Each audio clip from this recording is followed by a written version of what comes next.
What's up, everybody? Welcome to the Speakeasy Brewer. I'm Austin Williams. I just want to take the time to welcome you all today. We're doing brewing. Wow, I am not great when it's live, but let me tell you what, today is a big day because we're brewing beer. If you have followed my streams earlier last week and throughout this week, you'll know that we've been preparing for today for at least 2 weeks now. Last week I walked you guys through how I work on creating my beer recipes, and yesterday we did a yeast starter for the beer today. So today is brew day. It's my favorite day. I've got beer in the fridge. I've got coffee at least until 12:30, and then I switch over to beer. And we're gonna be brewing beer today. So I will show you all of what's going on today. But before we get started, I just want to say thank you to everybody who's joining us today. I also want to thank all of my followers who have joined along this journey with me. I know there's a handful of you from different countries, so I just want to give a shout out to you guys in Great Britain, Russia, South America, Germany, and where was the other one? No, I think that's all of it. And the United States, of course. That's a given. But I just want to say thank you for watching and following. Today, hopefully, will be really exciting for you. If you're interested in learning how to brew beer, this is a great way for you to do it. I am as amateur as it gets, so if I can do it, you can definitely do it. And yes, there's chemistry, and yes, there's a little bit of biology, but if you failed those classes like I did, you can still brew good beer, and it is so much fun to be able to have control over the beers that you want. Especially when you start to get to that point where you're brewing beer that's as good as what you can get at a brewery, then it's just a blast. And I've said this before, but my ultimate goal is to go from this Twitch stream being in my garage to having the Twitch stream in my brewery in the future. It's like my 5 to 10 year goal. So you guys are along the ride with me. Today I'm wearing this killer apron that my brother got me for my birthday. Whoops, wrong way. But you can see he put the logo, the Speakeasy Brewer, on it. So I'm wearing it proudly today. So anyways, before we get going today, I want to kind of show you what we're looking at today. So here's my brew stand. I built this to make sure that there's a tiered system. So what we have here, yes, it's just a Home Depot cooler. Right now there's nothing in it, but it's about a 10-gallon cooler. What we're going to do is we're going to stick a false bottom in here, and I'll show you that here in a moment. And this is what's going to be our mash tun today. So all of the grains that are going to eventually create our beer are going to go in here with some hot water. And then we're going to use this other Home Depot bucket that's got another like 5 to 6 gallons of water in it, and we're using that to rinse all the sugars and color and flavor from the grains in here, and it's all eventually going to end up in the boil pot, and we're going to boil it for 60 minutes, and during that boil we're going to add some hops, we're going to add our black tea, and I should explain the recipe to y'all if you're unsure of what I'm brewing today, but we're also going to add a Werflock tablet. I'll explain that as well. So that's the plan for today. We're going to get this going here while I show you everything. But that's what we're doing. And before I get going, let me just show you my recipe that we're working on today. So today we are working on an amber ale. We're calling it Southern Comfort Amber Ale. I had a beer that was like this in Dahlonega, Georgia. And if any of you are from Dahlonega, shout out to you. But it was a beer that had a hint of black tea in the back, kind of like sweet tea. So that's what we're shooting for today. So again, I like to put an objective to each of my beers because my goal is to create really unique flavored beers. And this was one of them. So the objective today is to create a beer that resembles a southern sweet tea. The beer will be dark amber to brown in color with sweet caramel notes, biscuity base flavor, and a hint of black tea. I'm aiming for it to be crisp, clean, sweet tea experience with no syrupy flavor or mouthfeel. So if you've ever been to the south of the United States, their sweet tea is a little too sweet sometimes. So what we're shooting for is really, it's not going to be like a sugary sweetness like you'd get in, oh, you know what? I just realized I'm not even showing you my screen. Nerd. Okay, let me show you my screen. Wow, okay. So here's what we're talking about. what I'm shooting for is just to have a nice caramely, slightly sweet amber ale like they normally are. They're normally malty and sweet anyways, and we're just wanting to have a background taste of black tea. So that's the whole point. So it's not going to be like that nasty, syrupy, thick, sweet, gross sweet tea that they have down there. It's going to be more of like the healthy version of the sweet tea. Anyways, looking at our grain bill, we have 10 pounds of pale malt, US 2 row. That's our base malt. That's what's giving us most of our sugar, which will eventually lead to our alcohol content. We got 2 pounds of crystal malt, 60 lava bond. Lava bond is just a fancy name for color. So the higher the number of lava bond, the darker the color, and the lower the lava bond, the lighter the color. We also have 0.5 pounds of Munich malt with a total of 12.5 pounds. Today we're using 2 ounces of Hallertau Mittelfrüh. We're using the first ounce as a bittering hop, and we're using the second ounce as a flavoring hop. And you'll see that it says 60 minutes for the bittering and 15 minutes for flavor. The reason I chose the Hallertau Mittelfrüh is just because, like it says right there, it's complex, mild, and approachable, but it's sweet, earthy, herbal, with vivid impressions of new mown hay, which I've used this before and you can't really taste the hay. Sweet spices and dried flowers. Honestly, the new mown hay, I mean, I could be wrong, it could pop out, but I have never had that before. What I've actually had when I use this hop with the grains is, if you think about late summer when the wheat fields have been cut and they're kind of damp, that kind of really good late summer smell, that's kind of what it tastes like. So it's nothing bad. But we're really going to be using this hop to really pull out the sweet spices, the herbaliness, and the earthiness, as well as the dried flowers, because we're using tea, obviously. And for those of you who are in Britain or have learned English learned British English from your native tongue, we'll call it herbal. Anyways, for the yeast, we're using House A01 Imperial yeast from Portland, Oregon. The fermentation temperature we're shooting for is between 62 and 70 degrees Fahrenheit. Flocculation is high, so flocculation, as the fermentation is going, there's a bunch of stuff that's called, I believe it's called the trube, I believe. I should know this by now, but anyways, it's all of the byproduct of the yeast. So it's their poop, the dead yeast, and just a bunch of air bubbles, which is CO2. That's just the byproduct. It looks really gross. If you watched the video yesterday, I showed you the fermenter after we kegged it, and it did look really, really gross, but it's really good. Even though it looks gross, it's not bad for you. But the flocculation just means that all those bubbles and all that crap that just floats at the top during fermentation, it all falls out, and it makes a very nice, clean beer. And attenuation is 73 to 75%. Attenuation is basically how much of the sugar the yeast is going to eat. So basically what it's saying is we have a potential of 75% efficiency. Hopefully it's a little bit higher because I created a yeast starter yesterday. And then again, our additions are English breakfast black tea, and I've got the grams here, or ounces, however you want to put it, and then Werflock tablet, which is at 15 minutes. That Werflock tablet's sole purpose is to clarify the beer. So there's that. Let me show you real quick what we're going to be working with. I already showed you all the beer stuff, but let me just take you on a journey with me. Here, I'm just going to grab you. Sorry, you're going to vom or get not air sick. What am I talking about?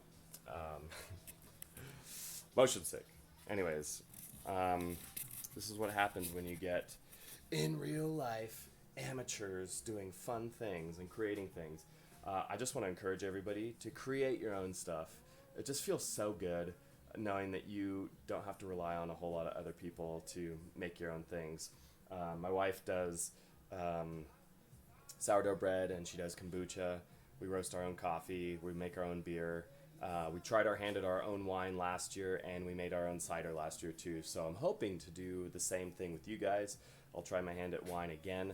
This time it'll be better. Last year it didn't turn out as well. And then cider as well. I'll show you just the simple ways of doing cider, because what I really want to do is I just want to get people to start doing all their own stuff. Like, to know that it's possible to brew your own beer and make your own coffee is awesome. So here's what we got right here. So lots of stuff here, as you can see. We got a scale on the right side, coffee, which is important, and I wanted to show you guys this. Okay, so this is the false bottom that I was telling you guys about. This is going to go in the bottom of our mash tun. This is designed to kind of keep the grains from going into the boil pot. So that's what that's for. Yeah. Anyways, we got some muslin bags for our hops, which are right here. Hallertau Mittelfrüh pellets. They come in two forms, pellets, which are a little bit, you could do 1 ounce of these, and it's the same as 1 ounce of the actual flours, but the flours take up more space. So this is what I use normally, and you can see it's airtight, so it helps with keeping things fresh.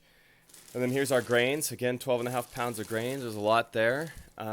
We got our black tea, and this is going to be our steeping bag, straining steeping bag. It's a finer mesh, so that'll be for our tea. And then we got our wort chiller over here. That's going to help us cool the beer down. And then we got a few other tubes here that'll be, the longer tube is for getting the beer from the mash tun into the boil pot. And this handy dandy thing is for what we're going to be doing is sparging. It's rinsing all the sugars and flavor and color off the grains in the mash tun, and this little thingamabob at the base helps to spread the water around evenly as we're rinsing it all off. And then of course you see this small cup I always use for what I call the angel's share, so I'm going to take a little bit of a taste from the mash, and then of course we're going to have some beer. Thermometer, also important, spoon for stirring, and then this little beaker right here is going to be for at the end of the beer or the brewing, we're going to be looking at the original gravity. And then what I always recommend everybody do, take notes. Okay, so here's my recipe. I printed it off. Of course, I've got it on online, but I take lots of notes. So on the back, we're looking at our strike water, mash temperature, and I'll explain all this stuff too, and then our target temperature for fermentation, as well as my notes up here talking about how many gallons of water we need for everything. You know, I also remember that I said I was going to start the flames before I took you over there, because that's takes some time to get things heated up. So let me do that, and then I'm going to show you guys how I figure out the amount of water that I use for brewing beer. So let me get this thing going. We'll start heating up the water, and yeah, if you have any questions, please use the chat. I set it up so that as long as you guys have a verified email, you guys can chat. There's no time limit or anything like that, so put it on there.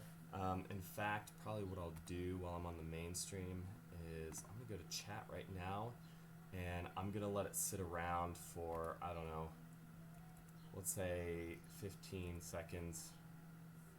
Save. That way, if you do send a message and I don't happen to be looking for whatever reason, I can see it when I turn back around. So let's get this thing going, shall we?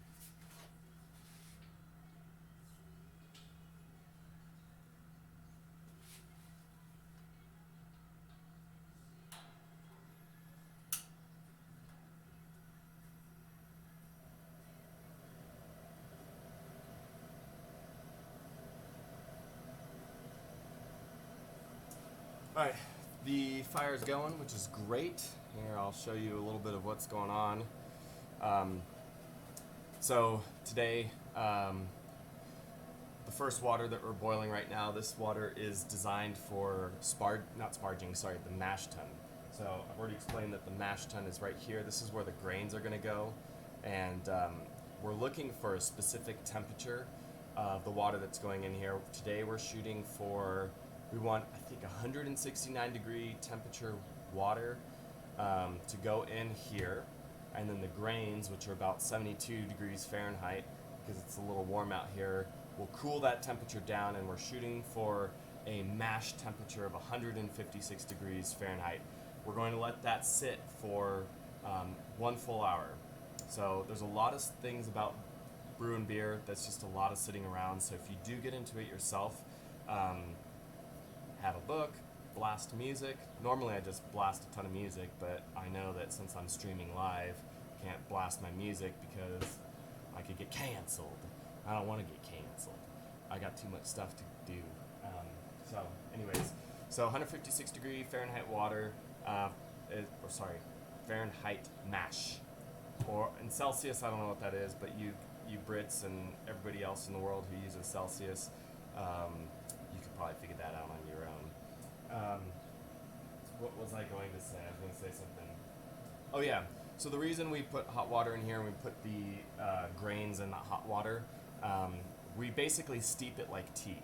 Okay, that's the ultimate goal, and that hot water over that period of time activates enzymes in the grain that help to release the flavor and the color, and it also helps to release the sugar that's in the grain. And that sugar is what the yeast eats, and the yeast poops out CO2 and alcohol. I've said this before, but back in the day when they were brewing beer, the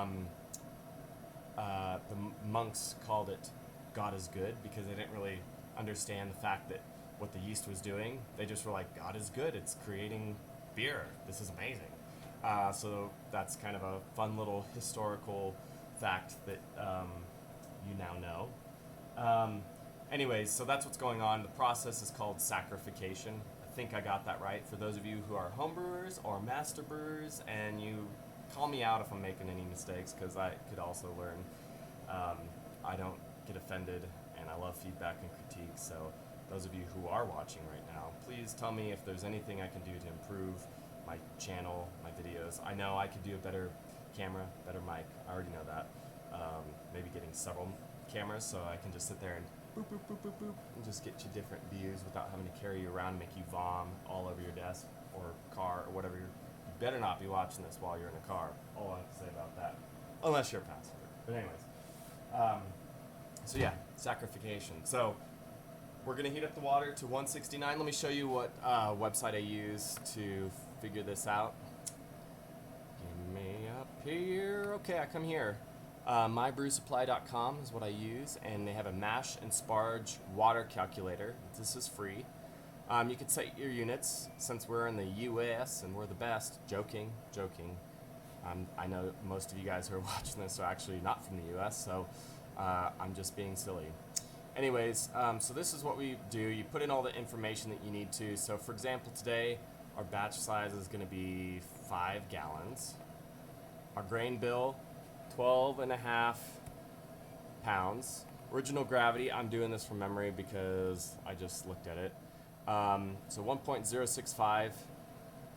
I'll have to find a better way of explaining that, but the original gravity is basically when we're using the hydrometer at the end of the boil, we're basically measuring the density or the gravity of the wort. So W-O-R-T, not wort, but wort. That's how you pronounce it. And basically, the sugars increase the density of the beer, which means that the hydrometer is going to float more. And sorry, I don't want the brew pup to leave, but it'll cause the hydrometer to float, and then that's going to tell us the potential alcohol. So 1.065 is our original gravity, or starting gravity is what you'll hear people say, and then finishing gravity is once all the sugars have been once all the sugars have been eaten up by the yeast, then it'll have a little bit of sugar left, and we want to make sure that our final gravity is right around what we predicted it to be, so we know that it's done. Boil length is 60 minutes today. Mash thickness, honestly, this is just how thick the mash is going to be. I don't really know that very well. I haven't gotten into that, but I always keep it 1.25.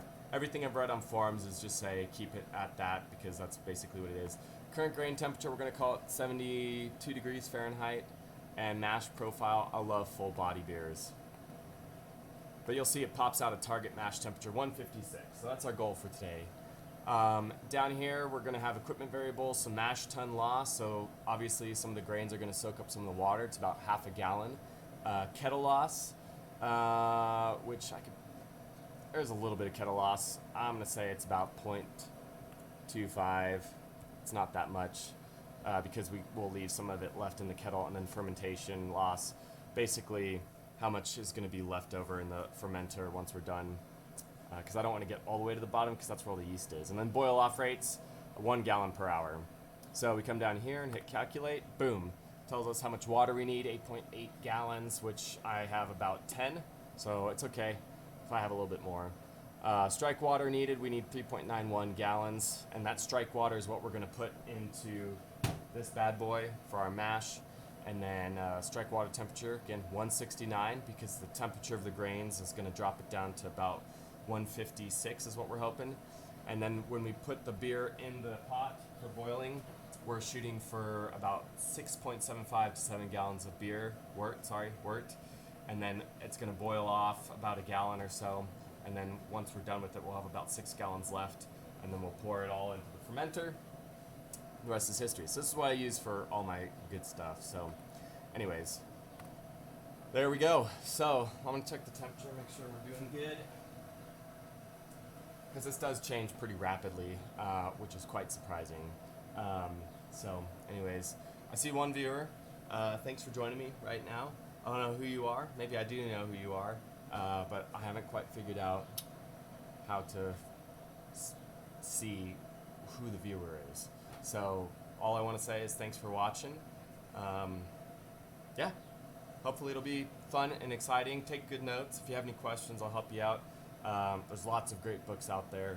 And there's just a lot of information because there's a lot of people that brew beer because it's a lot of fun. You can get equipment for fairly cheap too. You can get a starter kit for, I'm going to say about $150, $200, which isn't too bad. You can always go online and find people who are trying to get rid of things. So like I got all this stuff for like $200, which normally is a little more expensive because I got a Bayou propane burner in this pot, which is a Bayou pot. I got both of those. The burner itself is about $80 and the pot is another $80. So together it's $160 just for that. But then I got these, the propane tanks, which are pretty cheap to fill. But you're spending about $25, $45 per tank, and then $25 per fill up. So anyways, it does add up, but you can start off really simple just to see if you like it. And when you do start, you're probably going to start with extract brewing, maybe a few grains. And extract brewing just means that, like I said, what we're doing here is we're creating wort.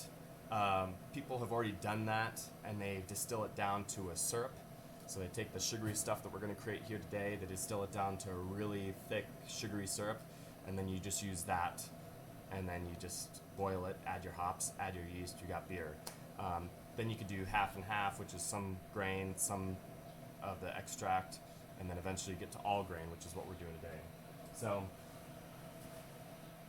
we're almost at about 110 degrees Fahrenheit. So I'm going to get a few things ready. So I'll be right back.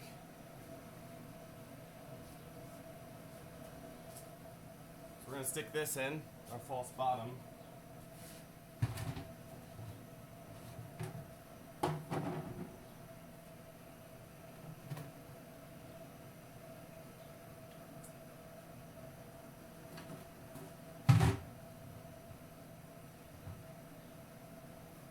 So one thing I like to do is before I put my grains in here, especially on colder days, on a day like today when it's like almost 80 degrees out, I don't necessarily need to do this, but I like to keep things consistent so that when the variables change, I don't have to do a whole lot to change things.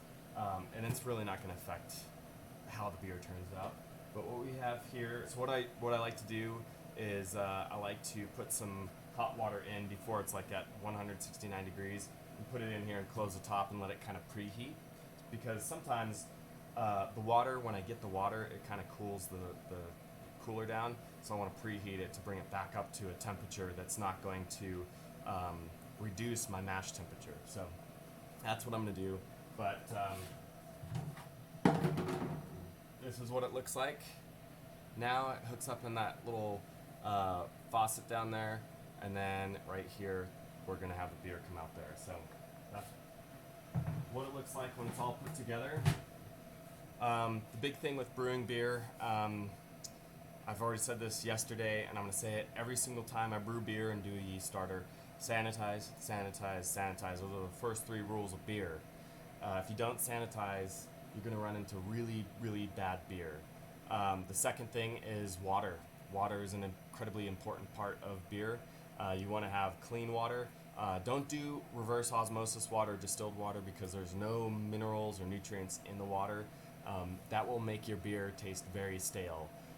If you want to nerd out on water chemistry, they have a lot of water profiles that you can use, and it'll tell you how much magnesium, potassium, calcium, blah, blah, blah, blah, blah, blah, blah, all that stuff that you could put in reverse osmosis or distilled water to make the water profile match the beer that you want to brew, which is fantastic. I haven't gotten that nerdy yet because I'm scared of chemistry. I just know that this simple chemistry right here works, and I just haven't nerded out on that. So I'm going to bring you guys along on that journey as I figure that stuff out. I'm going to check the temperature one more time because, again, it changes really fast. And I'm going to check on Brew Dog or Brew Pup, because I don't see him and he might have snuck out. So that could be a thing. I'll be right back.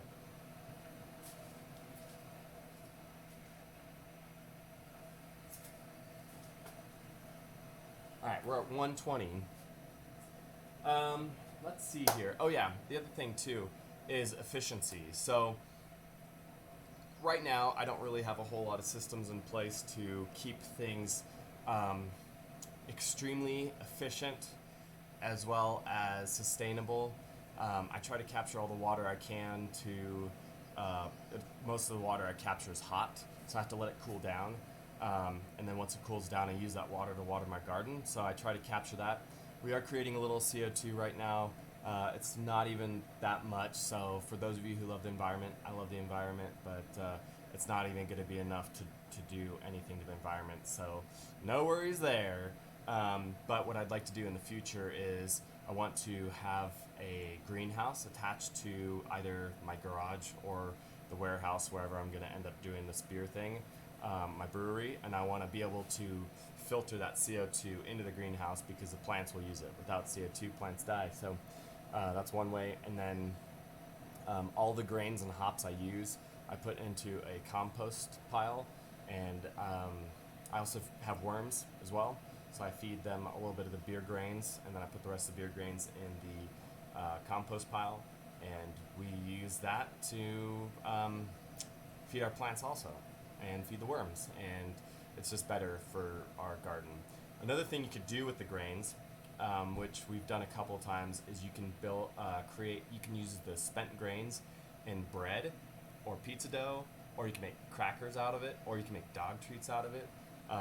It's amazing, and those spent grains are actually full of protein and full of really good enzymes for your gut, and just in general, they're just hefty and healthy for you. So there's that. All right, let me check the temperature one more time. All right, we're getting close. Anyways, so that's cool. So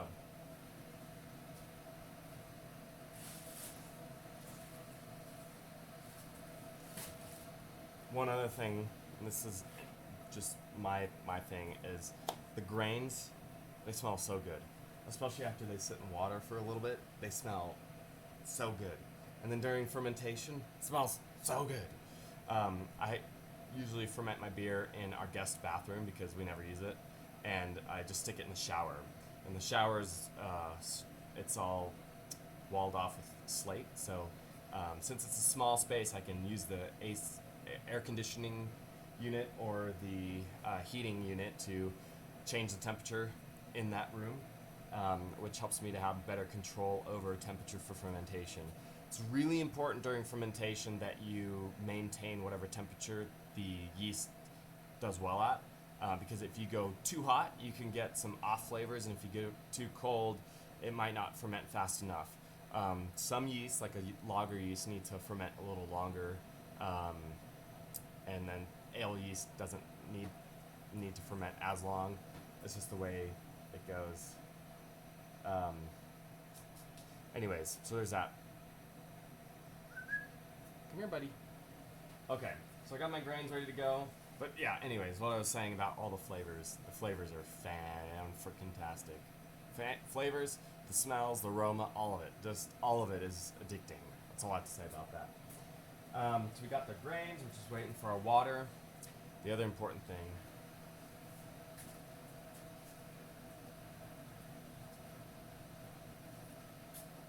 is coffee. Yes, it's got a little bunny on it. Random thing, I don't know why my wife and I came up with this, but we have another one that's got a squirrel on it, and it's a darker cup, so I don't know, we were being goofy one day and we called it light squirrel, dark squirrel, even though this is rabbit, it's not a squirrel. Anyway, so I got light squirrel today. That's what's going on. I need to get myself some Speakeasy Brewer mugs. I need to get myself a Speakeasy Brewer hat. I need to get some Speakeasy Brewer pint glasses. I'm just working on my brand right now just because I'm starting. I've been doing this for 2 weeks now, maybe 3 weeks. So for those of you who are joining the OG Speakeasy Brewer, well done to you. Cheers. Prost. Zum Wohl. I don't know how you say it in Russian or South American, which would be Spanish or Portuguese.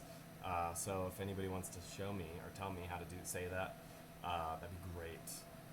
But yeah, please, if you're watching this, whenever you jump in, please ask questions, use the chat.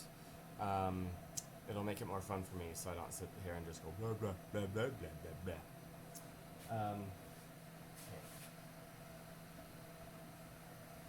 Okay, 145, so we're doing good. One other thing I wanted to talk to you guys about is the yeast information. So you see down here on our yeast, it says this yeast is clean and allows malt and hops to shine. That's part of the reason why I chose this yeast. Oh, and you know what? I gotta share a screen. Nerd. Okay, let's go back. Okay, so anyways, best of both worlds. House is clean and allows malt and hops to shine. So reason I want the malt to shine is because I want it to be sweet and malty, right? It's an amber ale. This strain is extremely versatile and flocculent enough to drop out of the beer quickly. Again, we kind of talked about how the byproduct of the yeast, the poop and dead yeast and all that stuff at the top just kind of falls out to the bottom, which is great. Beer strain, best strain for any and all English-inspired recipes. However, it does extremely well in hopped up American styles too. This is an IPA, so it's not going to help us with that. But it will pull up probably the sweet, hopefully herbal aroma of the hops that we're using today. And it says house is clean at cold temperatures with increased esters at fermentation temperatures as fermentation and temperatures rise. So esters are some flavors that will usually be pronounced from yeast, and an ester is more of like a fruity, floral, kind of citrusy aroma, so they're kind of like the good flavors. And then you'll have phenols, which are more of the off flavors, like banana, burnt Band-Aid. Yes, burnt Band-Aid is one of them, or bubblegum. Well, I should say some beers it's okay to have the bubblegum flavor, but it's not my favorite flavor. But yeah, there's a whole list of off flavors, and phenols are one of them. So if you go too hot, you have your temperature range for your yeast. If you go too cold, it'll change the flavor of the beer and the aroma. If you go too hot, flavor and beer of aroma will change. If you go right in the middle, it'll be different. So it's really important that if you want the specific profile that the yeast is going to produce, that it explains, keep it within that temperature as much as you possibly can. But feel free to experiment. Like, don't be afraid to experiment. Experimentation is part of this hobby. And, as I always say, be adventurous. Be adventurous. And don't be afraid of experimentation. Fear is the mind killer. And if anybody can tell me which book that comes from, you're my new best friend. Okay, let's check the temperature, shall we? Oh, 160. It's about time to kick off the flame and pour the water into the mash tun.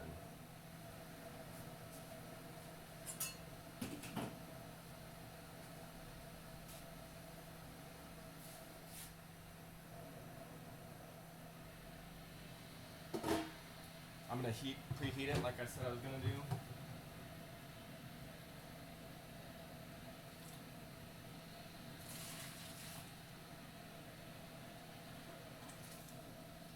also, since it's just me today, I have to figure out how to work things out by moving heavy objects by myself. Because last time I brewed, I was moving a bunch of stuff without watching how I was doing, my posture and everything, and I hurt my back. Wasn't good. So I'm trying not to do that this time. I do need to figure out a few things. I would love to automate some of my stuff, like automate the chilling, because if I can automate the chilling, then that means less time for me needing to like watch it and stir it and do all this other stuff. It also means I can use less water. So that's a good goal of mine. And then come up with some pulleys or levers or something to be able to raise and lower these things so I don't hurt my back, because I might be young and spunky and such, but the truth of the matter is you, me, and everybody else on this planet, we're not invincible. I learned that within the last few years, and it's a really sad realization. And truth is good, but truth hurts. That being said, always seek truth, always ask questions, even ask questions of the things you already believe in and have opinions about, and be open to the fact that you may be wrong, and it's okay. I know it hurts to be wrong, but that's part of being human, and it's good to challenge yourself and learn new things. Okay, there we go.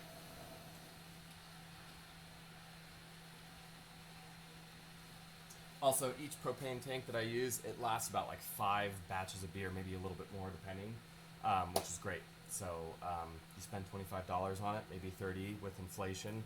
And if you're in New York City or New York State, I don't think you could get propane anymore because they're trying to freeze you guys out and not let you take care of yourselves, because they don't want to have. They're going to ban propane. Stupid. If that's true, that's stupid. If I were you, I'd revolt, but don't say I told you so. Anyways, okay, so we're at the temperature we need, so we're going to just go ahead and move all the water in here first, and then we're going to put the grains in, and that's that. Hey, what are you doing? What are you doing? I realize I don't have my heat or my gloves out here.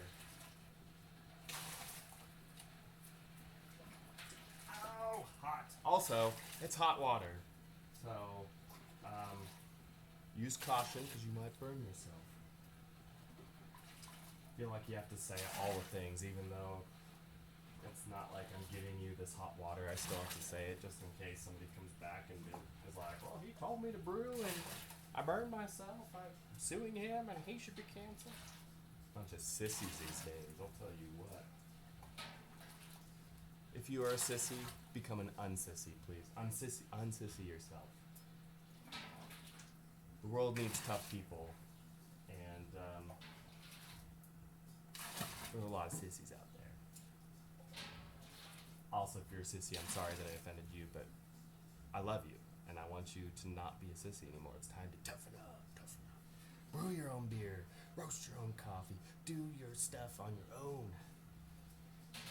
Because, COVID happens, and you can't get this crap anymore, and then what are you going to do? You want a beer? You can't go get beer because, weird, the liquor store's closed, or grocery store's closed because everybody's going to get sick. Or, I don't know, God forbid they say no more beer or alcohol, because you know what's going to happen. We got to go underground with this stuff. Alright, I'm going to do the rest of it with gloves or something.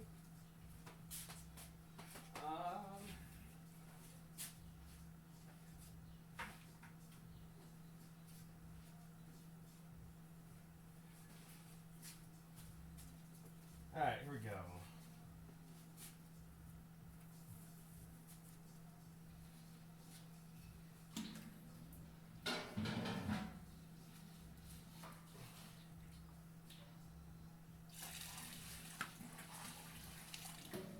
I need to put 4 gallons in there. That's close enough. So now, grains are gonna go in. Gotta do this fast so I don't lose my temperature.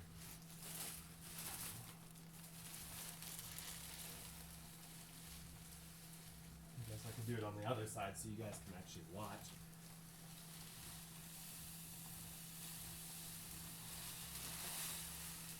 Oh, it smells so good. I'm gonna mix it in. Make sure there's no clumps, because if you have clumps, it's gonna mess up the efficiency of the mash. Make sure you go down deep in there too. Mix it all up.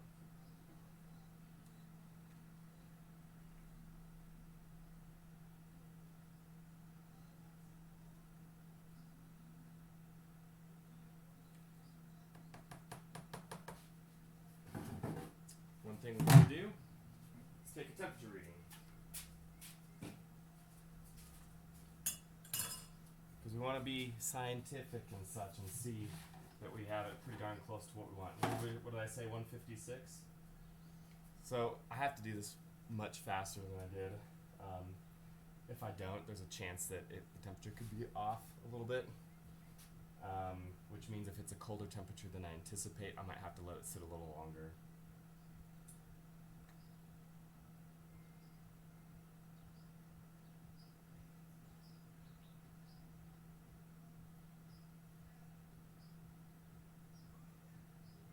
Okay, so I got about 152. That's pretty close. I could have been wrong on the temperature of the grain. Also, I let it sit for a little bit and got some steam out, so a little bit of temperature loss. So just always anticipate error when you do this, and it's okay. It's part of the experimentation process. Nothing's perfect in this world anyways. So what I need to do is I need to set a timer for 60 minutes.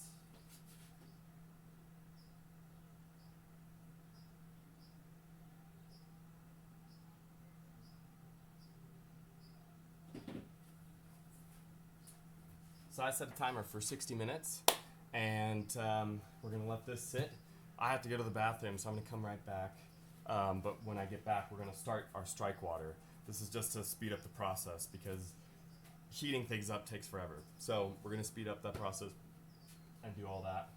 And then let's see, it's 11:19, so I got a little ways to go yet to before it's beer time. That's all I have to say about that. All right, just enjoy the view. You'll be able to hear the birds, maybe some music in the background from the neighbors. Just enjoy it. Just enjoy it. Enjoy Brew Dog, all that stuff. I'll be back. Don't worry. It takes me a short second. Okay, bye.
Alright, I'm back. Thanks for waiting. Got my bare hands. Whenever you're dealing with hot stuff, use your bare hands.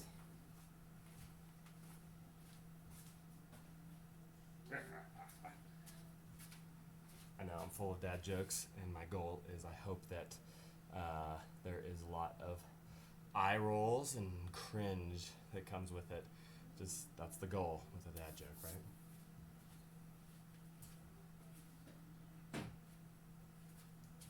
Gotta get the dirt off. These gloves. And like I said, we're going to start heating up the sparge water. Sparge water is for cleaning this stuff.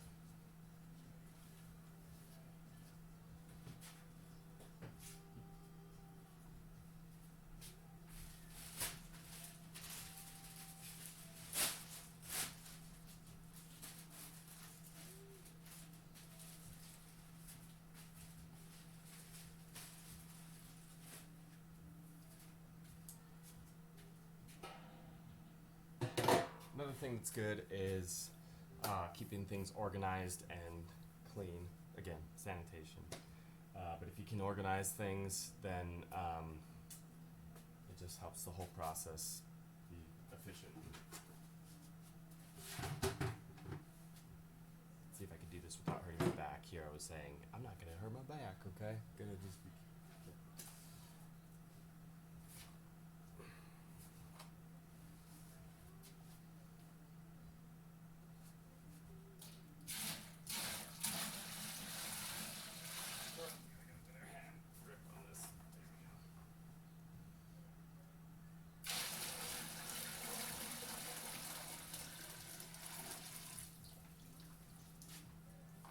So we're going to heat this water up to the same temperature, maybe a little hotter, maybe 170 or so, to what we put in here, mash tun.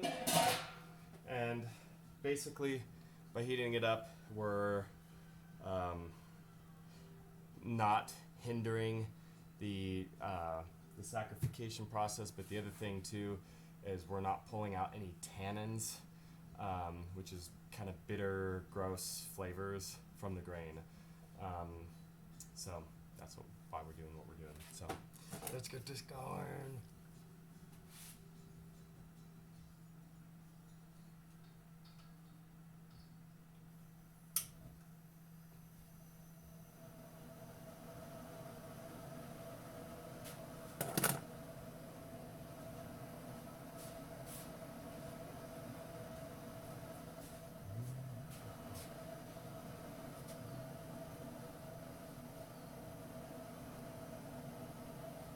Alright, cool. There we are. So, no questions, no chat, no nothing. Nobody's interested in brewing beer. Guess I'll just keep talking myself. Let's just see. Alright, so we talked about the recipe, strike water, mash. We talked a little bit about the boil, fermentation, that kind of thing. Oh, I guess now's a good time. Should have said this earlier, but you guys, if you're new here and you enjoy what you're seeing, make sure to follow my channel and set up notifications so you can keep up with all the new content that's coming out. I am starting to take clips and highlights of some of my videos for all of the random fails that happen. I'm looking for fails and wins, and just whatever I think would be entertaining for you guys. I'm trying to get highlights. So if you want to make sure you're staying up with all the new content, make sure you set up notifications. And here at the Speakeasy Brew, the one thing that we're always trying to shoot for is just we love to learn, teach, and create fabulous drinks together, and that's just part of the process. I really like doing things with people. And doing this alone is not always the most fun, which is why I'm bringing you guys along on my journey, because I was tired of being alone while brewing beer.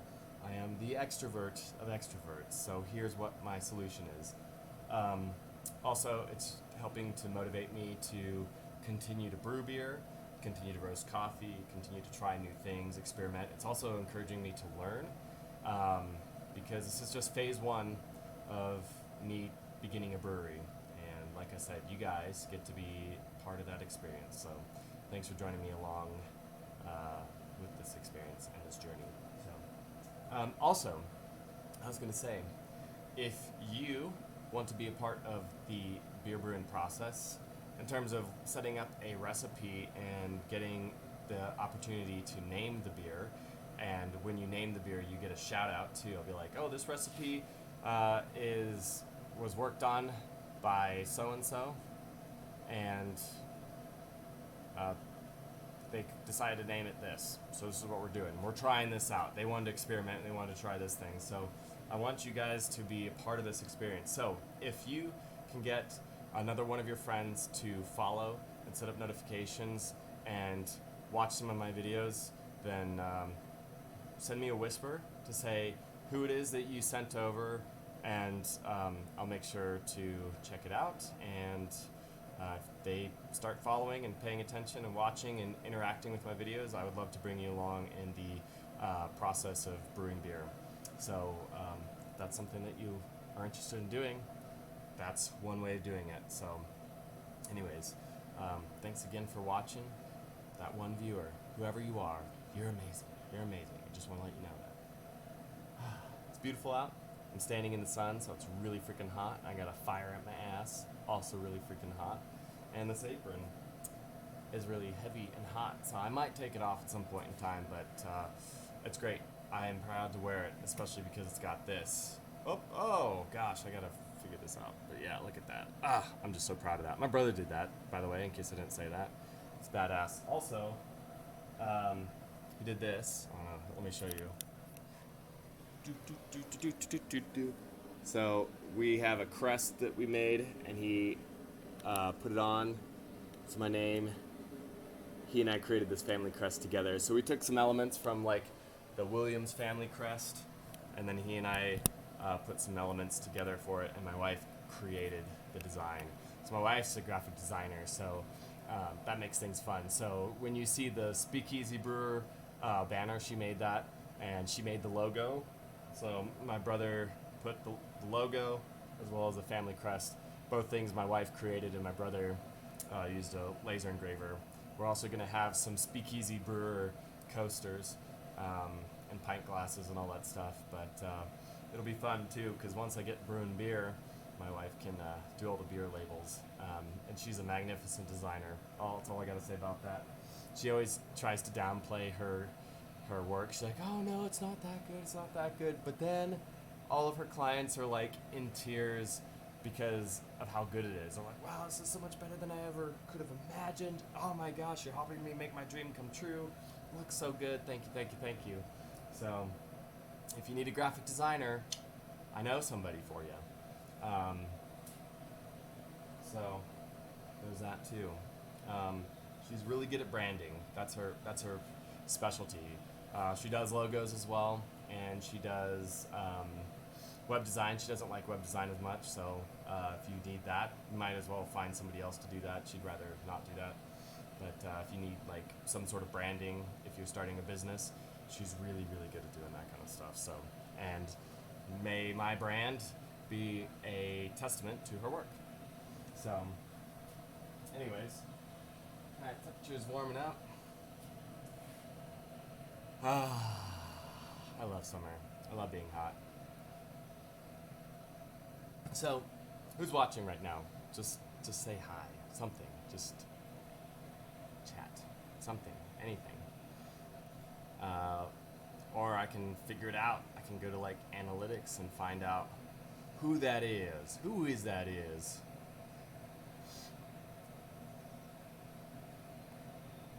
Let's do that.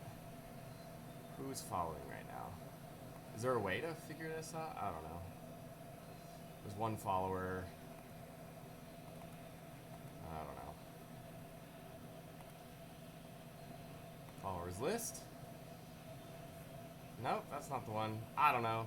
Whoever you are, you're awesome. Just wanting to let you know.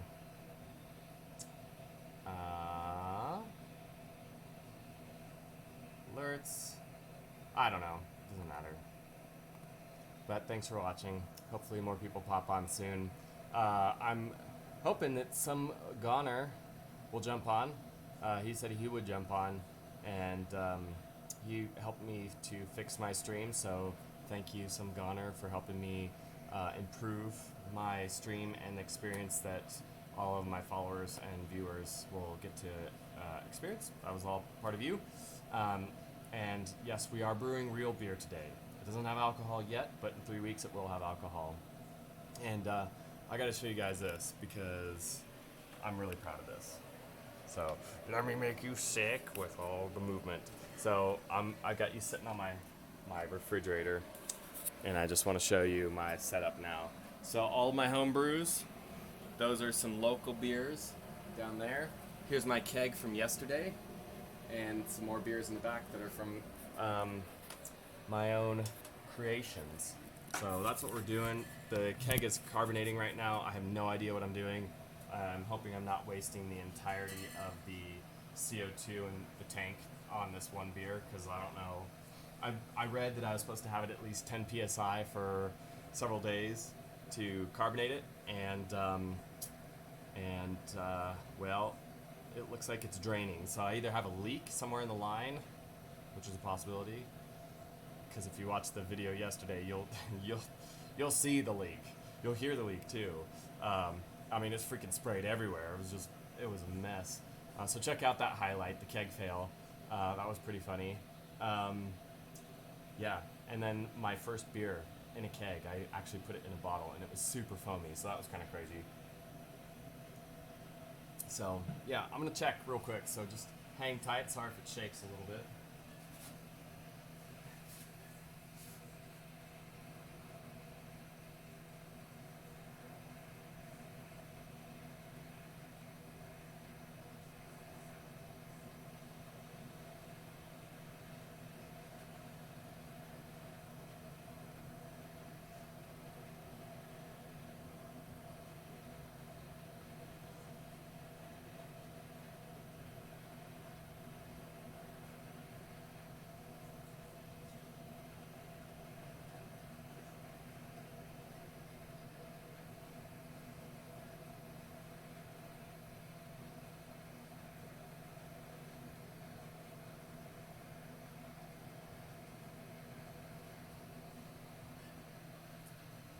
I don't know.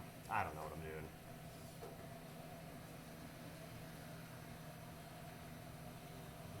Not closing.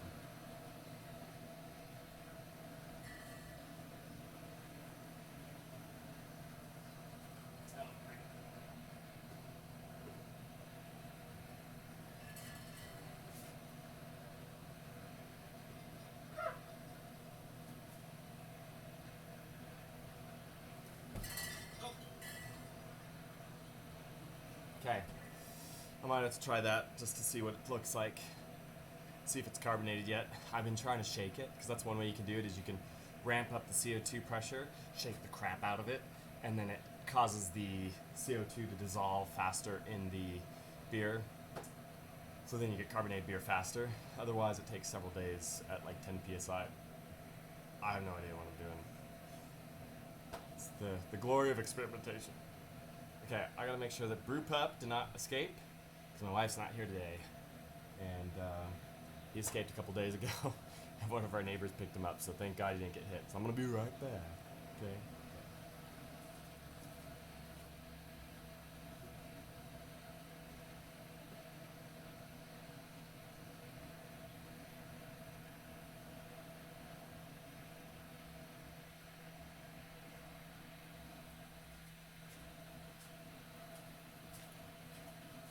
Also, for those of you who are wondering, the one of you who's wondering how long this whole process is going to take, it's 11:30 right now, so we've been at it for about an hour, and we'll be done probably around 2:30 Mountain Time. So wherever you are in the world, just figure that out. No pressure sitting here through all the boring stuff, just because there's a lot of waiting and sitting, and since nobody's really doing anything on the chat, I can't interact with y'all right now. I'd love that at some point in time, there will be lots of interaction. Um, so, yes, I'll think of some questions that I'll answer myself so that it'll sound more interactive. Oh, Austin, what's with the hat? Oh, I'm glad you asked. This is a hat. It is super tweed, 100% wool, dry clean only, and I got this in Scotland 12 years ago, and 60 pounds, I believe. It's a great hat. That's probably another reason why I'm freaking hot, is because it's pure wool and it's freaking hot outside. So maybe I might have to get rid of this, but this is just part of my outfit, the Speakeasy Brewer. But that's where I got the hat, and this is one of my favorite hats of all time. So it's good. It's good. But yeah. Oh yeah, Austin, when are you gonna fix your garage? Good question, Austin. Thanks for asking. So I don't know if y'all can see this, but let me show you. Let me make you sick again. Sorry. So you see all that up there? See those plants? You see right there? So that's a tree. But then down below, there's some vines. Those vines are Japanese ivy, I think is what it is. Freaking invasive species, and it's all over. But the garage, our garage and my next door neighbor's garage is so close that you can't even get between the garages to cut the plants down. So it's just growing up into the side of the garage. So in terms of timeline, I don't know what it is, but for those of you who have been following or watching what I'm doing, I've talked a lot about redoing my garage so it looks a little bit cooler, because I'm trying to create a lounge and put my own bar in it, kind of have like a man cave style thing. So I really want it to be as speakeasy as it can get. So my plan is to take all this false wall off. I'm going to clean the inside of it out, put some new insulation in, and put some drywall on, and then I'm going to paint it. And then I'll show you this too. So I've got a garage that's originally 70 years old, so you can see that there's no insulation up top. And it's just, I mean, honestly, it's kind of a crappy garage, but it works. Keeps everything dry and puts everything together, or helps me store things. But I want to also maybe do something up there. And then I'm going to get some party lights. I'm going to get a record player and get some records, and just make this a sick lounge area. I've got myself a leather couch, which is awesome. It's got cat scratches on it, but I'm going to fix it. I've been YouTubing it, how to fix it. So I'm going to say it's probably going to take me, realistically, I want to try and get going on it within the next 6 months. So hopefully I can get this wall removed, cleaned out with all the plants, and then insulated and sealed and painted. And then I'll put my logo up on the wall, so that's going to be kind of cool. That's hopefully going to happen in 6 months. And then once I'm done with the wall, then I'll finish my bar and have everything set up. So hopefully that'll happen somewhat soon, because I want you guys to be part of the entire journey from start to finish. So there's that. I can't think of any other questions to ask myself, to answer myself. So somebody got the sound all the way up, so send me an alert, send me something, whatever it is. Feel free to send it my way. Let me check the water temperature. Okay, about 30 degrees left. I'm almost done with coffee. You know what that means. It's almost beer time. It's 11:40, 12:30 is beer 30 for me on brew day. I better go hydrate with some water.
So, whoever's watching, where in the world are you at if you want to chat?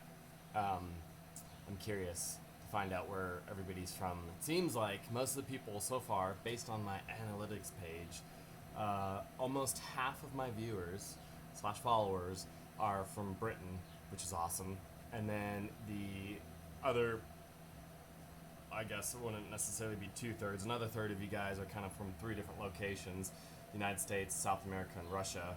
And then I have one person that I know of that's from Germany. So that's kind of the breakdown. So it's, I guess, if that was a pi, yeah, I don't do good with math, so I'm not even gonna play around with that. But yeah, I'm kind of interested to see where everybody's from, and yeah. And if anybody has any ideas of what you're looking for when there's a lot of waiting around, trying, between things, because brew day is honestly probably the most boring day, but it's also really interesting if you want to learn how to brew beer, because I will try and break everything down for you so that you can do it yourself. I want to empower you to be able to do these things yourself. And maybe you don't want to brew beer, maybe you don't want to roast coffee, but honestly, if I can encourage you to just find something that you're passionate about, something that you've always wanted to do but have kind of been nervous about trying, and do it. The best things come when there's resistance. If you think about it in terms of weightlifting, if you don't have any resistance in terms of weight, you're never going to grow your muscles. So things that are worth going after have resistance. They're difficult, and it's worth it to go after those things, though, because if you don't go after those hard things and you don't go through the pain and that resistance, you're never going to achieve what you want to achieve, because you don't get the things that you want if you just live a comfortable life. So if there's something that you want to go after and you're just holding back because of resistance and pain, it's time to buck up. I want to encourage you to just go after it. Set a plan up to just do what you are wanting to do. For me, I'll just be transparent and honest. Every time I get on here, I feel like a dingus because I don't have very many followers and I don't have very many people watching me right now. And that's just how it is at the beginning. And I get super nervous before I start these streams because I'm like, what if I mess up? What if I'm an idiot? What if I don't know how to say something? What if nobody watches? But you know what? You have to define success for yourself. And for me, I've already kind of achieved my level 1 piece of success. I wanted 5 followers. I've got 9 now.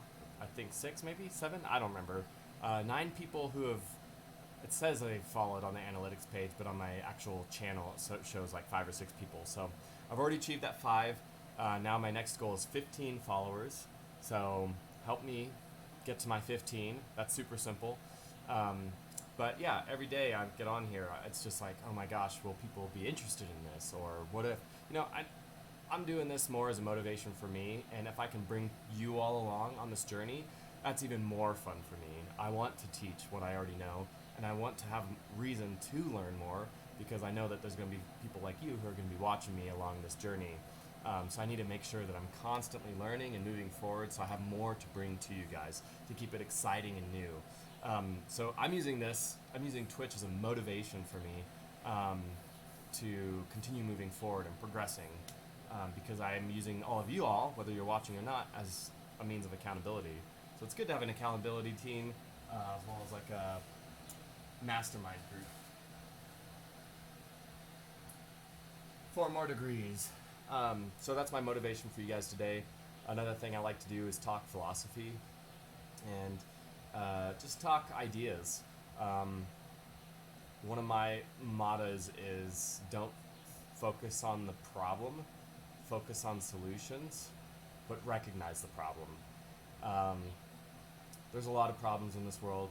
A lot of us get pissed off about people voting for other people or people supporting certain agendas and other people not supporting it, or people believing something different. And honestly, that's just silly and foolish. And we know there's a lot of problems in this world, but arguing and fighting about it doesn't actually fix things. Even if the news or people say, yeah, we gotta be angry about this and it's the only way we're gonna fix it. That's not true. That's not true. That is a lie. And one of my jobs on this planet is to expose lies. It's a lie.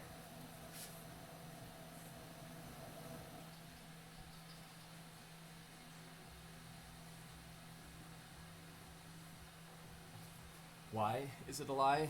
Because it divides us, and if you are divided, then you have less people to partner with. And it also gets you to think that you start to demonize other people groups, whether it's a race or whether it's an agenda or a political party or whatever. Or religion even, you start to demonize the other people. When you demonize the other people, um, then there's no way to progress forward in relationship or solutions, because when you demonize or animalize another people group, it further divides, and it also means that you don't think they're educated enough to come up with ideas and solutions. And that's just not true. If you ask everybody on the planet, everybody wants the same thing, except for the few people, the 1%ers who are rich billionaires who are like hiding behind the iron curtain of media, and they just want to control us, and split us up because they know that they can control better when we're divided. They don't care. It's important for us to join up together. They want us to think that the other side is never. It's not possible for them to come up with their own ideas or solutions. And if we were to unite under one idea, we could change the world. And I encourage you to not want to necessarily like change the world, but change someone's world. What I mean is take care of each other. Find somebody who needs help and help them. And I want to challenge you even to like help out people that are totally different mindset than you. Let's say somebody voted for somebody you didn't like, and all you want to do is be like, screw that person, they're the reason why we're in this area. Okay? Find that person. If they're hungry or thirsty or they need help, go and help them. Why? Because they're human and they need help, and that's what true love is. True love. That whole love is love, I hate that phrase because it doesn't define what love is, and then it just allows people to define love for whatever it wants. So some guy or gal might want to see love as being just this lustful, like, I'm going to go screw as many people as possible. That's eros love or lustful love. And that might be good for that person. It might make them feel good, but it sucks for everybody else because it might be rape to somebody else. It might just be shallow and insignificant for somebody else. It can harm somebody, that kind of thing. So, like, this whole idea, it's like, it just allows everybody's idea or definition of love to be the definition and be the right love. And I don't think that that's the best way to go. And feel free to disagree with me. I don't get upset when people disagree with me. In fact, I like when people disagree with me because we need to have open conversation about this. But to me, love is, I like the agape love. It's all-consuming, unconditional love, regardless of mistakes, weaknesses, failures, opinions, religious ideas, whatever. Like, you're going to love them regardless, you know? So if you're a parent and you have a kid that's going off and doing stupid stuff, you're going to love them regardless. You may hate what they do, but you're going to love them because they're your kid, and you're going to constantly be trying to reach out to them to help them along the way so that they can come out of their funk.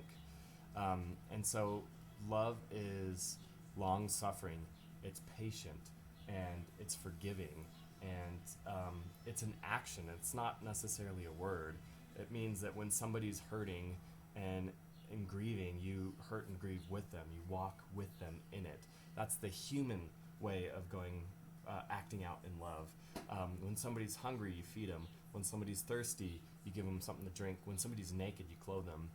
When somebody's in prison, whether because they need it, because they were a butthead, or if they were innocent and thrown in because of something, it's good to go visit them and be there, because we all need each other on this planet. This whole Lone Ranger thing is silly. Independence is good to a point, but then I like this idea of interdependence. I think it's a higher way, meaning, for example, you can tell by my videos that I suck with videography, and there's a lot of things that I can improve on, and it's going to remain that way until, one, I can improve on it and learn, so it'll slowly get better, or I can find somebody who is really, really good at it, and they can help me with that. So that's where the interdependence comes in. It's like I have certain skills and qualities and strengths, and I can find somebody else who has strengths and skills and qualities that I don't have, and they just kind of help fix everything. So, yeah. Anyways, that being said, I gotta go check my phone, and I gotta get this water in here, because we're down to about 20 minutes before we start to sparge. There's also another term that you'll hear me say a lot. It's called Vorlaufing. It's a German word. I can't remember what it translates to. My friend in Germany, Maria, please tell me what it means. I'll have to look it up. I'll look it up. I'll just look it up right now, because I don't think he's watching this right this moment. But what we're going to do is we're going to take a sample of the beer, or the wort that comes out of here, and we're going to take a small sample, slowly but surely, and we're going to pour it back on the grains, and then we're going to take another one. We're going to do that until it kind of cleans the passageway out, so there's not a lot of grain and stuff going into the boiling pot. If a little bit of grain goes in, it's not that big of a deal. During fermentation, all that stuff will sink to the bottom anyways.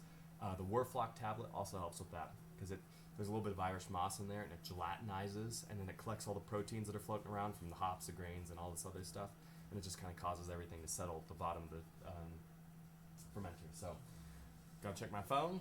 We're gonna put water in here. We're gonna get things ready to go, because things are about to happen. And if you haven't been watching, the fun stuff's gonna happen in about 20 minutes. This is where we're adding hops and all this other stuff, and it's just kind of a lot more going on from here on out. So.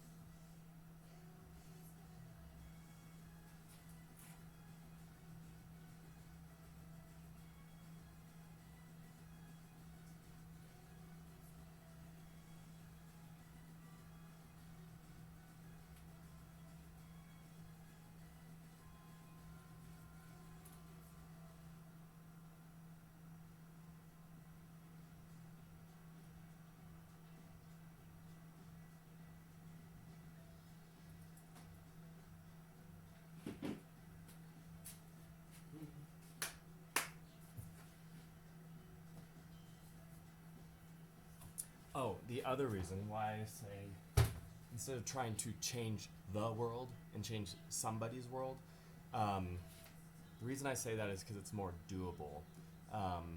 It's amazing how simple it is just to, dude, some goner, you're the man.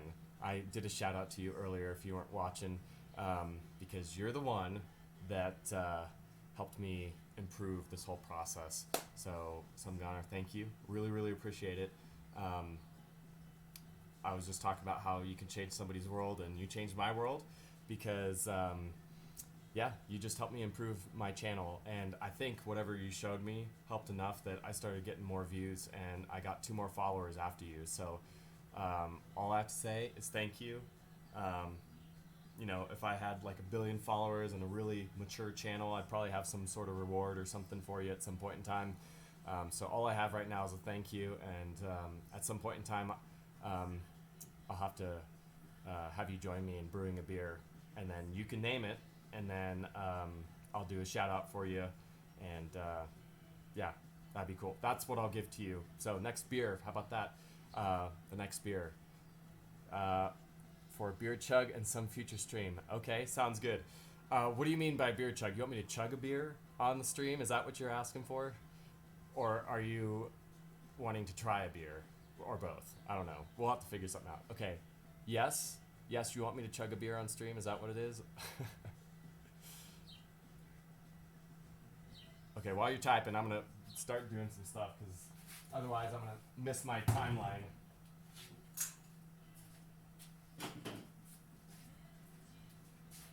Yep. Okay, I'll chug a beer. Actually, funny story. I shotgunned my first beer in January. It was hilarious. I almost threw up, but now I know how to. It was a lot of fun. It was great. So, so now that you're here, you can ask all sorts of questions. Because have you ever brewed beer before? That's my question to you.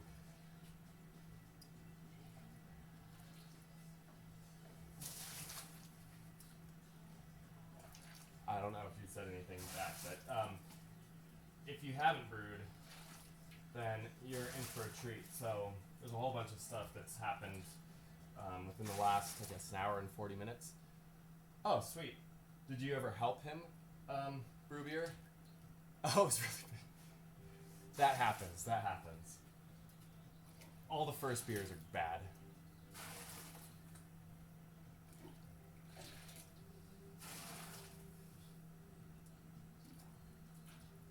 Um, well, was it a kit beer that you guys did, or was it an all grain batch beer?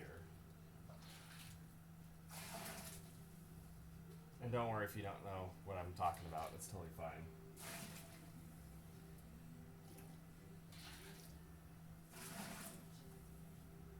Okay, cool. Well, let me show you real fast. I kind of explained a little bit early on, but I'll do a really quick rundown for you since you're watching and since you've helped me.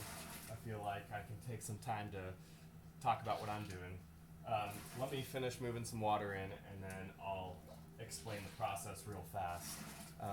It's super easy, and if you ever want to try it yourself, um, hopefully by watching my videos you can learn enough to do it yourself.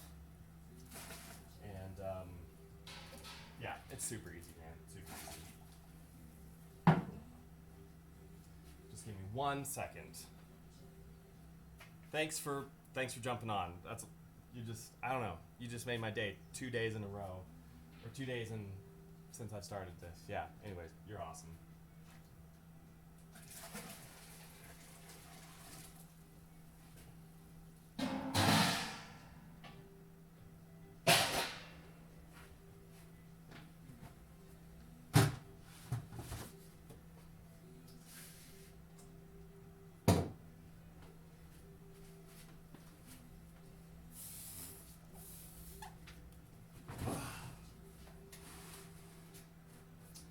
Okay. You have to download and save your previous streams, man. They're only stored for 7 days. Oh, okay. Sounds good. Uh, so, is there a way for me to? I think there's a way for me to download them, but I'll look it up. So, have to download and save your previous streams. So, can I download them and post them on Twitch again, and they stay permanently, or will they only stay for a certain amount of time? That's my first question. Second question is, I have a YouTube channel. I was thinking of downloading the videos and sticking them on YouTube. Is that a good idea, or should I just stick with Twitch? That's my question for right now, and then I'll talk to you about the whole process.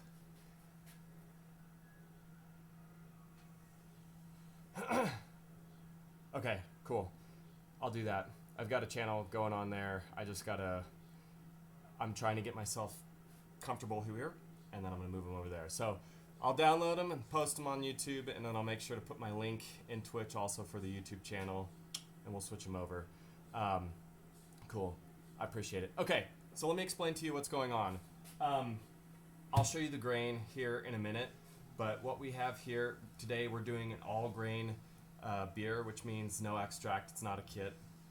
I created this recipe. Can I hold it for 30 minutes at a time? The same link. Highlights are stored forever. Oh, sick. Oh, thank you. Dude, game changer. Game changer. Gosh, thank you.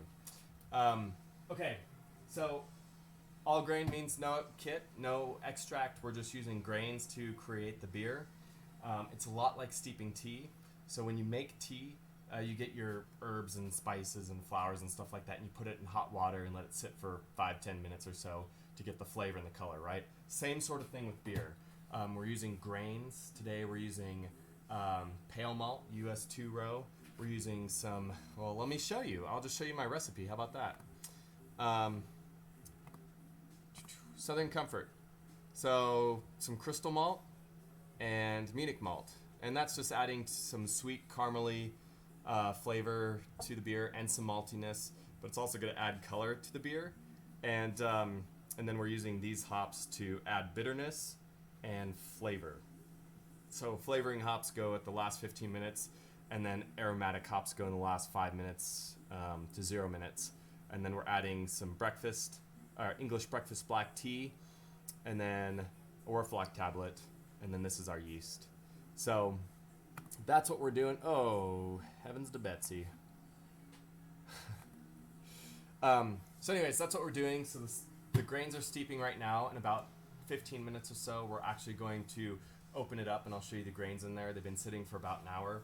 I'll take a small sample of it so you can see the color, and it's really sweet because the hot water that it's sitting in right now during the steeping process, it undergoes a process called saccharification, and it's activating all the enzymes on the grain to release the sugars, to release the flavor from the grain, and to release the color.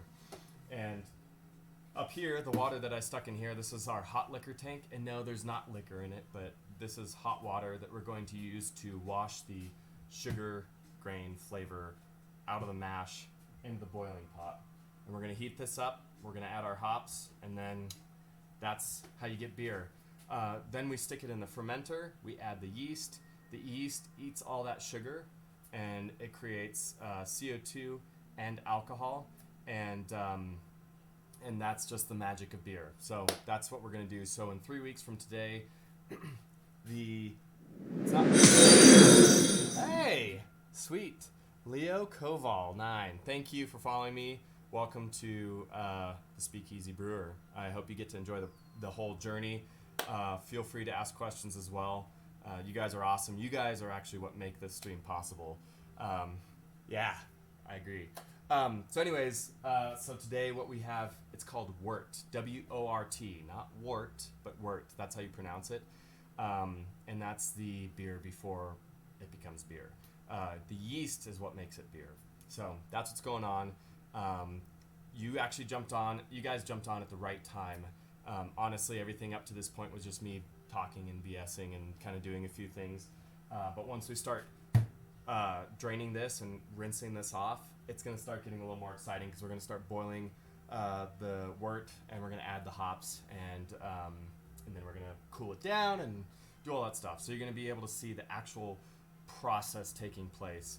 And this is my favorite process because it starts smelling really good. Once I pop this open, oh man, the grains, the smell from the grains, it's intoxicating. If only you could be here to smell it, maybe one day.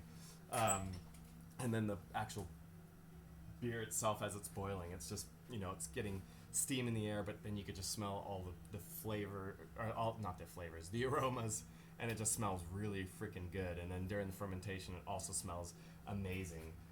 My last beer, which I don't know if any of you guys watched my stream yesterday, which is when I kegged it. I'll show you. Sorry, amateur. But here's my keg. First keg ever. It's carbonating right now. This was an IPA. And then I have a whole bunch of my homemade beers here. This is my current kegerator until I can actually own a real one. Or I can actually do a DIY project and drill a bunch of holes and make this into a tap, which I may end up doing. But for now, that's not the case. Anyways, yeah, so we're just about ready to get going. So I'm going to check the timer real fast. So hang tight, you guys. And literally, you guys showed up at the right time. Also, because you guys just showed up and you probably didn't see it yet. I got this laser engraved apron that my brother made for me with my logo on it, which is awesome. And so I'm really working on my brand right now. And yeah, that's what we're hoping for. So anyways, I'll be right back.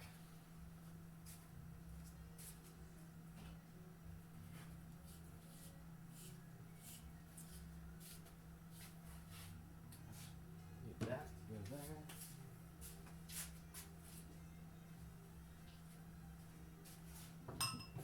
And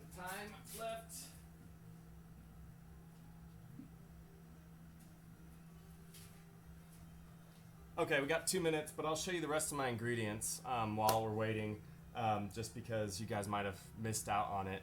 And like some goner said, I will do my best to make some highlights. Yesterday, I filmed I got 2 highlights out. One was pouring my first kegged beer, and the other one was a total keg fail. I put too much pressure in it, and it freaking sprayed crap everywhere. It was hilarious, but I'll have to somehow like whittle this down so it's more entertaining.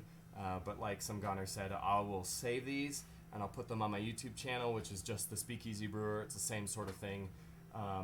Feel free to ask questions, add feedback, critique, because I'm open for any way to improve this whole process and stream for you guys, because this is all about you. So anyways, let me get my ingredients and I'll show you what's going on.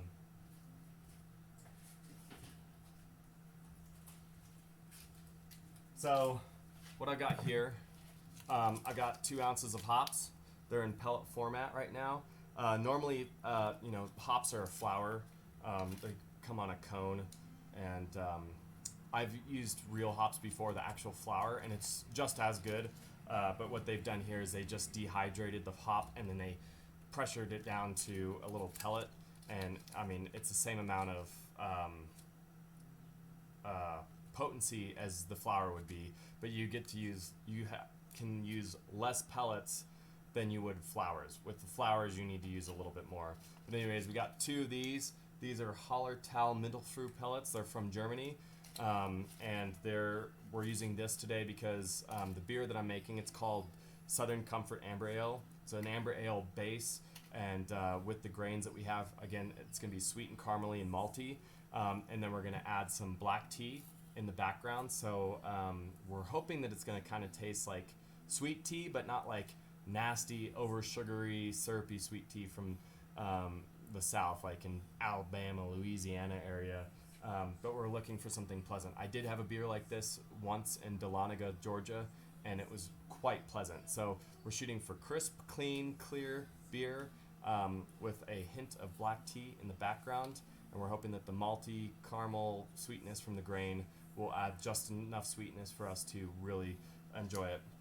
And then these hops are designed to pull out the sweet, herbal, floral, earthy essence from the grain, and the hops will add a little bit of that as well. So that's what we're hoping for. So anyways, that's the ingredients. In about 5 minutes, we're going to rinse everything off, and this is the more fun part for sure. So again, thanks for your patience. Thanks for watching. You guys are great.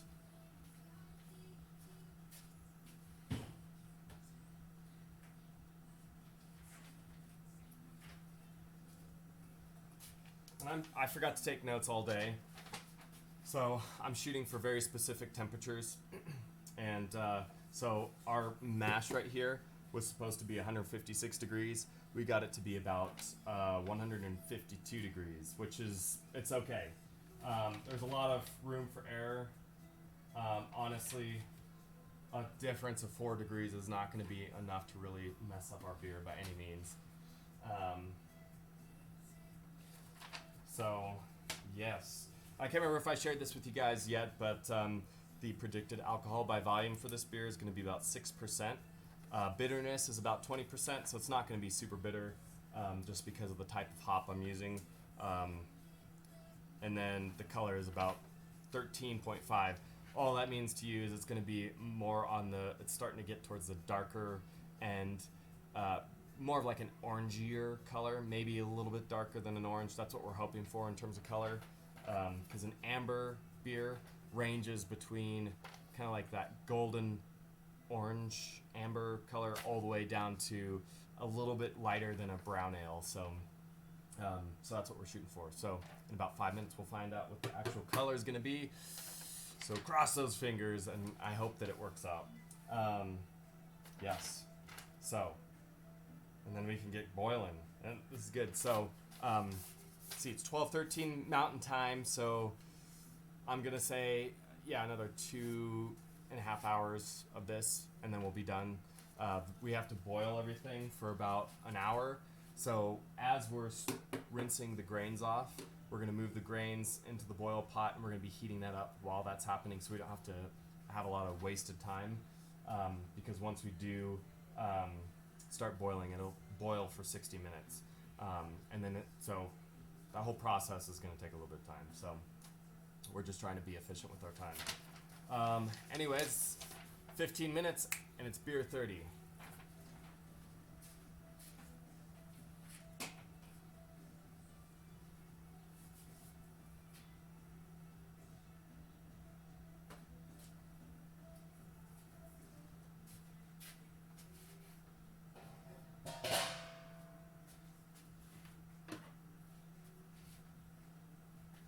So what we're going to do, the very first thing we're going to do is called Vorlaufing.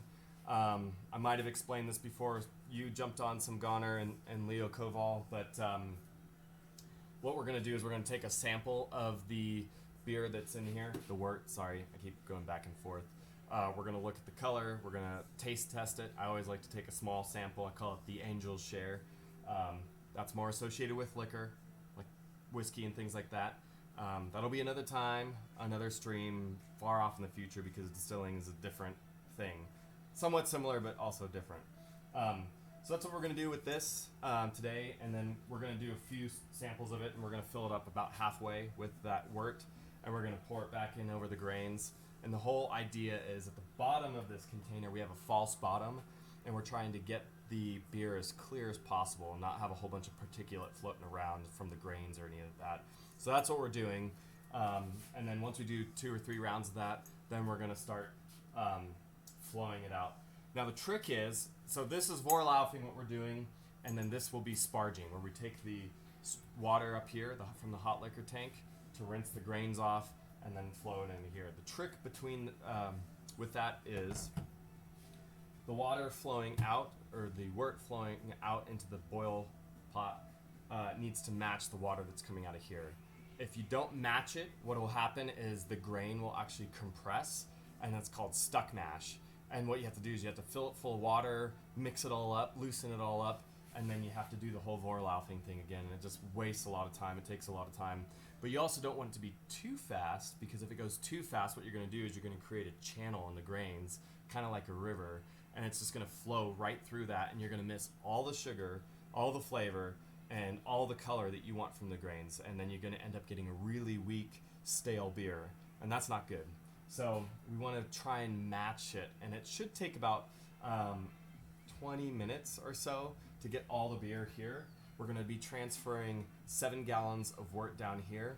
During the boiling phase, we're going to lose about a gallon and a half of that water content, which is fine, because that's just going to cause the flavor to be more pronounced, which is good. We want that for good beer. So about 1 minute left until it's time for us to sparge. So yeah, so that's the simple thing. So some Goner, if you're still on, do you have any questions about what I just talked about? If so, let me know. I also wrote down your note about making sure I download the videos and then upload them on YouTube. I'll make sure to put my link on the Twitch channel as well. And then I'll make sure to do highlights as well. So if you have any questions, some Goner, I'm gonna run over here, check something. I'll be right back. Oh, okay, cool. That's good. I love teaching people. Again, I'm not a master brewer, but I know enough to, if you do what I do, okay, cool, I love it. If you do just the simple things that I do, you will make really, really good beer. Can I make better beer with better equipment and better knowledge? Yes. And I'm bringing you guys along on my journey. I always got annoyed when I was learning something or having somebody show me something and they were just perfect right out the gate, because they probably had a bunch of takes on their video to make it look perfect. So it's like, oh, have you ever wanted a perfect beer pour? And you're just like, how the frick? Like, I did it the other day and it just was freaking foam everywhere. I figure I want to do this, so as I learn, I can teach, which helps me to learn it even better. And then the other thing too is you get to see my failures and mix-ups and mess-ups. I'm not worried or afraid of showing you my failures. I just want you to know that I'm a real person like you guys, and that's just part of experimentation, is mistakes happen, failures happen. Just learn from it, laugh about it, and just see what happens. It's just part of the process. I also want to make sure that for any of you guys, whether it's brewing beer, roasting coffee, or anything else, just don't be afraid of experimenting and don't be afraid of the failure.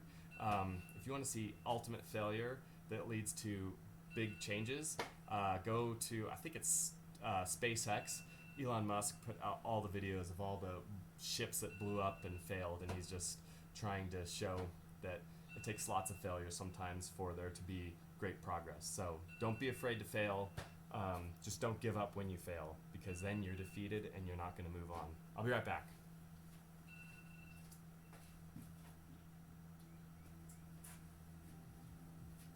All right, so here we go. We're going to do the, let's see. I'll see if I can get this. Okay, popping it open. Oh, one day I hope they have some way to transfer smells online, because this is magnificent. I'm going to show you guys what I've got going on here. Sorry. Here we are. That's the grain. It soaked up a lot of the moisture content. Oh my gosh, it smells so good. So what we're going to do is we're going to do a little bit of Vorlaufing, and I'll try and do this with two hands without trying to get you guys sick. My wife just got home, aka the Brew Maiden. So here we go. So let me see if I can do it on this side so you can see. So I'm going to do a small amount. I don't need this anymore because we're going to be putting the beer in anyways. And we're just going to take a small amount of it. All right, here we go.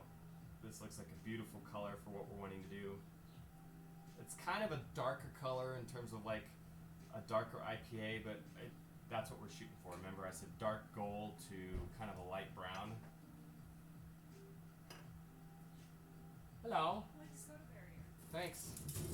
You tried getting out multiple times and didn't make it out. All right, so here's our beer so far. So after the grain sat in there for about 1 hour, let's see if I can get a better view.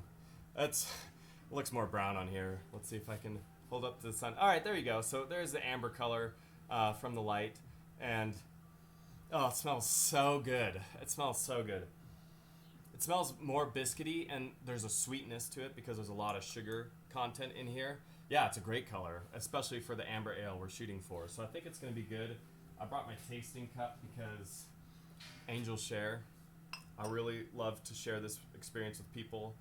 I've had a few friends join me, and I always want more people to join me. Wow. It tastes like honey. It tastes like honey in a cup.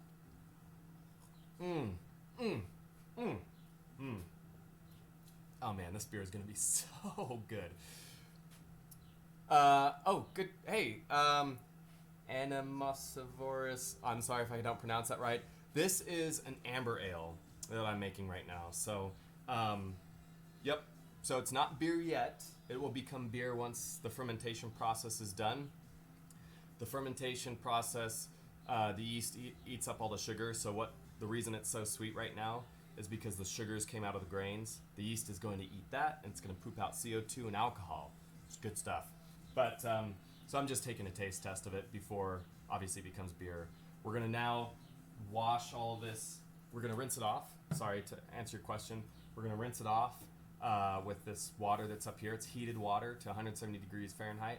We're going to rinse off the grains to get all the color, the flavor, and the sugars into the boil pot. And then we're going to boil it, and we're going to add our hops. So that's what we're doing right now. But what this process is called Vorlaufing. So we're going to take it, and we're going to slowly pour it back in.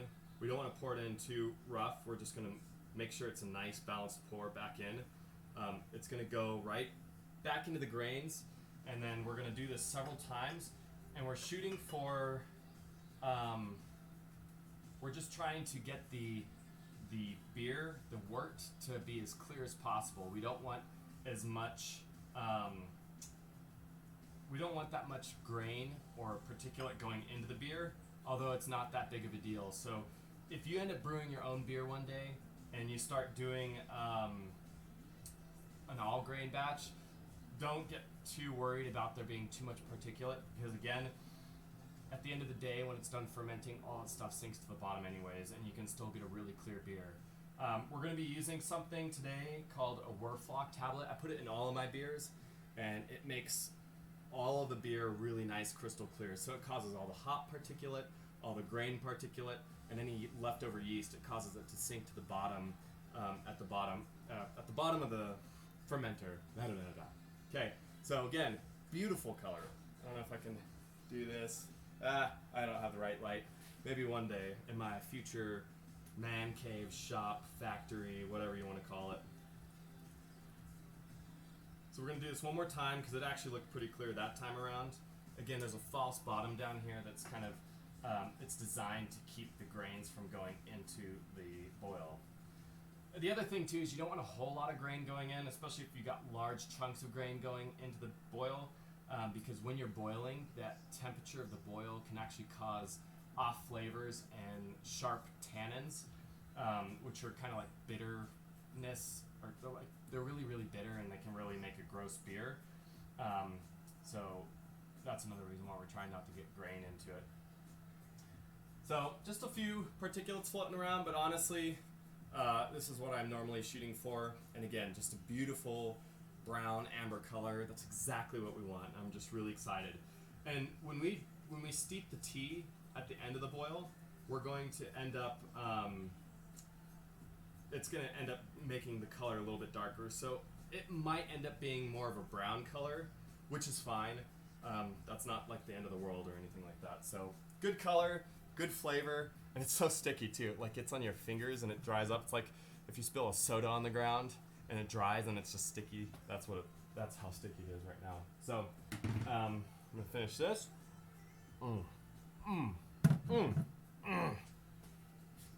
Can you tell it's not delicious? Okay. Oh yeah. For those of you guys who weren't here earlier, so this is a hose. It's silicone, so it's food grade silicone, and we're using this to get the hot water out. And at the very end, you'll see that there's this little cone shaped thing. All that does is, as the water flows through, it disperses it evenly, and it does a nice even spray up here. So that's what this is for. So we're plugging that in. Plug and play. Not a video game though. Huh. And then we got another silicone, and this is just to drain the beer into the bottom of the pot. One thing you want to do is you want to be careful about splashing. So when I was pouring that beer back into the grain, I was making sure to do it very carefully and close to the grain, because if you get splashing, there's a lot of oxygen that can end up getting into your beer, and you need a little bit of oxygen for the yeast. The yeast need that sugar and oxygen in order to create CO2 and alcohol. But you don't want to get too much oxygen into your beer, because if you get too much oxygen into your beer, it can become very stale and cardboardy. It could also help to create off flavors and phenols and that sort of thing. So we're going to get this in. Let's see if I can move it down a little more. There we go. Is that an okay view? You'll be able to see the beer flowing in here pretty soon. How about this? I'm gonna do this. I'll show you guys just to start off. Sorry for the movement, but we're gonna start off by opening this. So, and there's I do a lot of standing around here, but you can kind of see it kind of comes out, and then I just move it around to get a nice even flow. And then we're gonna open this because I need it to match what's going out. And there's our beer. And I don't want it to be too, there we go. I don't want it to flow out too fast and start splashing around. So you can see a little bit of particulate down there. Honestly, my false bottom's not the greatest, so I'm used to having a little bit of grain, extra grain going in and out.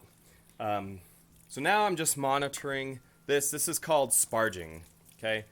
Or rinsing off the grain. And that's all we're doing. Super easy, and we're just trying to match the flow rate. Whatever is going out needs to match what's coming in, okay? So that's what's going on. gonna stick you back up here. I love your sticker, some gunner. That's good. Yeah, it's kind of wild, right? I know it seems very involved. The first few times I did this, honestly, it was super nerve-wracking, and I did it wrong the first few times. Like, I was making it go too fast. I was done putting the beer in within like 10 minutes, and it still worked, but you want to do nice and slow, because when you do nice and slow, it allows more of the sugars and the color and the grain to come out into the boil, and that's what we're shooting for. We want good beer, right? Good beer. So I'm gonna get this pot boiling so we don't have to sit there and waste a lot of time. So I'm gonna get this going.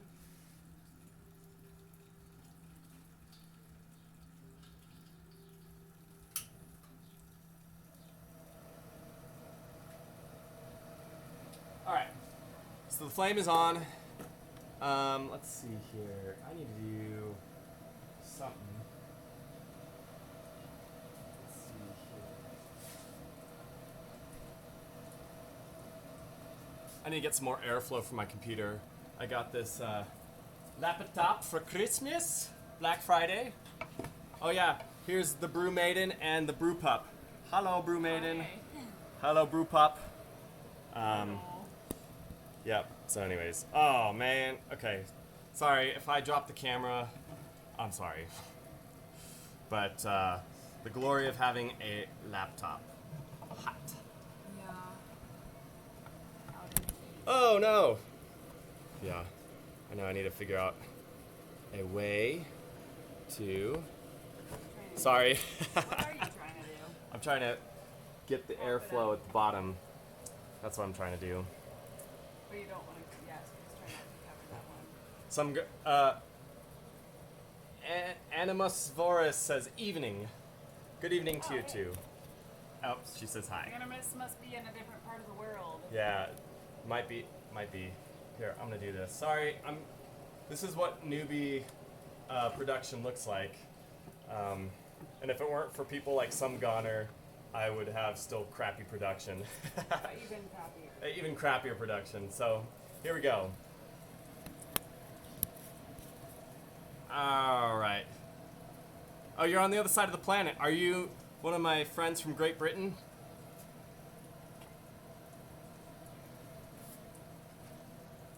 Yeah.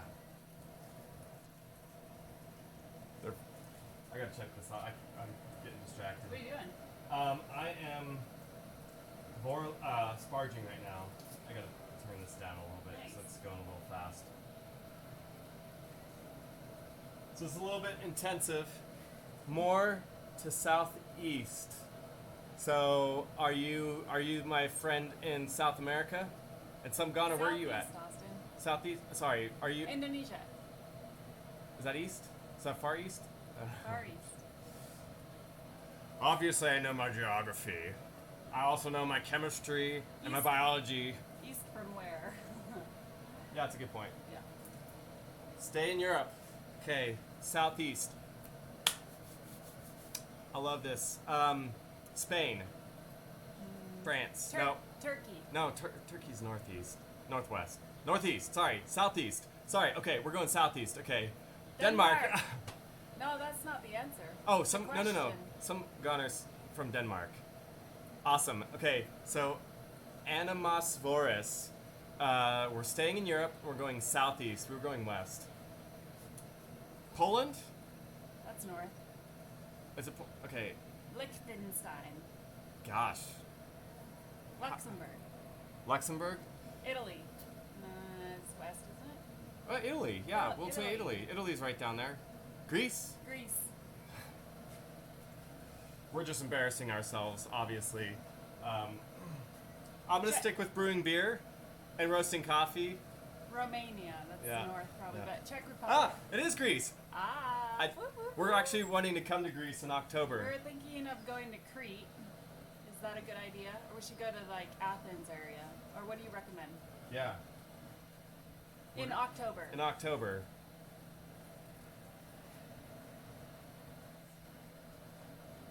Crete is awesome. Cool. Okay, good. Thanks. You guys, I just have to say, I'm really excited to have you all chatting and being on here with me. Like this makes my day. It makes it way more fun. And you guys all jumped on at the most exciting part of the whole video. The whole first part's me like blah blah blah blah blah, heating water up and waiting. Now we get to do all the fun stuff. Heating water up and waiting. Yeah. You can kind of see the beers starting to get higher into view.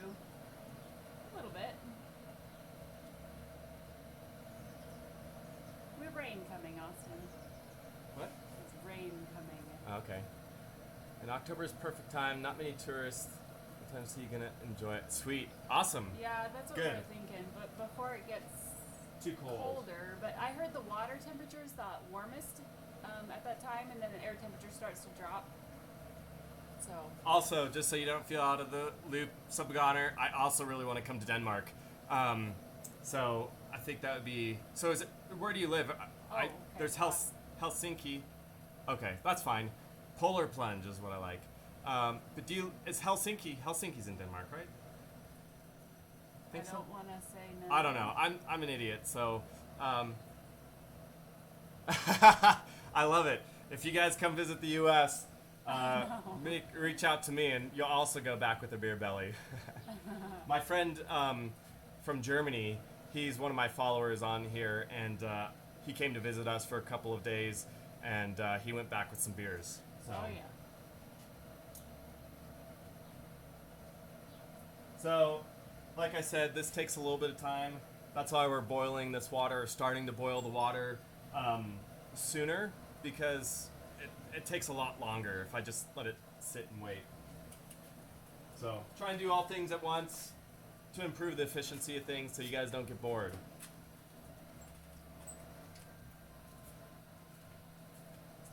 And then once this starts boiling, the wort starts boiling, we'll add our hops to it, our first batch of hops, which is amazing. It's also beer 30, which I have to wait until this is done to have a beer. But maybe I'll pull out some of my kegged beers so you guys can see. Hopefully it turns out okay. Sorry, I should be I'm blocking the view, I just realized. Yeah, I know. You're back. I'm gonna have to close the door a little bit. I have the garage door open, one for better lighting, and two, airflow, because when we're burning propane, you all know, burning stuff means that there's gonna be some CO2 in the air, and I don't feel like getting like carbon monoxide poisoning or carbon dioxide in my system more than I already have. So it's just a health thing. So if you do end up doing this sort of thing, if you end up brewing your own beer and you have all of this set up, make sure you get the proper airflow. Especially in the wintertime. I imagine in Denmark, it gets really, really freaking cold. Gotta increase my speed of the water going in, starting to bulge a little bit. But anyways, yeah, if you're in Denmark, imagine it gets really cold in the winter, so you're probably going to be doing brewing inside if you were to start doing it. Just make sure you have a lot of airflow in your space. And so, yeah, for you guys, and what kind of beers do you like? Do you like IPAs? What do you have over there? Because I know, at least my buddy in Germany told me, they had a lot of Hefeweizens and lagers and Bachs and things like that. But they just recently changed their laws, like 5 years ago, to allow craft beer. So up until like 5 years ago, they didn't have anything like IPAs or amber ales because the law said that they could only use certain ingredients, and they weren't allowed to experiment much. So to me, that seems kind of silly, but what beers do you like over there? Like, what are some breweries that you'd recommend over in Denmark and in Greece? I'm curious.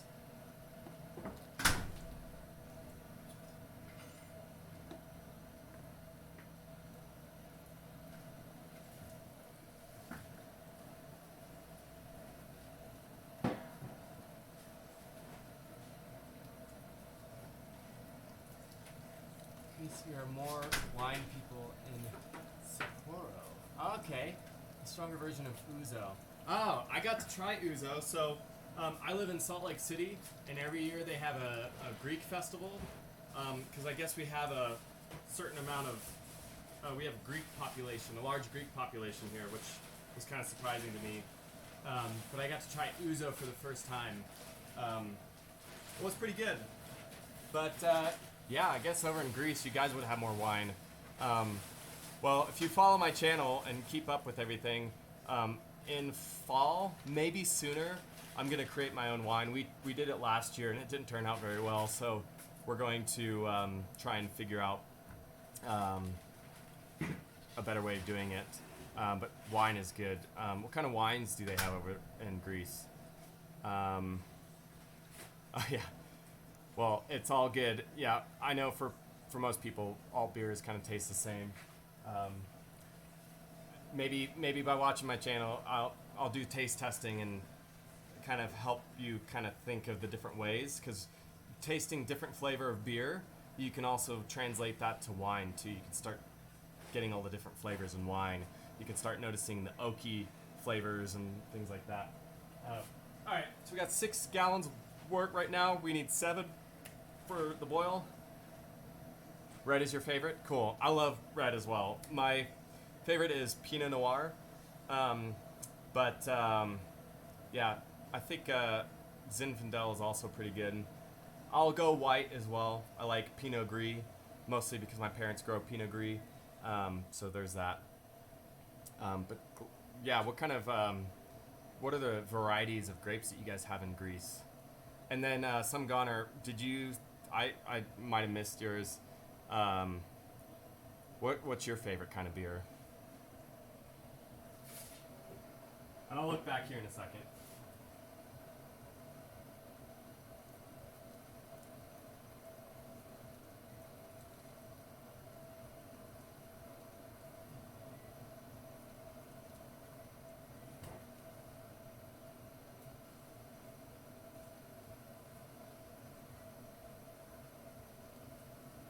I don't know if you guys can see it, but when it goes really well, goes strong, the water kind of sprays out a lot better. Just trying to get most of the water out as much as possible. Alright, we've got about 1/4 of a gallon to go before we're ready to boil. Okay, so going back, sorry. Alright. I won't mention any brands. We have our local ones. Not outside the country. Okay, cool. Well, you'll have to let me know if there's one in particular, so when we're there in October, we can try one. And then for some goner, you said my all-time favorite is a triple Carmelite. Okay, sweet. Okay, Belgian ales are great though. Go to Carlsberg. Okay, sweet. I'll have to look those up. We don't have very many beer selections from outside of the country in Utah, just because it's Utah. But where I used to live about 5 years ago, in Oregon, we had all sorts of stuff. But yeah, Belgians are really, really good. We have a place here, a brewery here that does triples and doubles in terms of the Belgian ales, and they're really, really good. So everybody in Denmark drinks Carlsberg or Tuborg. Awesome. Okay, well, I'll write those down, because maybe one day when I come to Denmark, I'll have to try those, because I love trying the different flavors of everywhere. Because the water everywhere around the world is so different, which changes the flavor of the beer. Water has a huge part to play, and so you can have the same recipe as me here in the U.S., but because of the water content and water makeup of that you guys have over there, it'll be different. So same recipe, just different water, and you'll have a totally different outcome, which is great. All right, so beer's done. So remember, I told you guys that there's a lot of sugar in here. That sugar, as it boils, it has a tendency to overflow, so I gotta really watch it. So as it starts boiling, when I add my hops, you'll probably see me turn down the gas. That's just to prevent it from boiling over, because it's a total mess. I mean, it just goes everywhere. And I don't want to waste beer, because why waste beer?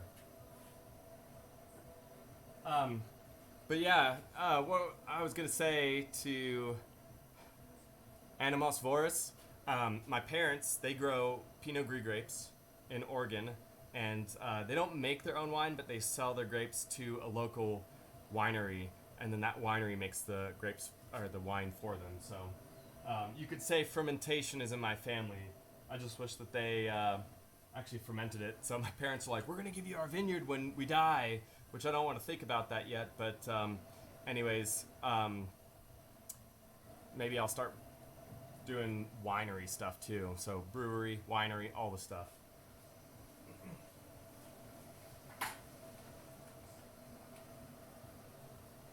All right.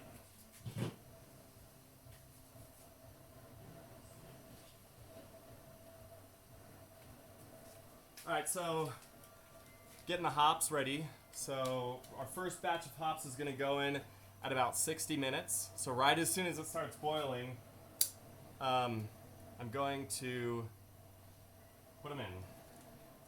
So pop this open. Oh, gosh. One thing you'll get to know about me is I just love the smells and flavors of everything. Okay, so Moscato.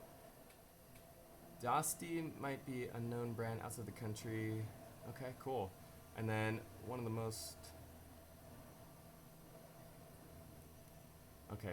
famous brands. Cool. I'll write all that stuff down just because that'll be helpful and it'll help me know exactly what I want to go to. So you guys are great. Thanks so much for interacting with me. This is a real blast for me. All right. So I got this muslin bag that's gonna hold the hops. I'm just gonna pour it in. It's 1 ounce of hops. The hops that are going in at 60 minutes are for bittering only. So when you have a beer and it's bitter, that's what these hops are for. The hops that I add later in the boil are for flavor and aroma. So that's what's going on with that. So these will be ready. So as soon as this boils, which is really soon, we have about 10 more degrees before it starts boiling. We're at a higher elevation here. We're about 4,500 feet, which I don't know what that is in kilometers, but that's how high we are here. So it just means that the boil temperature, I think it's lower up at higher. What? Yeah, so it's 204, 205 Fahrenheit. So in terms of Celsius, I don't know what that is. I'd have to play around with some calculators and such. So this is ready to go. This is about to boil, and I'll be right back.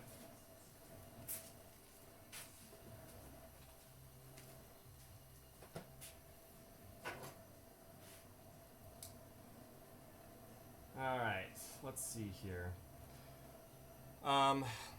Once we get everything boiling, we're just gonna, it's a waiting game really, is what we'll be at. So I'll kind of show you some other things that I'm gonna be getting ready. Right around halfway through the boil, I'm gonna bring the fermenter out and get that all sanitized and ready to go for the beer. And then I'm gonna get this filled up with cold water, and we're gonna use that for cooling the beer down really, really fast. So near the end of the boil, things start happening really, really fast. So yeah, so we'll if you have any questions, just ask away. Hey, Amy, did you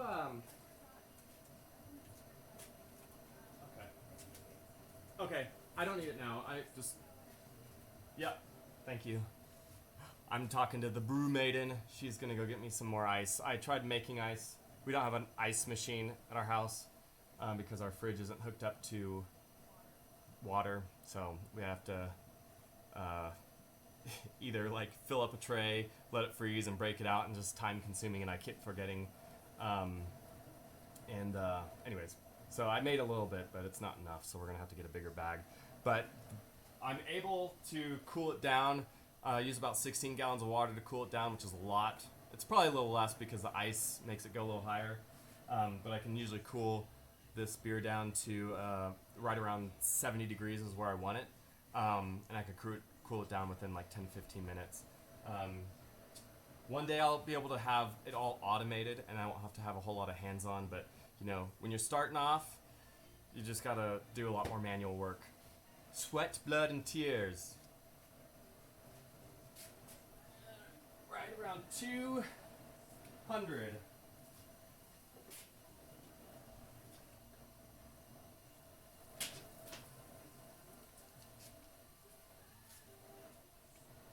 also the other thing too is with the garage door open, probably when I start cooling the beer down, I'm gonna close it. Right now it's open. I don't really care so much. There's gonna be dust and stuff flying in, but it's getting all sterilized, and all that stuff's gonna sink to the bottom of the fermenter once it's fermenting. So it's really not something that I'm worrying about. And so if you do brew outside, don't worry about that either, because it's not that big of a deal. Okay. So I got my timer ready to go for 1 hour.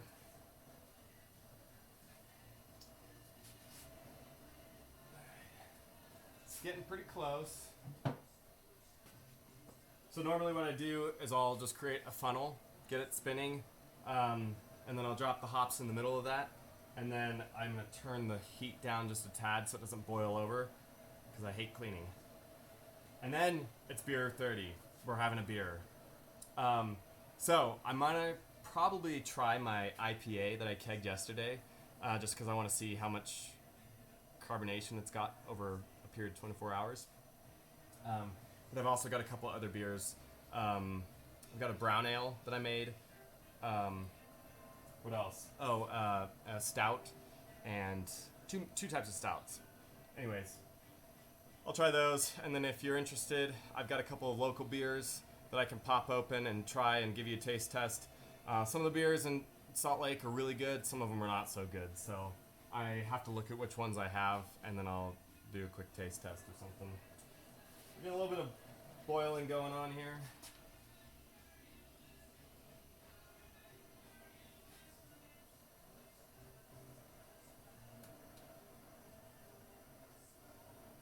So you can see a really thick layer of foam.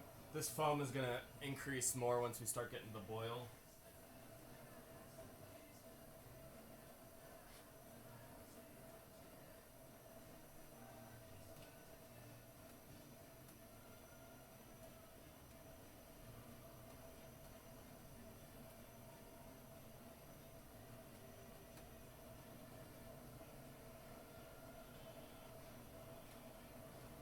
And once it's at a boil, I can turn the gas down too, so I don't waste as much gas, because it takes a lot more energy to get it to boil, but once it's boiling, it doesn't require as much energy to maintain that boil going on, which is great.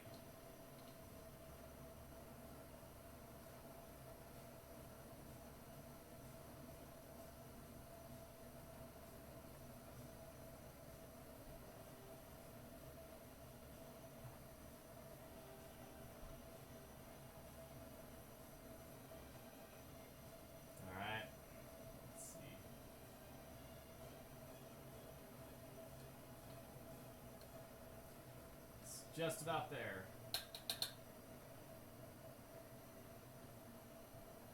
We're about 202 degrees right now.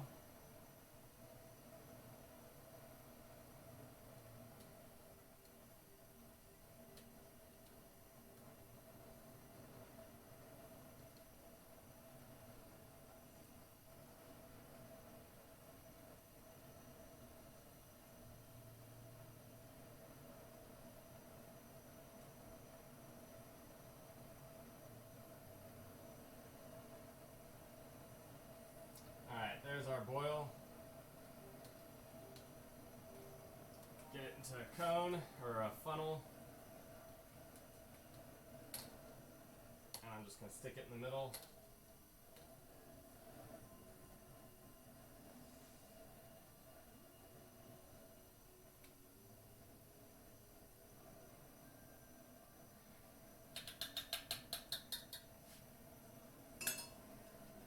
Alright, we got a nice boil going right now. I think you can see that, kind of, sort of.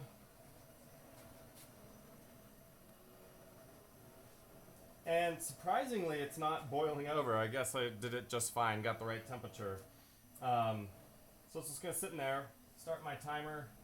We got 1 hour to go. At 15 minutes, a lot's going to happen. I'm going to put the wort chiller in. And that wort chiller it's just copper piping that's in kind of like a spring-looking shape. I'm going to stick that in. There's a couple reasons why I do that. One, I stick it in at 15 minutes. One, so if there's anything on it that's like bacteria or wild yeast or anything, it'll basically disinfect it or sanitize it. And it's also good to put a little bit of copper in your beer. I actually read somewhere that people were putting copper pipe or pennies in their beer, and just for whatever reason, that copper adds a certain amount of body to your beer. So that's another reason why I do it. And then at 15 minutes, we're also adding our last hops. Oh shoot! Oh no! Ha! There we go. Now you. We had a boil over. You just watched it. The great thing about being uncensored and on, so that's what I was trying to avoid. I thought I was good to go. Obviously I wasn't. But I turned the heat down, and now we got a nice rolling boil. But now I've got myself some extra cleaning to do, so tried avoiding that. Anyways, where was I? Oh yeah, at 15 minutes. So we put the wort chiller in. And then we're also going to add the Werflock tablet, which is Irish moss, a little bit of gypsum, I believe, and it's a little tablet. It goes in the beer, and it kind of not decomposes, but it breaks down, and the Irish moss will create some sort of gelatinous substance that's going to go around and it's going to pick up the hop particulate as well as the grain particulate and any other enzymes and proteins that are floating around the water, and it's all going to kind of coagulate together. And then once I pour this in the fermenter, you'll kind of see that stuff floating around. It looks really gross, but honestly, it's not bad for you to have that in there. It'll all sink to the bottom during the fermentation. So hops, Werflock, and then the wort chiller. And then as soon as we turn the flame off, which is called flame out, we're going to steep our black tea. So I'm going to measure that out here shortly. We're going to steep it for about 5-10 minutes or so. I decided not to boil it because I didn't want any bitterness or off tannins getting into the beer. So I'm just going to let it be nice and hot and let it steep for 5-10 minutes before I chill it. And then we'll pull it out, and then we'll chill it, and then it goes in the fermenter. I will not be videotaping me cleaning everything because that's boring, and yeah, it's not worth it. So anyways, I have an idea though. I'm gonna try a beer. It's beer 30. Amy, can you hold the cameras? I'm gonna show you guys my keg beer. If you guys didn't see the kegging yesterday, definitely check out my highlight of the fail because that was pretty funny. And check out the first beer, but I got this glass stein, and the brew maiden, she's gonna come here, and she's gonna hold this camera. Okay, I'm just gonna pull this open. Checking out the beer here. Oh, I see what you're I'm gonna try it. Okay, we'll see how well it turns out. Might be too carbonated. Oh, yeah, too carbonated. Oh, there we go. Oh, yeah. I don't know if you guys can see this, but looks good. this is my beer that it I looks made. a lot more carbonated than yesterday. Yeah, it does. I shook the crap out of it. Yeah. So this is my IPA. In fact, it was something I did on my first stream on Twitch, but I realized it didn't get saved on Twitch, and I didn't even record it. So y'all just have to trust me on the fact that I did make it. But anyways, it's a little hazy, which was not what I anticipated, but this is good. So this is not Southern Comfort. So Southern Comfort is what I'm making right now. That's the amber ale. This one, I call it Magnum IPA, or Magnum PA. It's a play on words from an old TV show back in like the 70s and 80s called Magnum PI, like Personal Investigator. And I used a hop called Magnum hops as a bittering hop. And the show takes place in, I think Hawaii, maybe California. And this is where I've only seen a few episodes and I just got inspired. But it's somewhere exotic and tropical. I'm pretty sure it's Hawaii. Anyways, so I tried shooting for hops that created a more citrusy, fruity, floral flavor that was more exotic. And so that's what the hops were for. And then the Magnum hops, just bittering. So Magnum PA, shooting for something exotic, just as a nod to the TV show. And It smells so good. Oh. So it's a little more carbonated than it was yesterday, but it's still kind of flat. But the flavor is just so good. So I'm gonna enjoy it because it's my own recipe. That's what's so exciting about brewing. It's like you can create a beer that's really good. Again, I think what I did was I forgot to do a Werflock tablet in this beer, and because of that, it just was a little hazy. But haze isn't going to hurt you. The haze comes from the yeast, so the yeast is suspended in the beer. Yeast is not bad for you. Yeast is good for you. In fact, the yeast will help your microbiome, gut flora. And so there's that. That's one benefit of drinking beer. Too much beer would throw it off. Yeah, too much beer would throw it off, but a little bit is good. A little bit of fermentation is good. Yeah. So anyways, that's what the yeast is for. Good. So that's what the haze is. So if you see haze, that means there's more yeast floating around in it, and it's not bad. It might change the flavor a little bit, but it's honestly good. Try it this time? Cheers. Is it cold?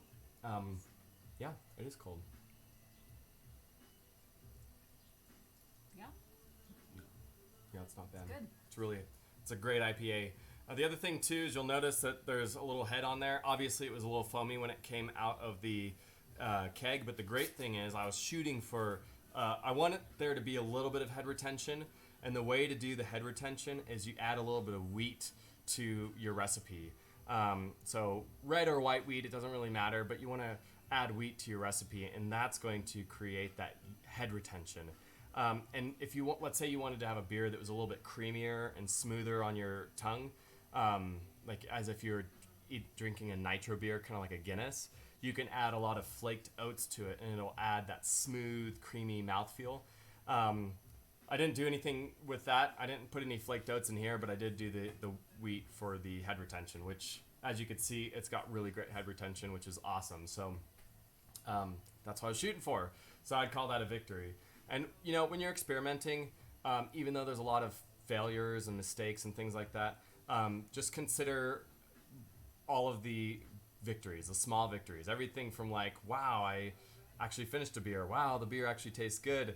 And, or, you know, that process went better than I thought, you know, that kind of thing. Find all the small victories and the wins and use those to motivate you to keep moving forward.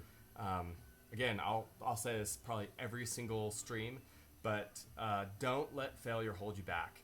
Let every failure try to change your perspective and consider every failure as an opportunity to grow, and use every failure just consider it as a minor setback. And if it's a little bigger than a minor setback, just get up and go and keep moving forward, keep progressing, keep learning, and just don't stop. The day you let failure overtake you, that's when you're defeated. When you quit, you're defeated. Until you quit, you're not defeated. Just keep going. You know, and think about it too on a war level. Like, wars are not usually won by major battles, major victories in major battles, but it's the small victories, thousands of small victories that happen. So just think about it that way. So I just want to encourage you, whether it's beer, coffee, or anything else. I know I've said this like 3 times already. Whatever it is, don't stop. Just keep moving forward.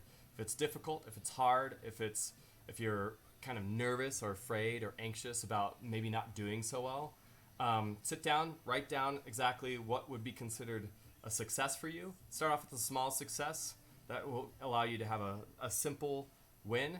And then when you go from that win, you can start creating bigger goals and changing your idea of success.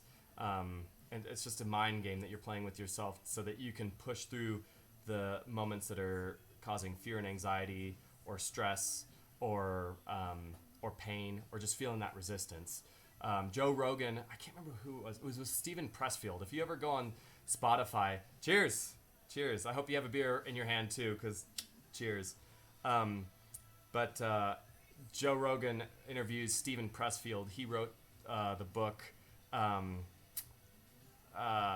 Gates of Fire about the 300 Spartans. He also wrote a bunch of other stuff, but he talks about when it comes to writing, there's always this resistance, and he talks about the fates being the source of innovation and creativity. So whatever. I mean, we have innovation and creativity as humans, and but the big things, the good things, the things that last, that are worthwhile and worth going after, that have the biggest reward but the highest price, they're the ones that have the most resistance and pain. And you got to go through that if you want the bigger things in life. If you don't go through that and you just keep giving into the comfort of life, then you're going to end up having a small life and small impact. So I'm just encouraging you. I want this to be more than just beer and coffee. I want this to be a discussion of how to improve our lives and to improve each other and encourage each other and sharpen each other, so that we can change the world one person at a time, one beer at a time, one coffee at a time. So cheers to that.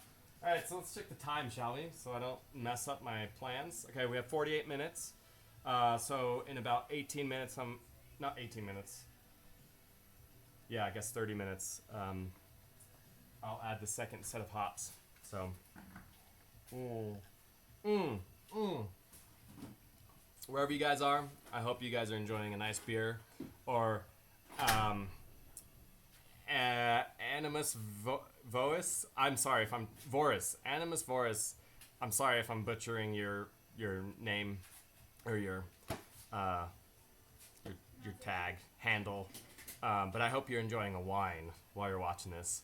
Yeah, hell yeah, hell yeah. It'd be fun too. At some point in time, I'd love to have just like a beer and discussion. Because sometimes I'm on the road, and if I'm on the road, I can at least grab a beer and have discussions with you guys. That way I'm not always having to be home, because I do a lot of travel for work. So anyways, maybe I can try some local beers in different cities and chat with y'all. So anyways, 3 viewers. Okay, all y'all who are joining, please join in, grab yourself a beer, ask questions. We're brewing beer today, amber ale. We're calling it Southern Comfort because we're trying to make it like a Southern sweet tea, minus the uber sweet and uber syrupy gross sweet tea. We want it to be nice, crisp, clean, clear beer that's pleasant to drink with an aftertaste of black tea. That's what we're shooting for today. We're about 38 minutes from being, 45 minutes from being done, and about 30 minutes from putting in our next hop edition. And things are just going to get really busy here shortly, so I'm using this off time to enjoy a beer and have conversation with you guys. So questions are totally, I love your questions. So ask questions, anything, I don't care. Thanks for joining. You guys are amazing. This is the whole reason why I do it, is you guys. So thanks. I love beer.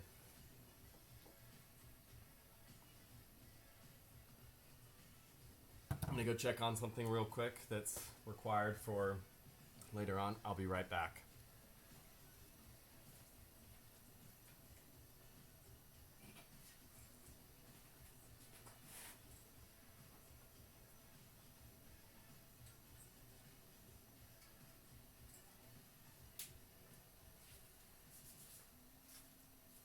I should probably just show you guys this.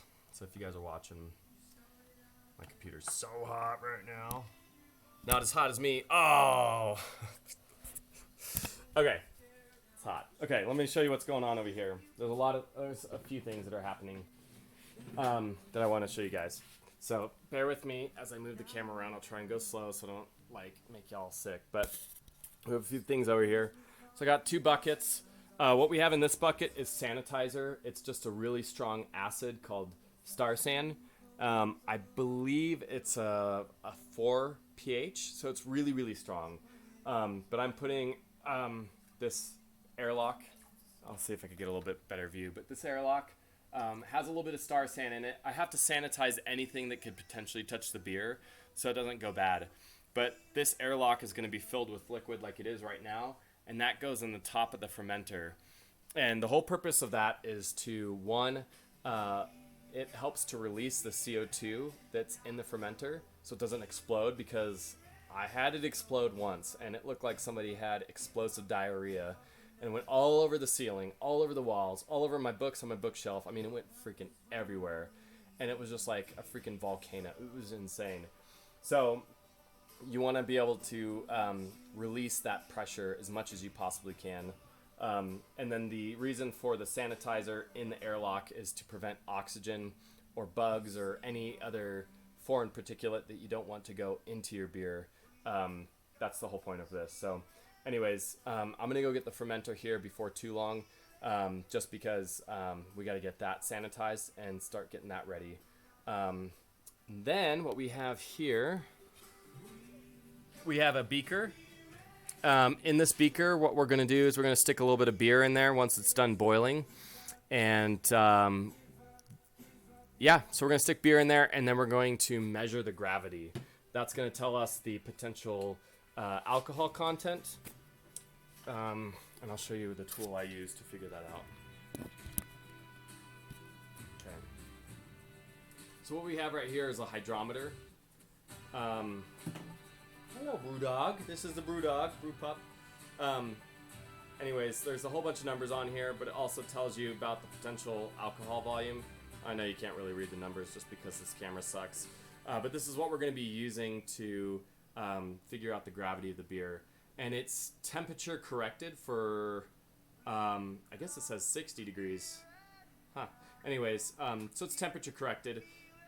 And that's just telling me whether my beer, I guess my mash and boil was as efficient as I was hoping for. And again, based on my gravity, which is dependent on the amount of sugars in the beer, it'll make the beer more dense. And then it'll make the beer more dense, which means it'll float more, and that'll tell me how much my potential alcohol content is. Like I already told you guys, my potential alcohol, at least predicted potential alcohol, is 6% for this beer, which is right around the base what you want for an amber ale anyways. But you can always add more alcohol if you want to. The one limiting factor for adding more alcohol or more sugar to your beer to get a higher alcohol beer is the yeast. Some yeast can't stand high alcohol content. They can't handle high alcohol because they'll die in it. So you have to find yeast strains that can handle the higher alcohol content. So there's some for wine, there's some for like stouts and porters when you're really jacking up the alcohol content. But the whole point is, if you want more alcohol, add more sugar. You could do that by adding more grains and having a bigger grain bill. So today I had, 12 and a half pounds of grains.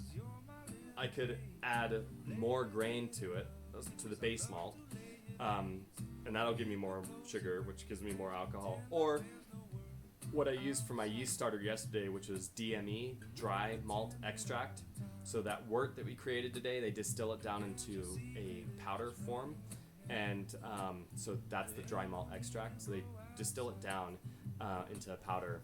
So you can add that powder to your beer without it making too much of an impact on the flavor, and it'll jack up your alcohol content. So 1 pound of that dry malt extract will increase your alcohol potential by 1%. You can also add honey, regular sugar, maple syrup. You can add all those things, which honey and maple syrup will change the flavor a little bit. Yeah, overall, there's simple sugars, and the yeast will eat all of it. So there's that. Pretty soon, I can't remember if I showed you guys this or not, but this is what we're going to be using for our tea. So it's a really fine mesh bag to keep any tea particulates out. It's really big. It's a lot bigger than I thought, but that's what we're going to use to put the tea in for steeping. Anyways, so there's that. So I'm going to bring you back over to where you can see everything.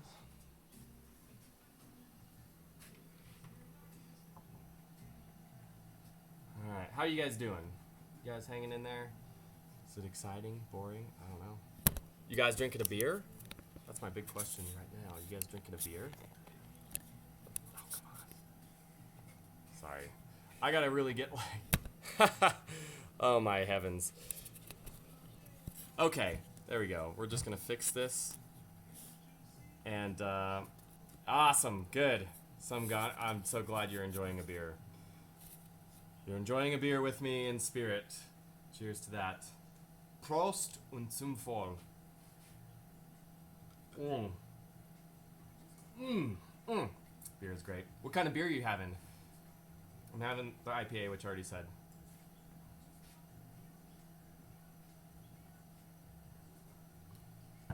Yes, sir. Cheers. Just a Carlsberg. Okay, cool. Oh, Pilsner's great. I was actually thinking of making about a Pilsner in my next video. It just takes a little longer to ferment, but I love Pilsners. Is it? Yeah, awesome. Well, I'll look for that and see if I can find it. And if I can't, I'm coming to Denmark and I'm gonna try a Carlsberg. That'd be great. I'll have to send you a whisper if I do come to Denmark. Same with you, Animus Forus. I'll just send you guys, be like, hey, I'm coming. We'll just meet up at a pub and enjoy a beer together. Dude, awesome. You guys are great. This literally within the last few days. Some Goner, you just like made my day a couple days ago, and you're still making my day. But then all of the rest of you who are in the chat and watching and following, like you guys are just making my day. I am so happy. It's great. So thanks for joining the journey. I really appreciate it. I'm gonna go get the next hop thing ready, so I'll be right back.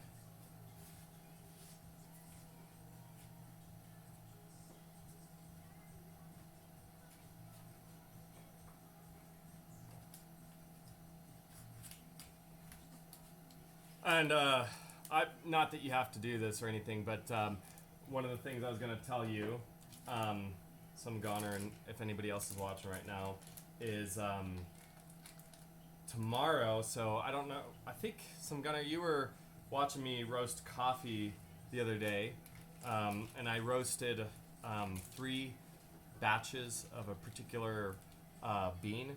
And tomorrow we're actually going to be doing the taste testing. It's had enough time now that it's ready to enjoy, and I'm going to have some neighbors over and we're going to do some taste testing on the coffee. So that'll be tomorrow. It's going to be a lot less time than today. Today's like we're almost at 3 hours session for live stream, which is quite some time. Tomorrow's going to be a lot less time just because it doesn't take that long to not roast, but brew the coffee.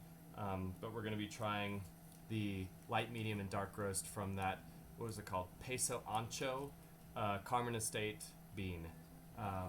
So we're just going to see, as we go from light, medium, and dark roast, what the flavor changes. As we go to darker roast, we're starting to go towards kind of more bitter, chocolatey, like a bittersweet chocolate, sometimes burnt caramel or burnt sugar kind of thing. It's good. It's just different. More earthy and just thicker. And then the lighter roast, we're going towards something that's a little bit more acidic, sometimes cleaner, more floral, more herbal. And then medium is just kind of a mix between the two. And medium is honestly just a great way to go. It just depends on the type of coffee bean. Some coffee beans you want to go light. Some coffee beans you want to be medium. Some coffee beans you want to be dark roast to get their full potential. Also, the reason I'm doing coffee in addition to beer is because I like to put some of my coffee in my own beer. I made an Irish coffee red ale about a year ago, and my whole point in that one was to try and get the beer to taste like an Irish coffee. So it turned out really, really, really well. What I could do next time, what I learned, is I need to add more coffee to it, because it just basically was a kick in the face, like this is beer, and then it had a vanilla kind of aftertaste as well as the aftertaste of whiskey, which was really, really great. So the Irish coffee did come out, and then you could smell the coffee, but you couldn't taste the coffee as much, which was a little bit of a bummer for me. But yeah. Okay, we're at 35 minutes. So 20 minutes from now, I will put my wort chiller in, the Werflock tablet, and the hops in, and we're going to start on the downward trend for finishing up today's stream. So again, thanks for following, thanks for watching, thanks for chatting, some Goner and Animus Vorus. You guys have made the day. And Leo Koval, I know you followed me as well about an hour ago, so yeah, stay frosty too. So thanks for the follows. What I'd like to do is, if you tell people to join, or follow and watch. I would love to, for every person that you bring. Right now, since I'm so new, I'm just like, if you get one person to come watch and follow and be part of the conversation, then I'd love for you to join me in creating the next beer. So I haven't figured out what I'm going to brew next, but if you want to be a part of that process of building the recipe, let me know. We'll name it too. I'll give you a shout out and say that it's your creation, because it just makes it more fun to have you guys have your own DNA in it. You know, it's your mind, your ideas. So be thinking of some recipes, some beers that you'd like us to brew here, and just be part of the experience. It's more fun that way, anyways. So I'll be right back.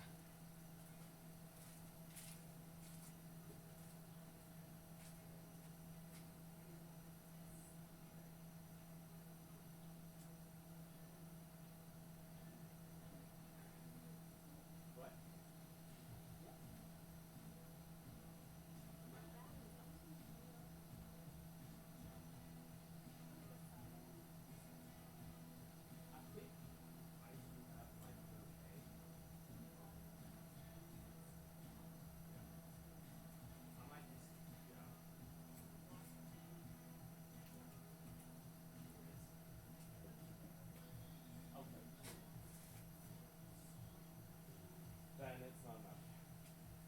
Yeah. Well, we're at 30 minutes, so if you want to get some, then probably not a good time. But then I can just stick it in the freezer, so it's not a big deal. Sure. I got 30 minutes before I'm done, and then an additional 10 minutes for the tea that we're gonna steep. So yeah, just whatever works, love. Okay. Cool. Funny story. I took a month off of all alcohol just because I was trying to improve my health a little bit, because I noticed I was having a beer or two every day. So I took a whole month off, and now, like, one beer, I'm just like, and this IPA is 7.3%, so I'm already feeling it. I also didn't eat any food today yet. Well, maybe a little bit of something, but it's hitting me a little bit different. But, you know, the thing about Brew Day is you blast music, you drink a beer, you get a little bit of a buzz, and then it makes cleaning that much easier. A beer or 2 day. You're right, it isn't, actually. I did talk to the doctor, and they were saying like no more than 2 beers a day for adult males. They said 1 beer a day for women, and they said try to limit it to about 4 days a week that you drink beer, which is pretty good. That means you get to enjoy lots of beer. That being said, you know, it's always good. Oh, I would love to. You know what?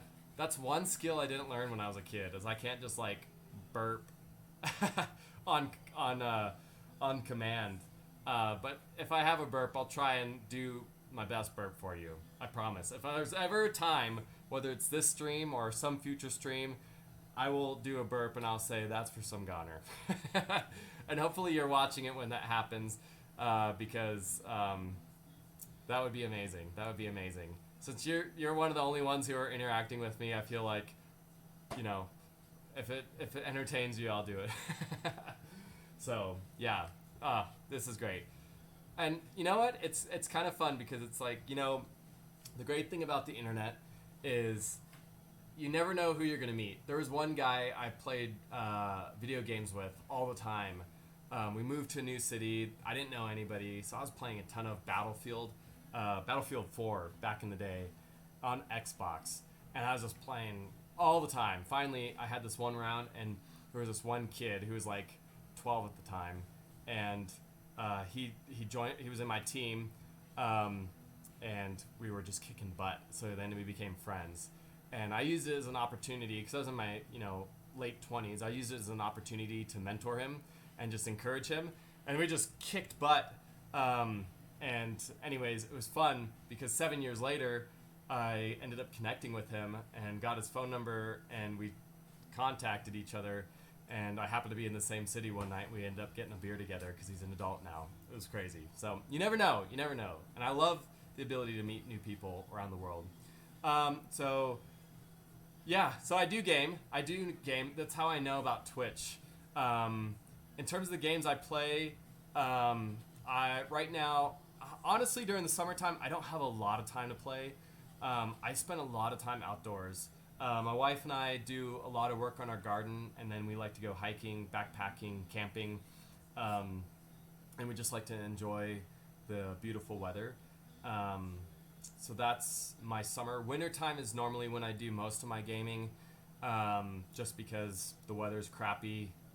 There's a lot of snow on the trails, so it's not as much fun to go hike. So that's why I don't do a whole lot. And I'm not the greatest gamer, which is why I don't really do anything with games on Twitch. I don't know if that matters. I don't know. Some Gunner, you probably have seen people play games on Twitch that are both good and bad. I might try that just to see what it's like, because I got my computer all set up for that if I wanted to do a live stream of that. But I don't know. I kind of wanted to have a different niche with Twitch. Just brewing beer and roasting coffee and having conversation and not getting distracted. Oh yeah, sorry. I love that Bob Ross sticker. Anyways, yeah, so that's why I haven't done it. So in terms of games I play, right now, if I do have time, I play, Mountain Blade 2 Bannerlord. I know it's not the greatest game in the world, but I love that game because in high school and middle school, my brother and I wanted a game like that so badly that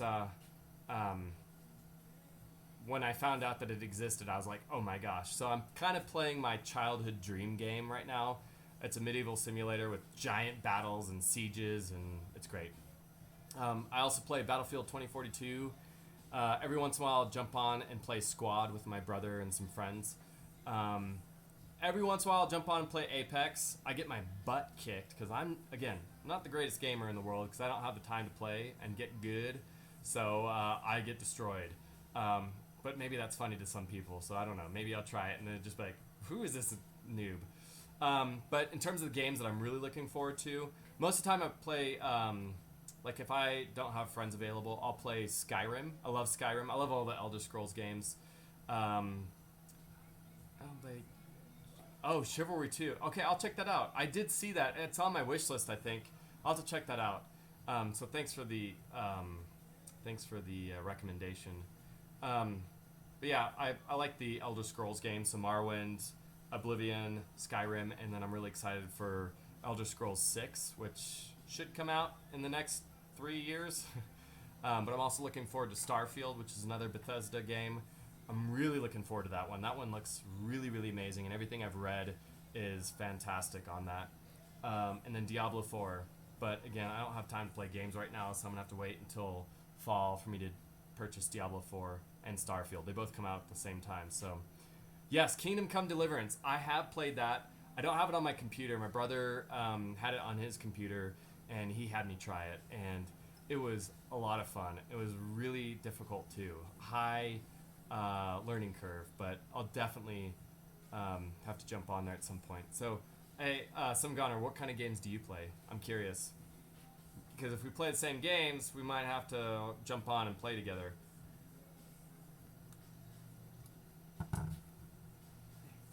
Also, whenever you have a chance, that might be nice. I guess. I know, I'm sorry. No worries. I know I'm interrupting you and stuff, so. I love you. I'll give you a foot massage later. Oh, Sea of Thieves. Oh, yes. Okay, Doom Eternal. I've heard a lot about that. Is Doom Eternal any good? Sea of Thieves, my brother really wants me to get, and I have it on my wish list. I just haven't had time to jump on. And Project Zomboid does look really good.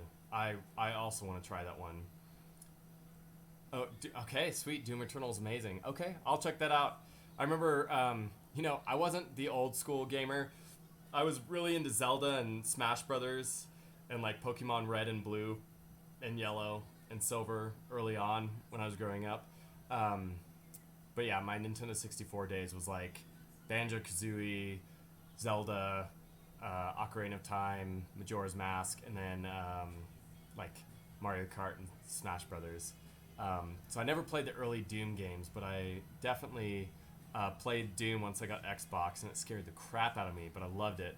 Um, you will see thieves if you can play with your brother. Yes, I know that's more of like a game that you want to play with people. So yeah, I would definitely try that. Playing with the crew makes it a million times better. Yeah. Honestly, if you haven't figured it out already, I'm an extrovert. I love people. I want to do everything with people. If I have to do something alone, I will. I just would rather do it with people. So every game I play, most of them are multiplayer. As long as I can play with somebody, it makes it more worthwhile to me. But there's a handful of games where I just need to veg out and escape life for a little bit and just have a lot of fun. Go dungeon diving, kill some monsters, build my character, that kind of thing. So, all right, 23 minutes. In a few minutes, we're going to add our next hops and wort chiller and Warflock tablet. Okay, thanks. I love you. Thanks for your help. The Brew Maiden is going to get me some ice because the ice that I created this week was not enough to cool the beer down. So, oh, you take Dakota? Okay, cool, thanks. All right, sweet. She's taking Brew Pup, so I don't have to worry about him. All right, well, you know what? I'm going to finish this one off. Yeah, thanks, Brew Maiden. That's from Some Goner. I told her that was her nickname, and she's like, all right. So I'm going to get her a t-shirt that says Brew Maiden on it at some point in time. And then, yeah. Anyways, this is great. This is great. This is like the next best thing to being in person. So, Some Goner, you're just like making my day, so I appreciate it. And anybody who else is watching this, Animus Forest, you also made my day. I really appreciate that. You guys are just great. This is, again, I'm doing this as a motivation to do more because ultimately I'm going to create a brewery. This is just the beginning. It's a long-term plan. So having you guys be a part of the journey, ask questions, because I will be the first to say there will be questions that you will ask that I have no idea, but it's okay for me to not know because it just helps me to know where to look and what to ask for the next time. And I'll try to find the answers for you guys. So there's that. So, yeah. Again, cheers to you all, because you guys are the only reason this channel exists.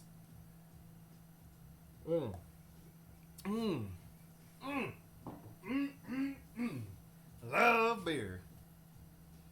Alright, let's see. We've got 21 minutes. Alright.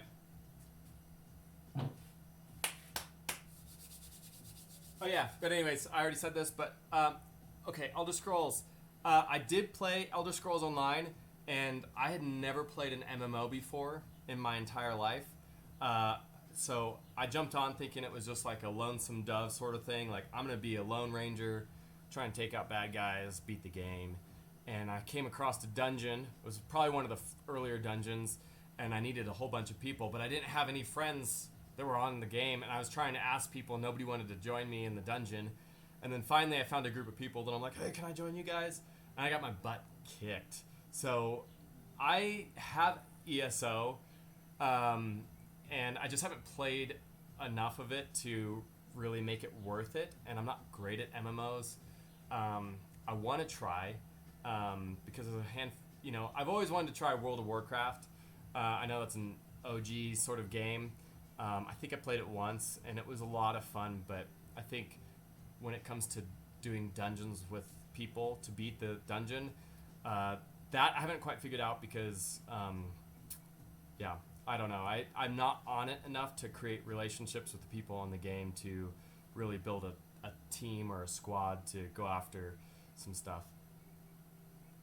Yeah, no worries. I mean, if I were to play, World of Warcraft, I'd play it just for kicks, for good old times kind of thing, to be like, oh, this is what I missed out on.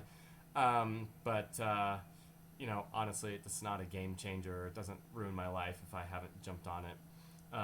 I know a few people that still play it, and they've invited me to join them, so I've thought about it, but honestly, the hard part is now that I'm a homeowner and I've got this job that keeps me away from home most of the time, it's hard for me to game as much as I'd like to. I really enjoy video games, but again, wintertime's the time that I have to do it because there's just a lot less going on. Okay, 19 minutes. All right. Hey, Animus Vorus, thank you for following me. Awesome, awesome. I'm gonna go get some stuff that has to go in here in about in a short amount of time. Here, I gotta get this off. Sorry, I'm gonna stop talking for a second because I gotta get some things going.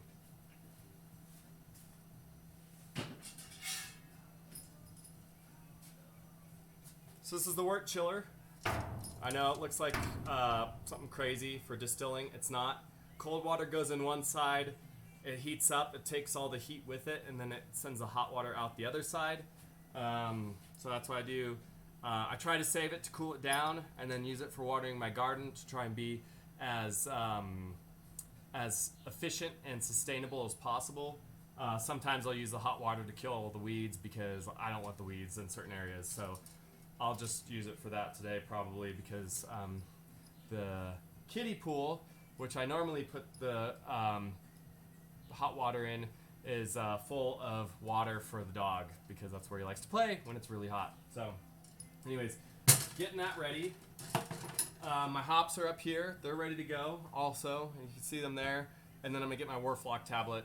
So it's all going to happen really fast. And then we're going to steep the tea. So I got a lot that I'm going to do. So I'll be right back.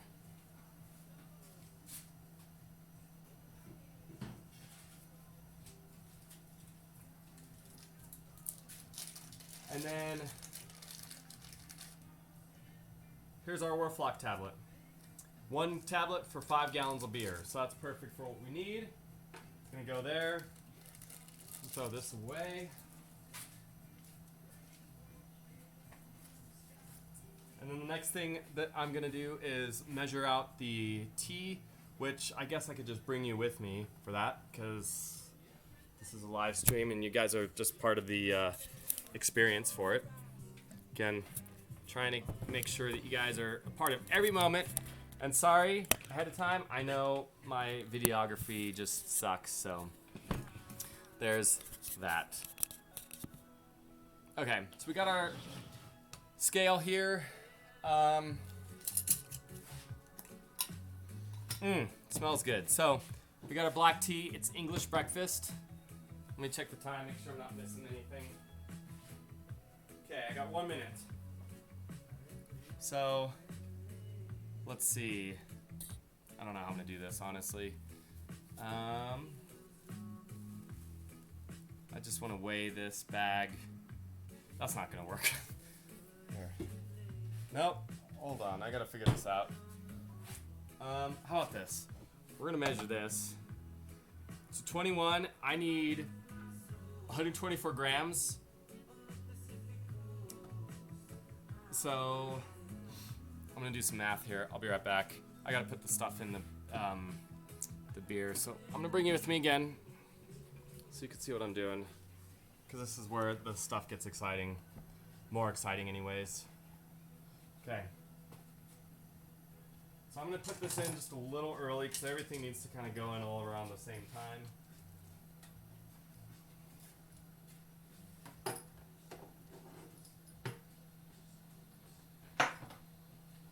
Okay, so that cooled the water down just a tad, just because it's metal, it's colder, it's cooling the water down.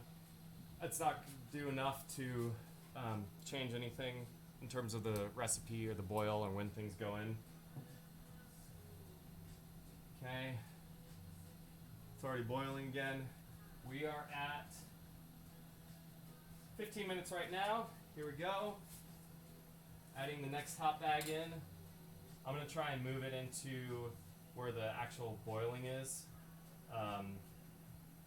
When you put the hops in, the bitterness comes from, it's called an iso alpha acid. So when you're looking at hops, you're gonna see a number with a percentage. It'll be a percentage, and it'll say AA to it. when you see that, what that means is alpha acid. So the alpha acids, and then here's our Werflock. It's going to go in here. So an alpha acid, as far as I understand, is just a type of acid that's a part of, just naturally a part of a hop. And that's where we get our bitterness from. But when you put the hops into a boil, the chemistry side of things says that boiling causes those alpha acids to undergo a transformation and they become isoalpha acids. So the higher the alpha acids, so the higher AA, so you're looking at like 15%. So it goes, I've seen as low as 3.5% AA, alpha acid percentage, all the way up to about 15, 16, I think even 18 is one time I saw. And so the higher the alpha acid, the more bitter the beer will be, the less hops you need, unless you want it to be really bitter. The other thing too is the higher that alpha acid percentage, the less likely you're going to run into. There's a antimicrobial or antibacterial effect from the alpha acid, so it's good if you're wanting to prevent your beer from having anything, any off bacteria or yeast that you don't put in there. You can have a higher alpha acid hop, but it's not a make or break sort of thing. So I'm using a lower alpha acid hop today. Today they're about 4.5%, which isn't that big of a deal. It's not going to mean that it has a higher chance of becoming ruined. It just means that, it's going to be less bitter, and there's nothing wrong with it. Sanitation, sanitation, sanitation. If there's anything you learned from today, sanitize. And then the next thing is water. And the next thing is the recipe. The next thing is beer. That's all I gotta say. Okay, I'm gonna go measure the tea. I'll be right back.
Okay, so I got my tea. Just so you know, for those of you who are watching, if you want to try this recipe for your beer brewers, I put, accidentally, it was supposed to be 125 grams of black tea, English breakfast, but what I ended up doing is 131 grams of English breakfast. So that's in here. Again, I'm using the finer mesh so that none of the particulate comes out. In about 13 minutes, we're gonna turn the fire off. So it's called flame out or knockout or knockback, one of the three. So that's when we're gonna add the tea, and we're gonna let it steep for, I think I said 5 minutes, but I might let it go for about 8 minutes. Not quite 10, not quite 5, but 8, like right in the middle. That should give us the tea flavor we want. Once it's done fermenting, I might taste test it and see how it goes. If there's not enough black tea flavor, then I might do a secondary steep in the fermenter. Just because, sometimes you just have to do that. So you have secondary fermentation. Honestly, I don't do secondary fermentation just because a lot of people that I've talked to said there's no reason to do it anymore. Maybe on a larger scale, when you're dealing with more beer, you might want to do a secondary ferment. it doesn't hurt to do secondary ferment. I just don't have the equipment to do that right now. And nobody I've talked to said that there's any value for it. People will say that you can get a cleaner flavor from the beer just because if it sits on that yeast that has already fermented for too long, it could get more yeasty in flavor. Honestly, on a small scale, I haven't tasted it yet, so therefore I'm not going to do secondary ferment. But what I will do is I will add extra flavor. The most important thing is, do you remember what the first 3 rules of beer brewing is? Some gunner's been watching. Animus Voris has watched also. Leo Caval, I know you watched. So anybody who's been on the stream, do you remember what the first 3 rules of brewing are? before I tell you. I don't have any prizes to give you. Damn? What? That's not the first rule of brewing beer. First rule of brewing beer. Damn! Second rule of brewing beer. That's pretty funny. I'll give you a couple more. I'll give you 1 minute to think about it. Discuss amongst yourselves if you need to. I'm gonna go drink the rest of my beer.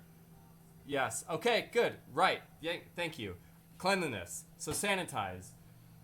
If you stick anything in your fermented beer, okay, it is room temperature. That means wild yeast and bacteria can live in that beer.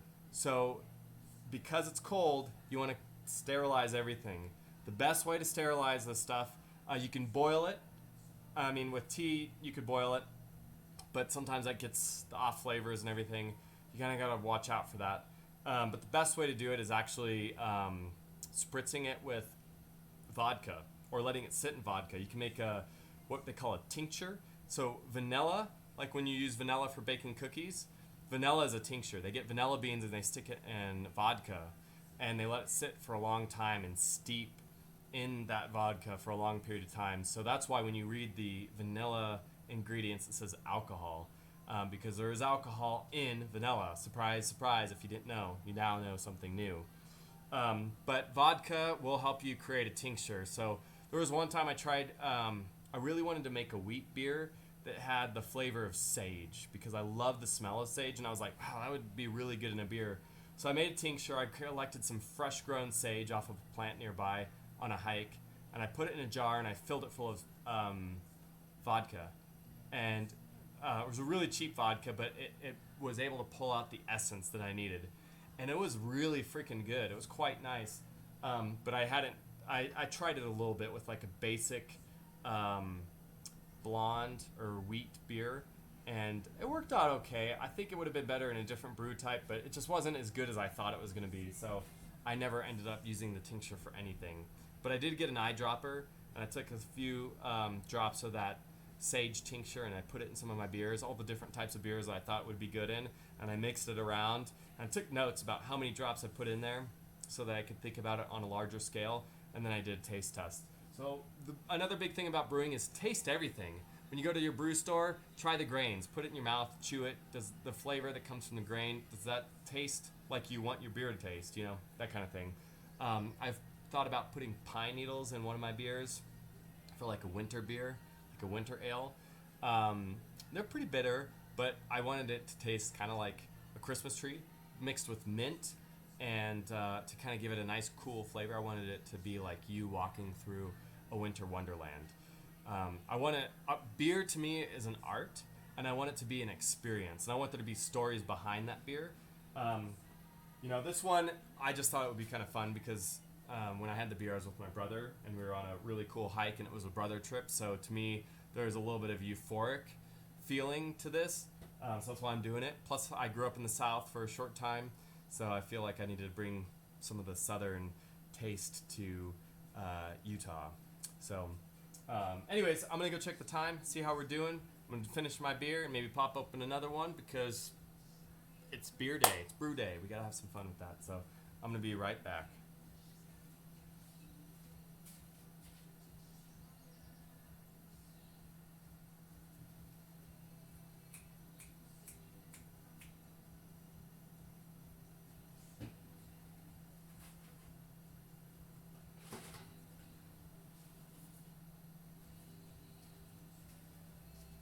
All right, we got 5 minutes left, or 4.5. I was going to show you this other tool I'm going to use. This is a beer thief. It works a lot like a straw. So it's glass. So you see it's pinched up here. That's for fingers. And you dip it in the beer. You plug it up with your finger, and then you pull it out, and we're just going to stick it in that beaker that I showed you for measuring the original gravity. So that's what we're doing. But this has to get sanitized because it's going to be going in beer that's chilled. Because when the temperature is too high, you won't get an accurate reading for the original gravity, which means your alcohol prediction is off, which means everything is off. And you want to make sure that when you bottle, kegging doesn't matter, but when you bottle, you want to make sure that it's done fermenting. Otherwise, you're going to have explosives in your storage space. So there's that. Anyways, that's what that is.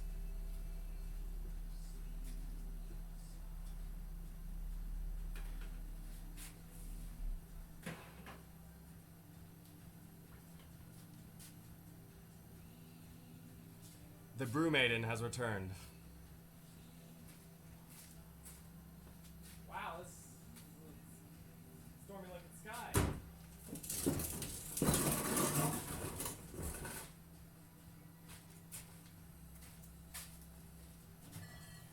All right. Let's see. What do you think? I haven't. Yes, I love it. I'm gonna have to tell her that. She's gonna love that. Yeah. All right. I'm gonna have to tell her she's got some fans. Hey, you got some fans? I do. Yeah. One of them agrees that all hail the Brew Maiden, and then the other guy from Denmark said, I'll see. The Brew Maiden is very butter. Yeah. She's gonna come say hi. Oh, I almost You almost- effed up major. Oh my god. Okay, anyways, here's the Brew Maiden. What's up, guys? I got my peanut butter. Gotta have peanut butter when you're the Brew Maiden. I'm gonna. Anyway. Yeah, I'm gonna make her a T-shirt, or maybe she can design the I don't T-shirt. really love the name Brew Maiden. It's very medieval. I like All Hail the Brew Maiden though. That was pretty Yeah, that cool. was pretty cool. But anyway, for you, you're kind of Okay, old school. Anyways. I'm old school. I like the medieval stuff. Yeah. So we'll do some brainstorming. If you don't like Brew Maiden, help me, y'all, figure out a good nickname for her. Rapunzel. Rapunzel, not Rapunzel. No. Did Coda go right there? Hey, Coda, come on. I think you might have gotten away. Coda, come on. The brew pup escaped. But yeah, if you have any good ideas, if you like Brew Maiden, let me know. If you'd rather there be another name or fun little nickname for her, also let me know in the chat. Beer is almost done. We're gonna turn it off. We're gonna steep it, and then we're gonna chill it, and then we'll be done. The stream will be done. So we're probably on the back end of it, just for me to guesstimate. I'm gonna say about another 40 minutes or so. I know this is long, so for those of you who are watching, thanks for joining me along with the process. It's a lot more fun with people. Makes the day that much better. Okay, so anyways, real quick, I'm gonna get another beer. Should I go for a stout or another IPA? Because I have an IPA that I made a long time ago. This is the first version of Magnum PA, and it's really good. The other one I have is just a brown ale. I've got a brown ale. So brown ale, stout, it's an oatmeal stout, or an IPA. You tell me what ale. Okay, the pale ale or the brown ale. There's two ales. Oh, you found them. Good. Yeah, you went to visit us. Oh, of course you did. Okay, brown ale. Brown ale. This is so much more fun. Oh, okay, so I can't remember if I told you guys this, but I eventually want to turn this into something that every beer will have a purpose for its life. So I've done 2 beers already that were fundraisers for some friends. We had a neighbor who had a brain aneurysm. She's still alive, but we brewed a beer for her. This is the brown ale. When we made the beer, it was a blonde ale for her, Just reuse the bottle. But this was the label. So we called it Cutie Blonde. So this was the girl, that had the brain aneurysm. Again, she's still alive. But we raised about $2,500 for her. So that's what really got me going with. I started brewing beer because I thought it'd be a fun hobby. But then I was like, man, if I raise that much money for one person, what else can I do? So I'm bringing you guys on this journey. One, because, hoppy for the wife. Hoppy wife, beer bell. I like that. Okay. I'll pass these by her. Definitely keep sending them along if you come up with good ideas. And after the stream is done, you're welcome to send some whispers if you have some ideas. Before we forget, this is done.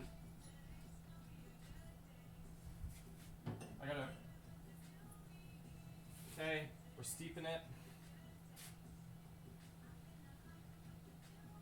Okay, we're gonna steep it for, what did I say, 8 minutes? I think so.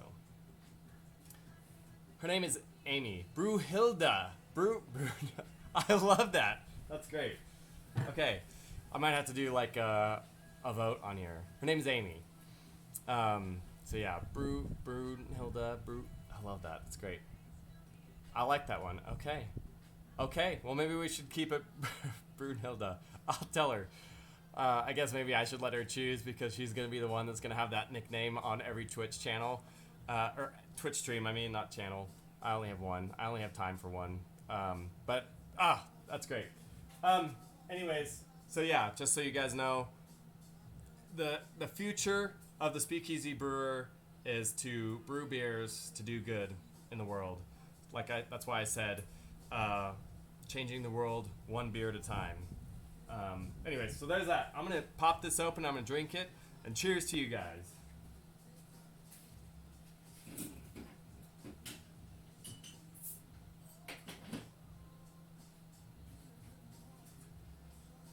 Okay, I'm going to pour this in front of you guys because I ran into an issue with the brown ales for whatever reason. Early on, Skål! Yes, I love that. Skål! Pint Princess. Ooh, that's a good one too. Dang, you guys are brilliant. Let's see what else you guys came up with while I was gone. Okay, Brunhilde, Pint Princess. Yes, Skål. So the brown ale, most of them turned out okay, but there's a handful of them that when I bottled it, I didn't mix the sugar in well enough, so some of them just go. No worries. I'm not great with nicknames either. It's okay, but I appreciate you trying. I think that's good. So there's a small chance that this could get extremely foamy, which it is. Alright, so I'm just going to pour it in. Oh!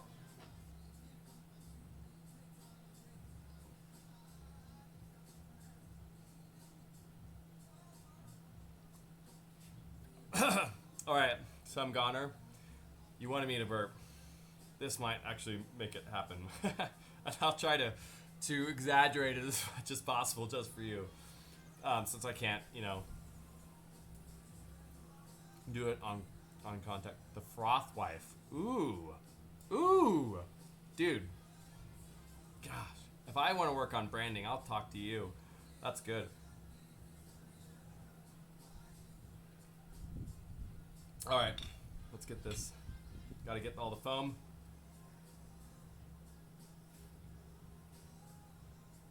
You're probably wondering why I'm drinking the foam. It's because, one, there's just the beer, there's just too much foam. Two, I think I owe a burp to some goner. Ooh, I like that, Ailey Amy. I like that. That's good. Okay, cool. I'm going to write all these down. All the stuff. So, cheers to you, man. Cheers to you. I'll write down all the nicknames. I'll show them to her. Let her choose, if that's okay with y'all. Then we'll have her new nickname. And then the other thing, too, again, Some Goner, I really appreciate you telling me how to improve my channel. So I will do what I can to download the recordings that I've already done, if I can. If I can't, from here on out, I will record them, and I will stick all of these streams on my YouTube channel. It's the same name, The Speakeasy Brewer. I'll make sure to put all of my videos on there for you guys to watch at a later date if you want to. And just support me on this journey. Ask questions. We're in this together. We're learning together. So that's the plan. Okay, she just showed up. So let's do a live reaction. Ooh, that's a good one. Okay, Amy, come here. Okay, she just inhaled something, but okay. So we're coming up with nicknames for you. So we'll start from the top. All right. Okay. Brewhilda, is that what I saw on Yeah. there? So Hoppy for the wife. Cute. Beer Bella. Brunhilde. Pint Princess. And then we have the Froth Wife, Ale Amy, and the Lager Lady. I like the Brewbella. Brewbella? Brewbella. Brewbella. It's got a good ring to it. Okay. I'm going to have to write that one down so I don't forget. So Brewbella. Sounds Italian. It does Is that sound the Italian who came up with that. Nice. What is that? It's a little A lizard. heart? A lizard? No, it's a lizard. Oh, okay. Looks like an anatomical heart. And- Oh, it's a mouth. Wow. Okay, all right. Brewbella it is. You guys you were the very first to be here when the transition from Brew Maiden to Brewbella happened. I'm yelling. It's the beer. And I'm excited. You guys are making me excited. Well, So if Brewbella. you're not excited enough, I brought you some bitchin' sauce Okay. and some homemade salsa. All right. So homemade salsa There you go. and bitchin' sauce. If you guys don't have bitchin' sauce in Denmark or Greece or wherever you may be, when you come to the United States, when we hang out in person, Go to I'm going Costco, to get some introduce you to bitchin' sauce. Sorry, that's the It'll chicken blow your mind. Anyways, let me finish pouring this. This is the brown ale. Whoa, whoa, whoa. Whoa.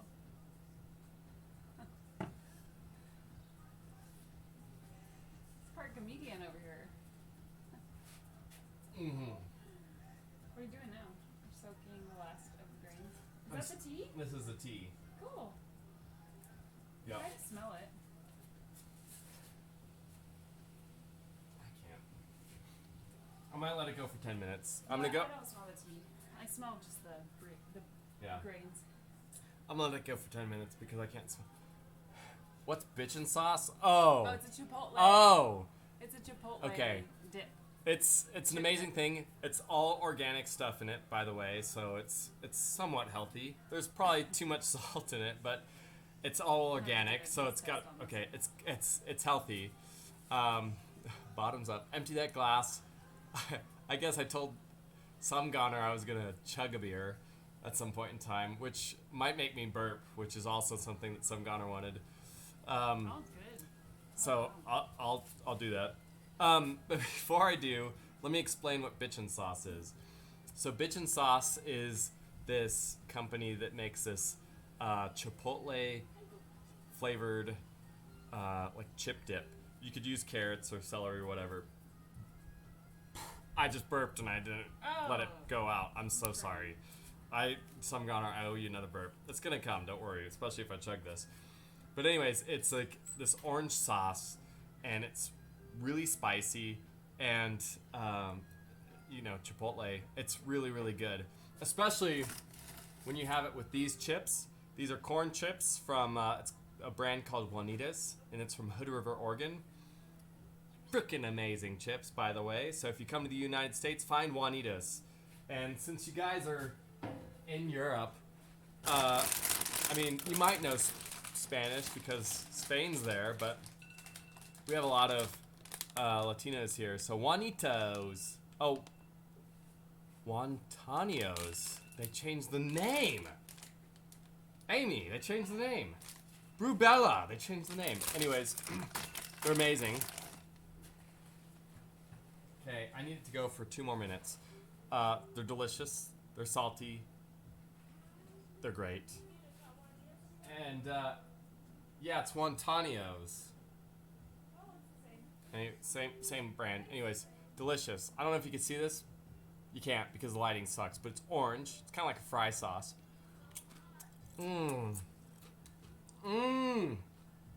Hoppy Puppy.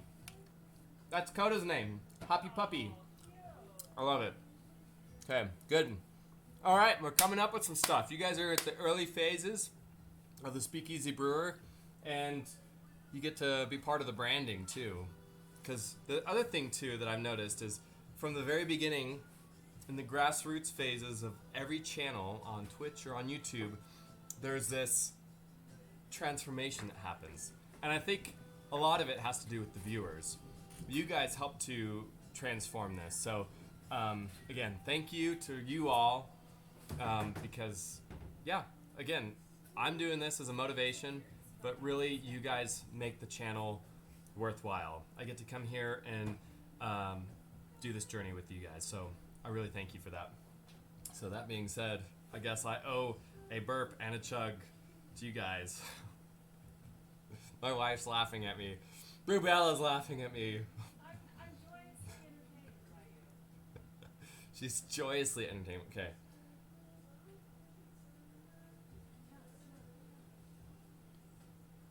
That's not right. The right one. Woo. Not the best one. How do you? I didn't even know how to pronounce that. Stin, soy, sao. I love it. I love it. You guys, this is great. I just love that it's not just Americans. You guys are making this so much more fun because you're not Americans. So thank you. You will know when you come here. All right. Okay. When I come to Greece, I'll make sure to send a whisper and I will say hi and you can teach me. And then some goner, if I end up in Denmark soon, which I'm really wanting to, I'll reach out and send a whisper to you as well. If you guys ever end up in Salt Lake City, let me know. We'll brew beer together and I will have you right here. I really want to bring this channel is about bringing people together. We need each other to get through all the stuff that this world throws at us, and we need to be able to have some fun as well and not take things too seriously. So, all right. So the tea should be done.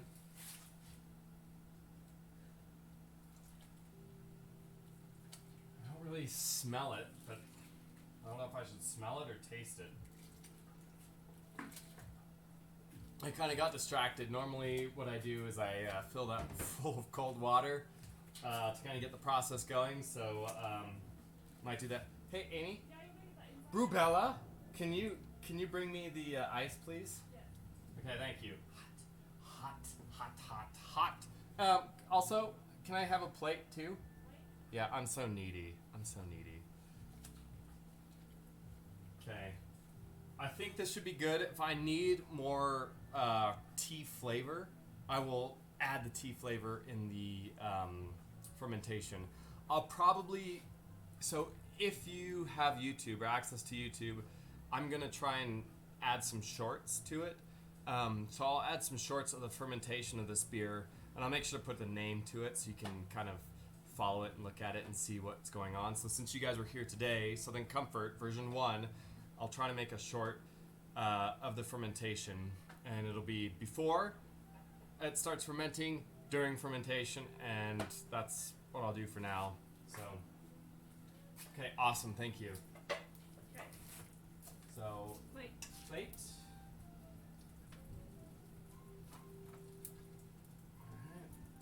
Alright. I don't want to lose too much beer. I guess I had a pot there. Okay.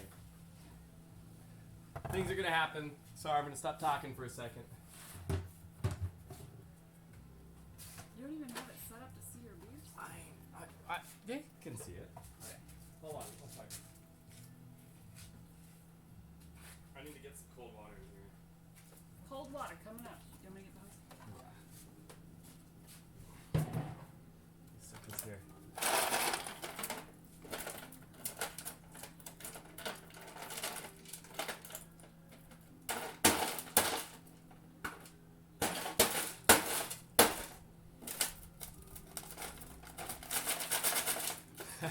I'm gonna have to do this off screen so I don't look like a dingus.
that going in.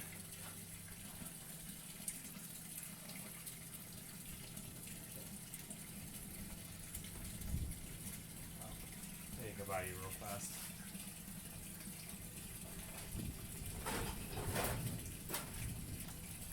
Watch out, Hoppy Puppy.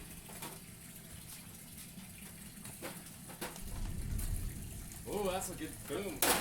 We have a storm rolling through right now.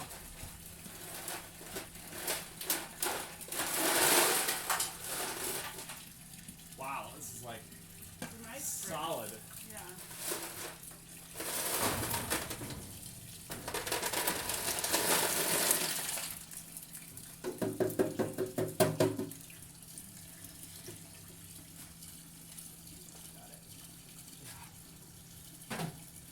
Need the other one yet, or no? Sorry, hold on a second. Setup is better, huh? What'd you say? You like the setup better? I do, yeah. It's kind of narrow. I need that thing. Let's sneak by. It is narrow. Yeah.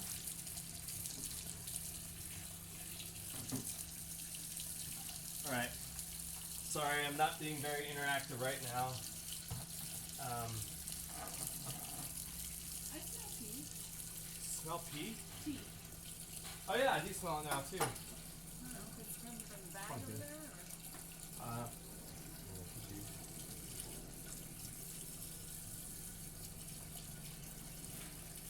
Put these right here for right now. Okay, here we go.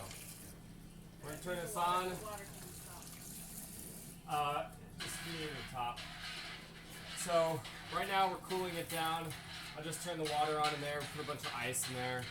The greater the temperature difference, the faster it's gonna ferment, or not ferment, oh my gosh. The faster it's going to cool down. So right now we're at about 180 degrees. And we got some cold water running through right now. Can you hand me that, please?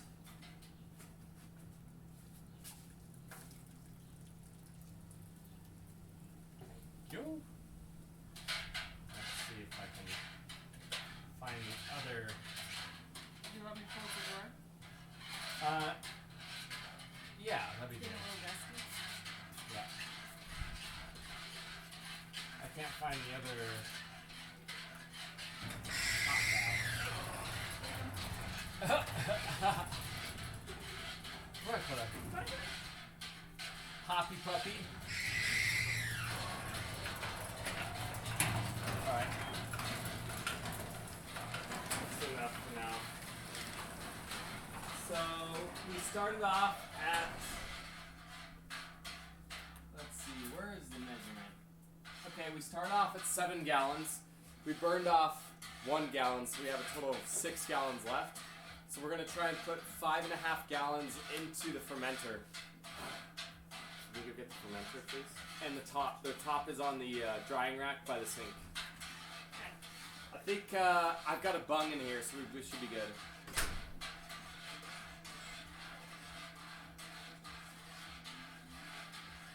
Alright, so obviously, as you guys can tell with brewing, there's a lot of moments of, it's like really, really busy, and then a lot of waiting and just slow stuff. And then it's really, really busy, and then it's waiting again and slow. I'm mixing this now just to, I'm creating a circular, basically moving the water in a way that's counterclockwise to the wort chiller, so that it cools the beer a little bit faster. So this is ice cold water up top. By the time it comes out of here, it's going to be hot. Hot, hot, hot. Like at least 100-degree water, if not more. It's hot to the touch. And that's what I use to like kill weeds. And then the water, you know, cools down. It goes into the groundwater, so it's not like it's being wasted. There's better ways of using the water, and I hope that I can use the water better in the future. I'm not actually seeing it. Oh. The fermenter itself. It's in the shower. Thank Oh, you. okay. But you want this and this. Yeah. Yes, I do. She just brought my yeast starter. And then you want here's the top. Yep. Can you stick those? This I won't need this, but can you stick those in the fermenter or No, the in the star sand. star sand? And this, I think there's another one in that white bucket. If you could use those ones first, that'd be good. Thanks. Rubella strikes again. She's the perfect match for me. Got one in here. What? Okay. What about the white bucket? So there's another, there's no stopper, is what I'm saying. All right, let me check.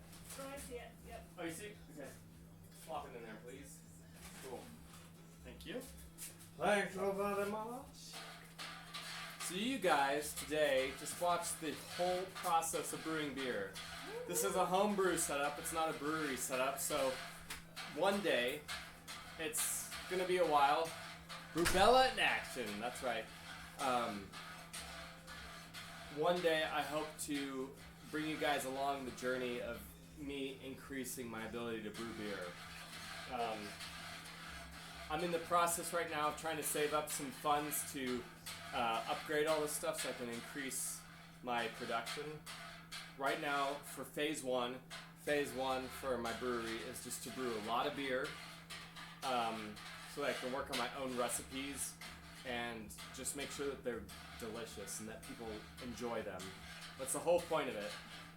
And then phase two would be when I start scaling everything up and getting better equipment and more efficient equipment and maybe even my own space. So that's where I'm at right now. So phase one, you guys are here to see me at the very, very beginning. And you know what? At least in the United States, I don't know how it is in Greece or Denmark, but at least in the United States, we have a lot of big businesses that started off in garages. So here I am starting off in a garage. Like Microsoft. Like Microsoft or Apple or other places. Cool. You want to reveal the fermenter? Dun dun dun dun dun dun dun. Beautiful. It's It's got got a thermometer on thermometer. the side. It's really important to have a thermometer on your fermenter if you do end up brewing beer. Remember when we went over the beer recipe?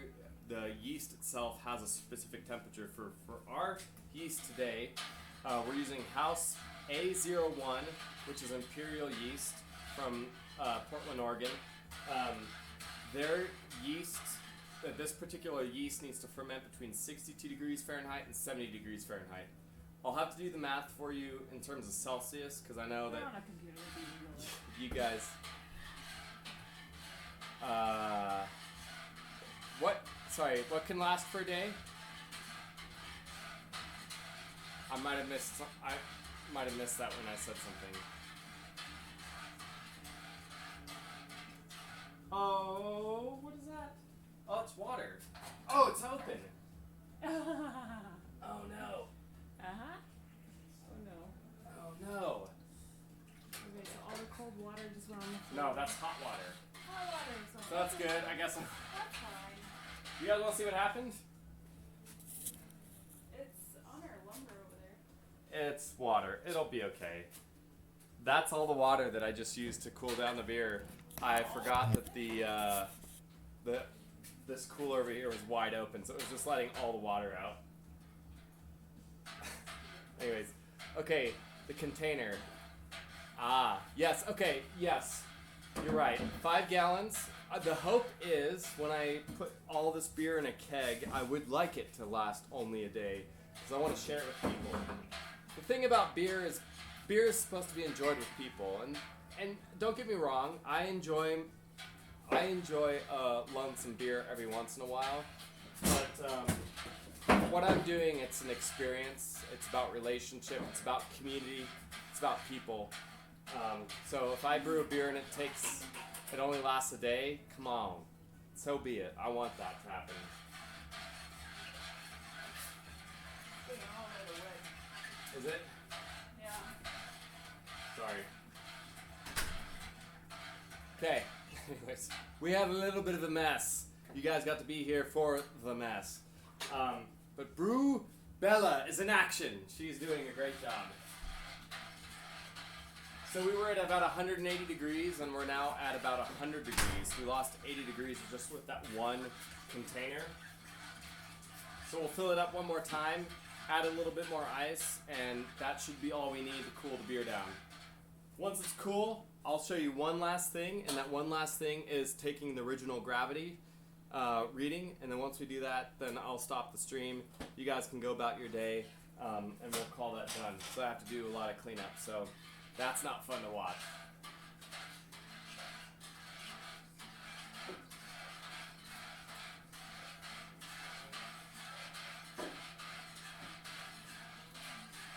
And Animus Vorus and some Goner, I know you guys have your own channels, so let me know when you guys are streaming, and if you stream, I'll try and jump on from one friend to another. If you're gonna support me, I get to support you, so just let me know.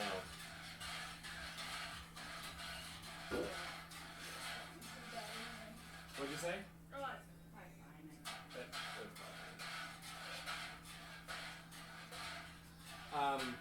Again, I would love to have you guys join me in creating a beer. So have other people join this movement and this journey, and the discussions to change the world all over a beer. And yeah, it would be fun to have more people in on this, and I would love to have you guys help me create my next beers. So some Goner and Animus Vorus, if you guys have any ideas of beers you want me to create, let me know. Think of some flavors you'd like in it. I don't care how experimental it is. I'm willing to try it. Have your friends watch as we do the beer, or brew the beer, and then we'll taste test it, and hopefully it turns out. And I'll do my darndest to make sure that the beer turns out well. And then you guys can name the beer. In a couple months, I'm going to go pretty strong towards creating beers that are going to support people in our community. So I'm going to collect school supplies for our local schools, and clothes for the homeless so that they have warm clothes for the wintertime. And food for our food bank here in Utah. So all of my beers in the next couple months are going to be geared towards raising money and resources towards brewing beers. Not towards brewing beers, but towards helping out the community. This is just the beginning. This group right here, we're going to change the world, even if it's a small thing. We're going to change it in one way or another. And you let me know how I can help you guys in your own countries, because I don't know what's going on in Greece, and I don't know what's going on in Denmark, but I'm sure you guys have similar problems to what we have here. And I've realized within the last couple of years that my whole life is for the purpose of serving others.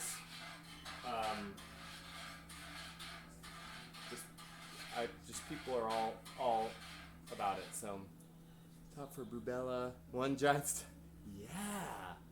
Yeah, I love that. Thank you, you guys. I don't know how much. I wish I had more to give other than my thank you, but thank you so much for being a part of today. You two made my day. Maybe 3, because Leo Koval 9 also followed me today. So, really, you guys made the day.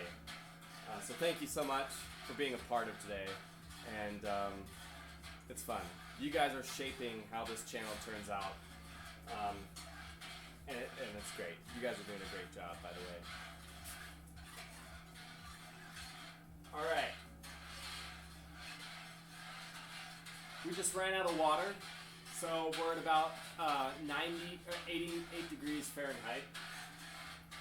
So it's almost, I'm going to guess it's about, what is that, 30 Celsius is where we're at right now. Pretty close anyways. 88 degrees Fahrenheit, 30 Celsius, I think is what it is. So I got to get a refill on water. Let's see if I need to get more ice too. Yes, I do need I'll do the ice first. Oh, I almost dropped my computer.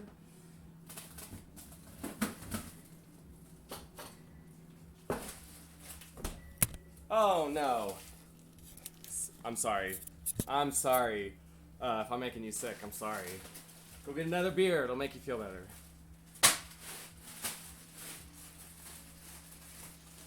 What did you do now? Oh, Practicing up I to you again. almost dropped my laptop again. Oh my gosh, I almost moved it, but I don't want to jiggle the camera. Thanks. So there's this. This is the last bag. I need to fill this with water, and I need to. That's hot. You need more water? Yeah. I'll slide it under the door. Sounds good. All right. We're gonna join a pause. Do, do, do, do, do, do, do. Just make up music in your head, and that'll be the pause music. There you go. It's not on yet. All right. Thanks. I have a little bit of Okay. Cool. Don't just give me a second. I need to dump this. Just give me a second.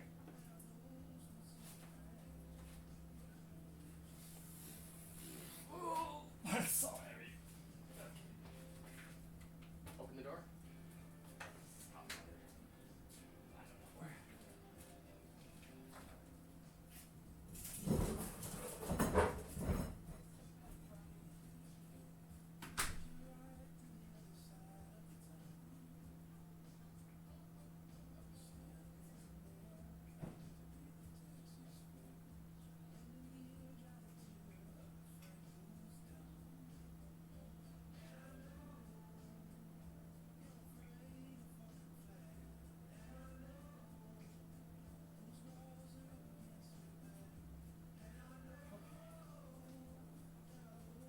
I bet they do. Alright. Alright, you mind turning that on, Amy? It's on. Okay, thanks.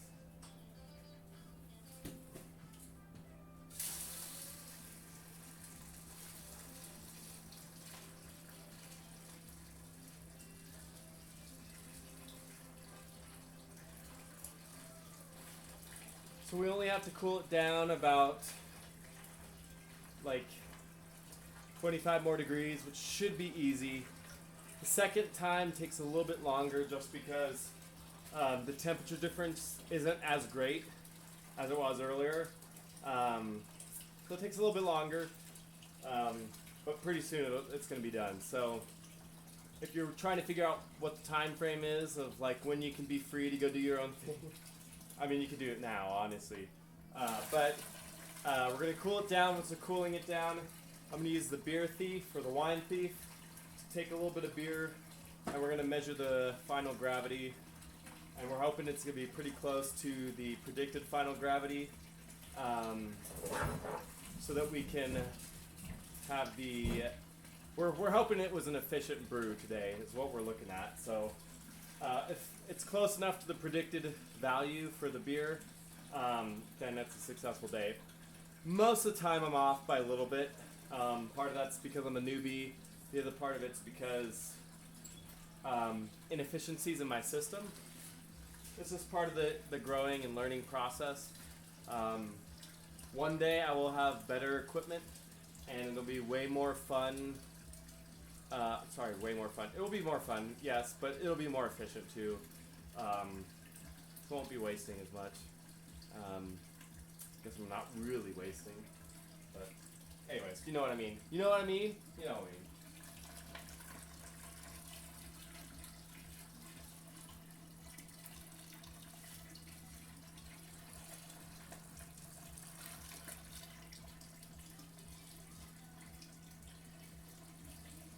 And whatever temperature we get at the end of this water, I'm going to call it.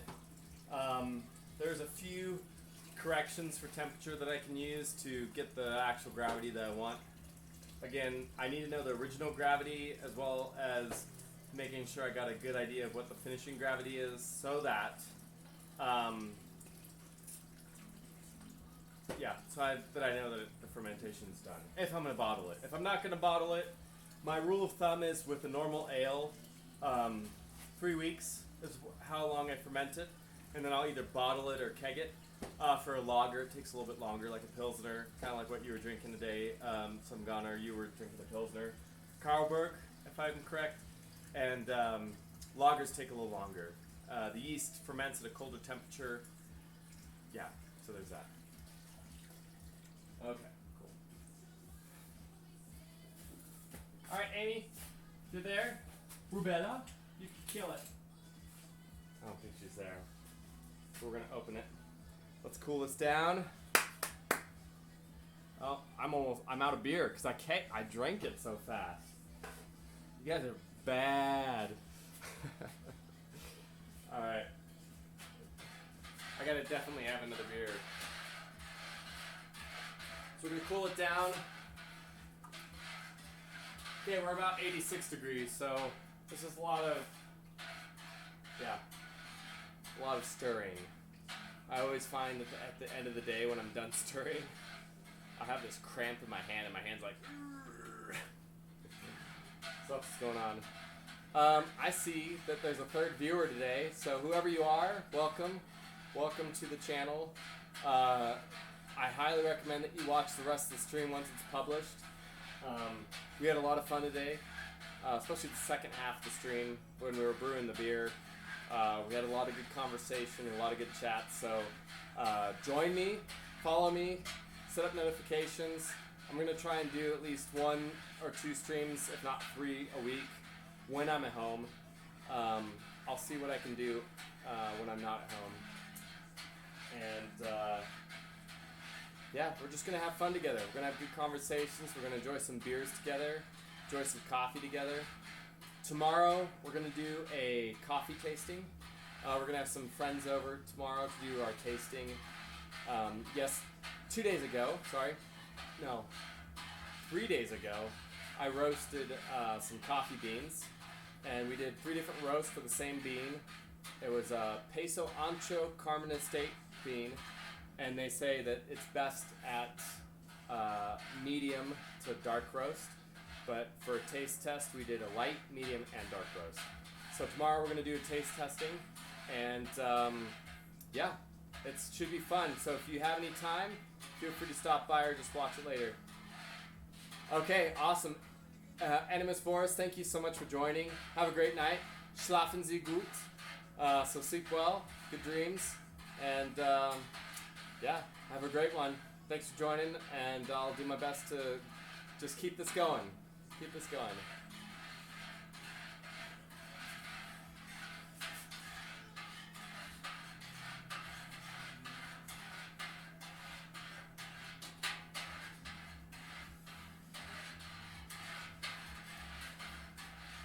Alright, so Animus Forest is gone. Some Gunnar, you're still here. There's a couple of you who are here. I don't know who you are. Feel free to jump on and say hi. You're kind of getting us at the end of our brew day. I'm chilling the beer right now. We brewed a amber ale today.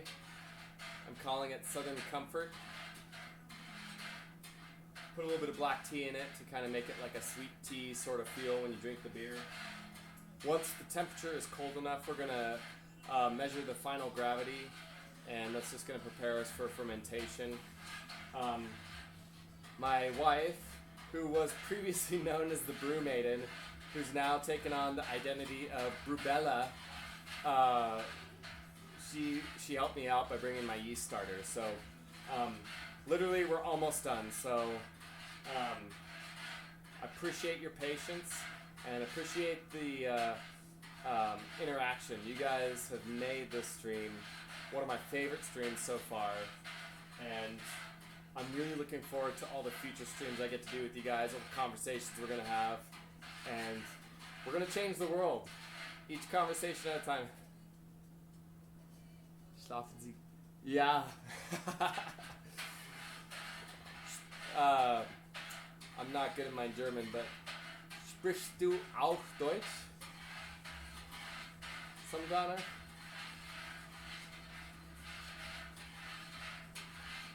Ich spreche ein bisschen Deutsch.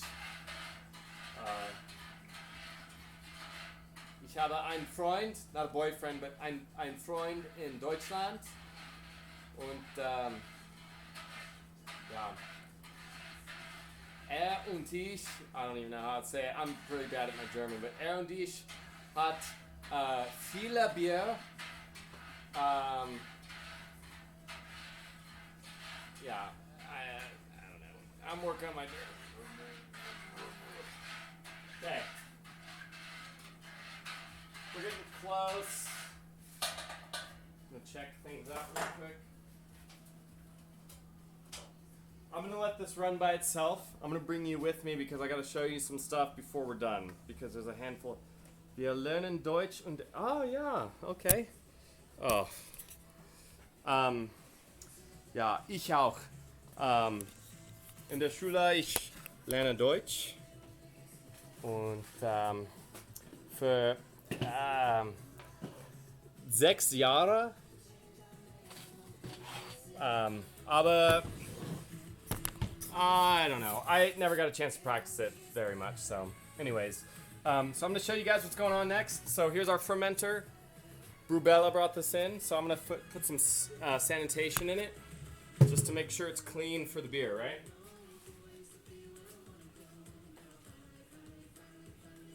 Because, like I said, the most important things, which I realize you can't even see me, the 3 most important rules, which are the first 3 rules, is sanitize, sanitize, sanitize.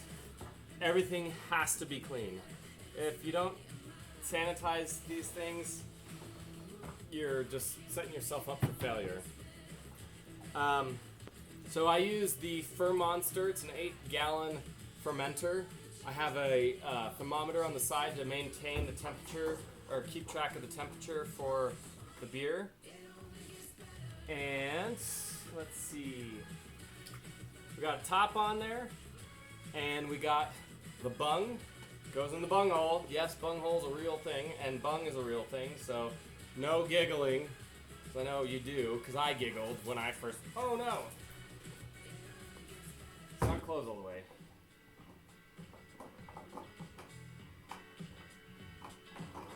Alright, now it's closed. Okay, you get to see the good, the bad, and the ugly. So, you need to make sure that the sanitation gets every surface. And it needs to have at least a minute or 2 of contact with the surface. This is pretty clean. I got all the gunk and stuff off yesterday. So, I'm not really worried about it. So I'm not going to spend a full 2 minutes on this one. But in general, that's what you're wanting to do. Just in case you do have gunk on it. Leftover from the previous fermentation or something like that, you really want to make sure that it's clean. I use PBW, so if you don't know what PBW is, it's a cleaning agent. Oh yeah, I gotta do that too.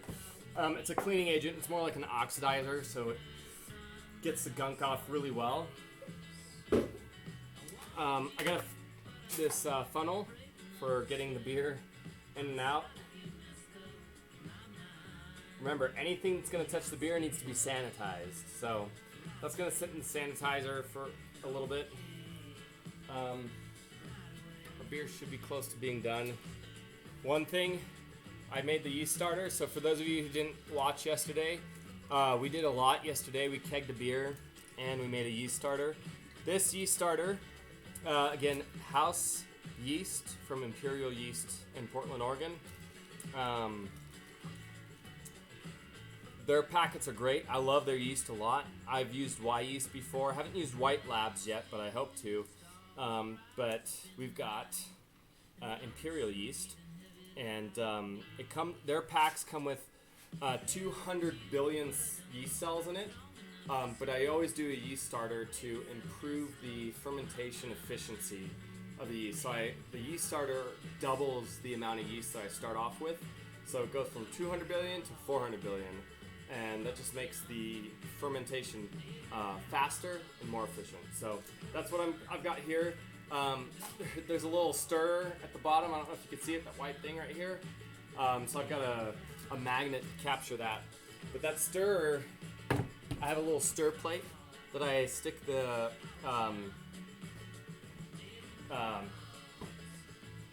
I have a stir plate that I stick the yeast starter on. I'm gonna take this off. I'm gonna get rid of my costume for a little bit. But I've got a yeast starter stir plate that stirs everything up so that there's a little bit of oxygen in there so that the yeast has something to eat. Because it needs oxygen and sugar to create CO2 and alcohol. So that's what that's for.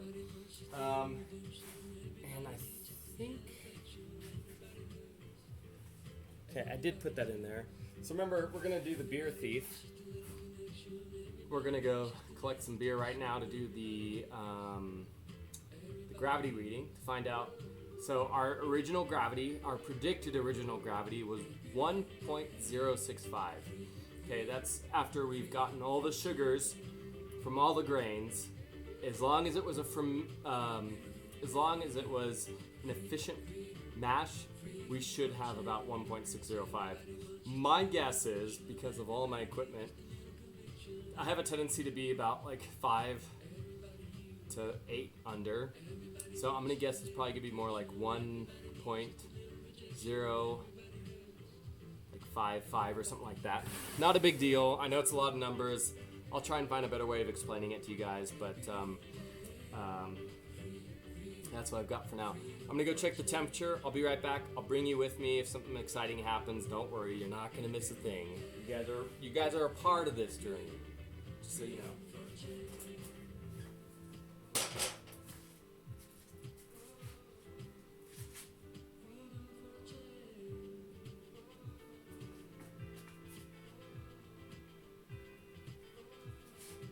Okay, it's close enough.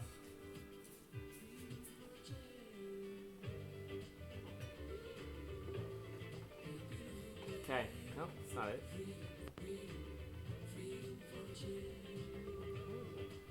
We're gonna find it. Okay, funnel's ready to go. Tell you what, when I spill the sanitation all over the floor, it becomes a very clean floor real fast. Also, you're gonna notice, I'll just show you guys this right now. So you see how there's foam? That's from the sanitizer. It's okay, foam is okay. There's not enough in here to do any damage to you at all, so there's no reason to worry about it. So if you do end up brewing your own beer, foam is good. Foam is good, okay? So I'm gonna move this. I'm gonna try and carry everything all at once. This seems like a bad idea, but whatever. We're gonna try it. We're gonna try it. There's always, you can try everything once, right? Yes, that's the right answer. Yes, you can. Okay. Okay, here we go. So, wine thief, beer thief, whatever you want to call it. I didn't need to sanitize this because it's not going to go do anything. Okay. So I'm going to just take a little bit at a time.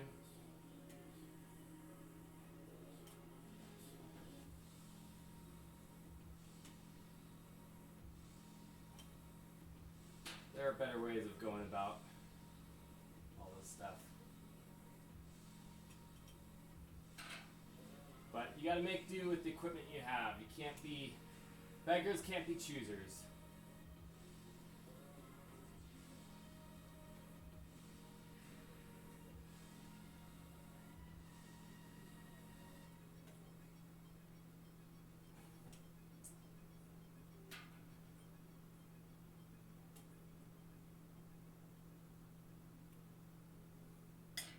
Alright, so you can see right here, it's pretty cloudy. Obviously I don't have the light, but it's cloudy because of the particulate from the hops and the grains. Not a big deal because this isn't going to go in the fermenter or anything like that. We're just going to use this to not taste test, but we're gonna test the gravity. So we're done with these two things, which is good. I just rinse this off in the water. This water that we used to cool everything off, I just use it to rinse everything off because the water's clean.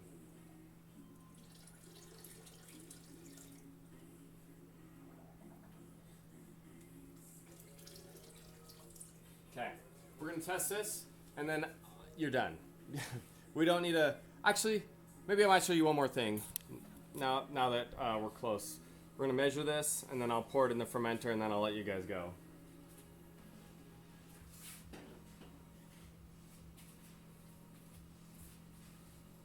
Okay. I'm gonna bring you here, Amy. Oh. Okay, I guess she's not.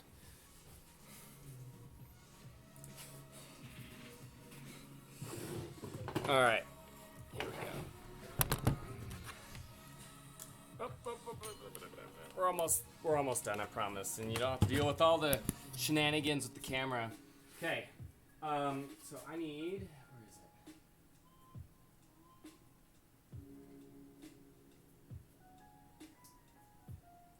it? Okay. So remember, 1.065 is what we're shooting for. You gotta use her nickname if you want a response. Oh, oh, thank you. You know what's funny? My wife, Brubella, painted that.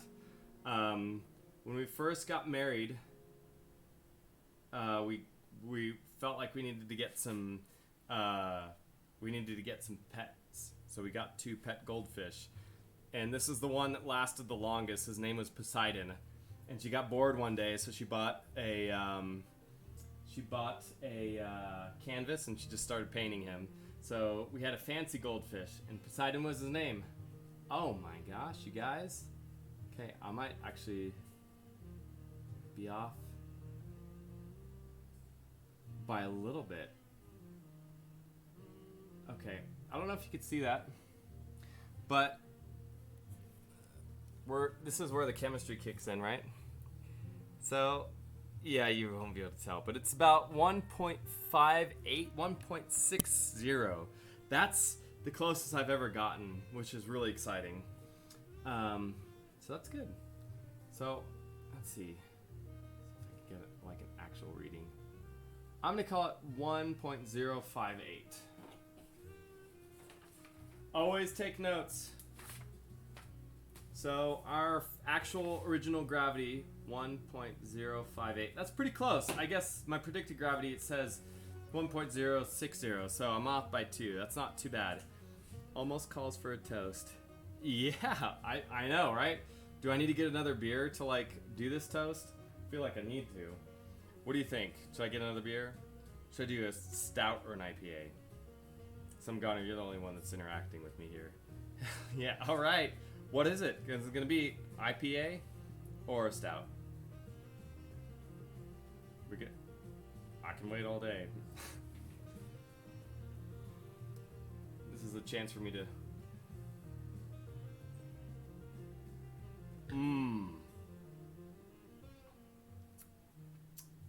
Wow. Oh yeah, chug the brown ale. You guys told me to chug the brown ale. I thought I was going to burp too. I still owe you a burp. If it's not today, it's gonna happen at some point in time. So I've got a stout and an IPA. Okay, I'll be right back.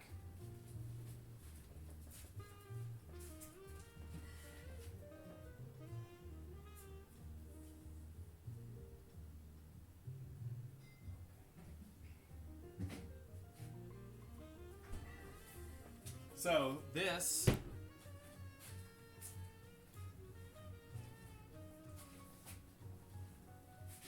this stout was designed to be a Mexican stout. I made a stout a while ago with habanero peppers, and it was really, really, really hot. So I tried doing it again because I was trying to shoot for like a Mexican hot chocolate level, and it didn't work out. So there's this. Somebody's calling me. I'll be right back.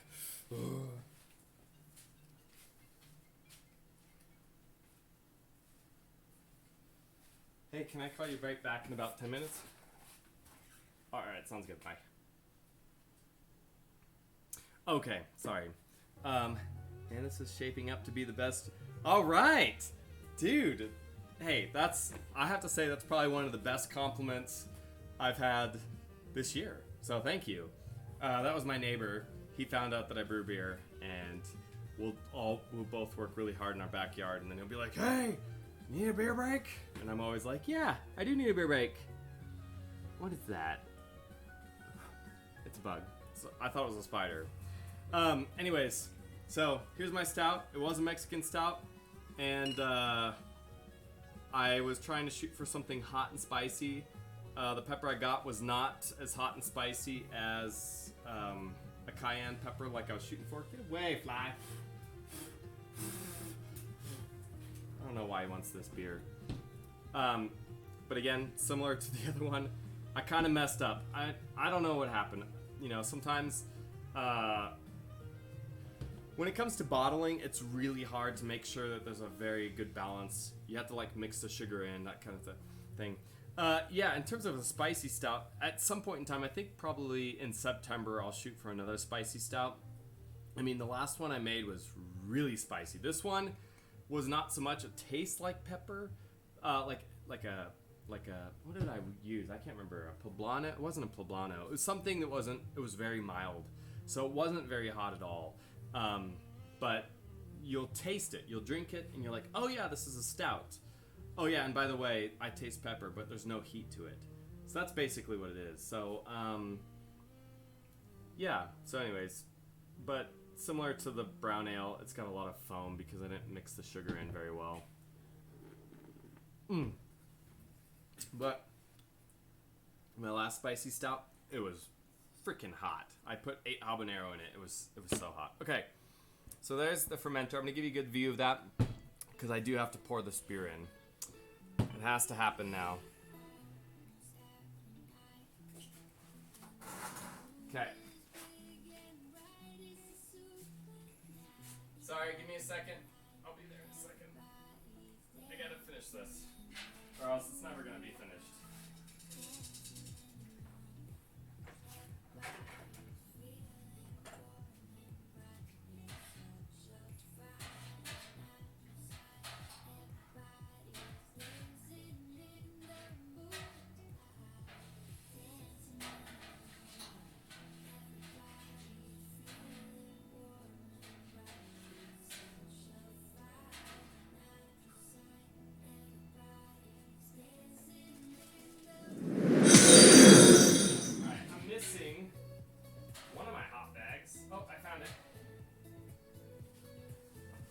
Sounds like somebody else joined, so welcome.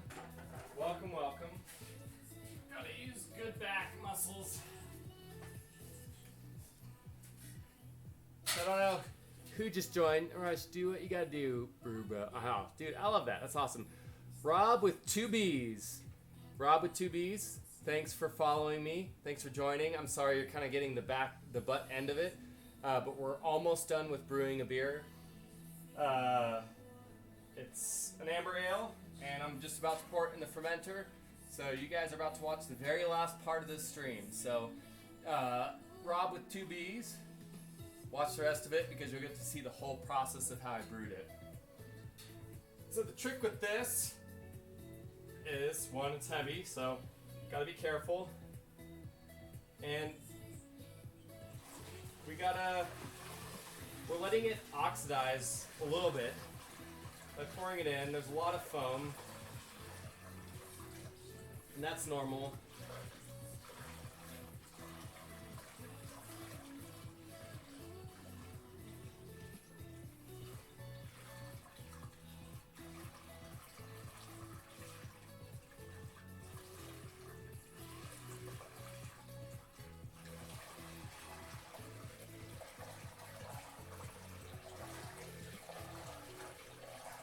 Pouring it all in.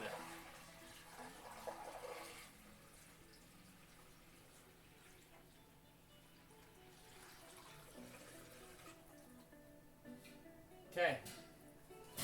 So, we got all of it in. I'm going to show you something because this is important for all y'all who who are thinking of brewing beer.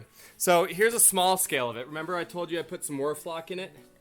You see how the top is clear and down below it's kind of cloudy? So that is the Warflock tablet working. Okay, so the Warflock tablet is going to clear the beer up so it's this clear. That's what we're shooting for.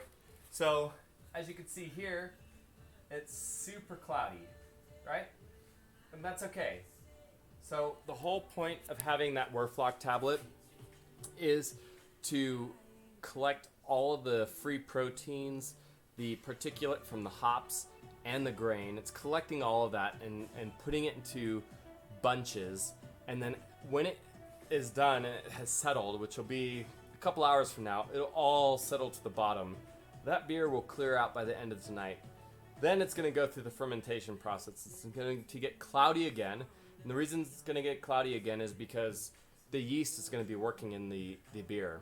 So like I said, I'm going to have to show you guys. I'll try and do a YouTube short. So again, it's the same handle as I have here at Twitch, the Speakeasy Brewer. The very first thing I'll probably do is a short on YouTube. And like some goner said, he told me that I should download the videos that I've got on Twitch right now and upload them to YouTube so people can watch them. So some goner, thank you so much for the tips and advice. If any of you guys have other tips and advice to improve the live stream and to improve the experience here on Twitch and YouTube, please let me know, because I really want you guys to be a part of this journey. This isn't about me. I don't need 1 million+ viewers, although that would be fun, but I want this to be an experience that can be enjoyed by multiple people. So I'm going to show you one more time, and literally this will be one of the last things. I know I keep saying that. So you can see it's already starting to settle out. See, so we got a little bit of foam. Foam is good. Remember, this part is from mixing up the beer, but also a little bit from the acid for sanitation. But you can kind of see how wild it looks. That's bizarre looking, isn't it? It looks really, really, really gross. But you can see already at the top, it's starting to clear out. So that is the Warflock tablet working. That's the way it should be, okay? So very last thing, and then I'm gonna end it. Yeast starter. You can see at the bottom, that's all the yeast that's left over. They've already done their job. So I'm gonna take the top off, and I've got a magnet in here. It's called a magnet keeper or catch keeper. And I'm going to capture the pill thing, the magnetic pill thing, whatever that is, a stirrer. Put that in there. We need to put the top on.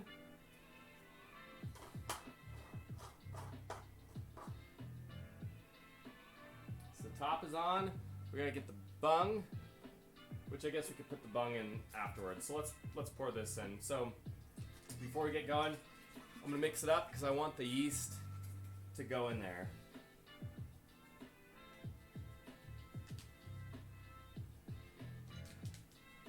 Okay. All right, I got the tablet for mixing. I don't know if you can see this. I'm pouring it all in. So the yeast is now in there. You can see the pill in there for stirring. So that's good. And then we're gonna get the bung and the airlock. So the bung goes in the bung hole. Yes, it's a real term, and it's not just from Beavis and Butthead. Okay.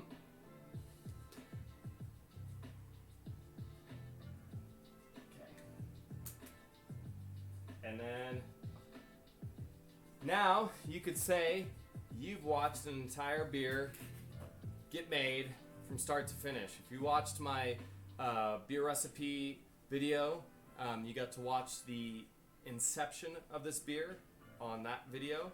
So go check it out. I think it expires here shortly, but it should be on YouTube hopefully soon. If I can figure it out. If not, then whatever. We'll figure it out from here on out. And then now we've brought it to full creation. And I just got to show you guys this. This is just amazing. I think I probably would have done good in science had I put my mind to it, but check this out. I don't know. Let's see. Okay, check that out. So there's a lot of movement already happening. So it's clear down here now. It's not so much clear in the middle, but you can see that division. It's pretty crazy, isn't it? So again, I'll try and create a short for you guys so you guys can see the full process. It starts working quick. So right now what we're going to have is for the next, I want to say 5 hours, we're going to have something called the lag phase. So that's where the yeast is trying to get used to the temperature. It's getting used to its environment. It's finding out how much food it has available. And then in about 6 hours, maybe less, it should start fermenting. And when I show you it, you guys are going to be amazed. So this foam right here, that is not fermentation, okay? This foam right here is from the star sand, and it's from the mixing of the beer.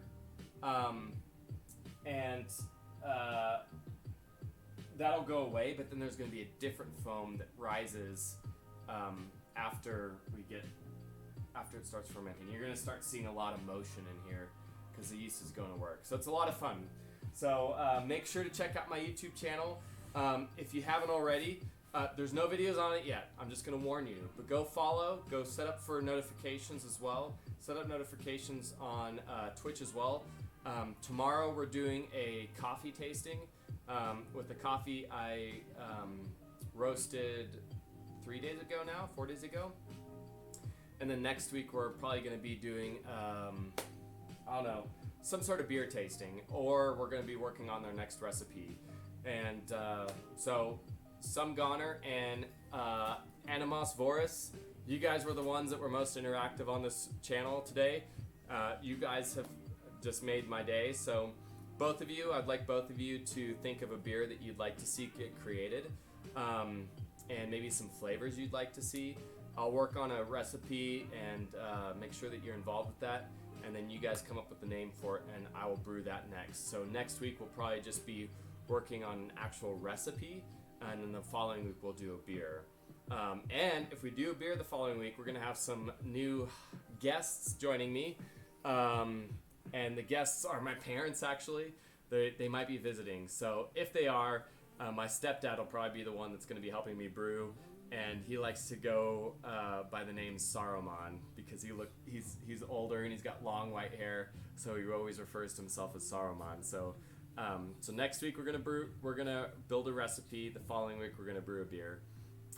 Hopefully we'll have some guest stars on. If not, it'll just be me and Brewbella and Hoppy Puppy. Anyways, Some Goner, thanks. Animos Voris, thanks for interacting with me on the chat today. Rob with 2 B's, thanks for following. I hope you get to enjoy the videos that were previously posted. I hope you get to enjoy the stream. Thanks for jumping on for the last few minutes. And then Leo Koval 9, thanks for joining me as well. There's this stream. I hope you guys enjoyed it. From the Speakeasy Brewer to you guys, be adventurous, stay thirsty, and speak easy. Send me a whisper if you want to stay in contact, and I'll make sure to follow up on it. All right, guys, have a good one. Bye.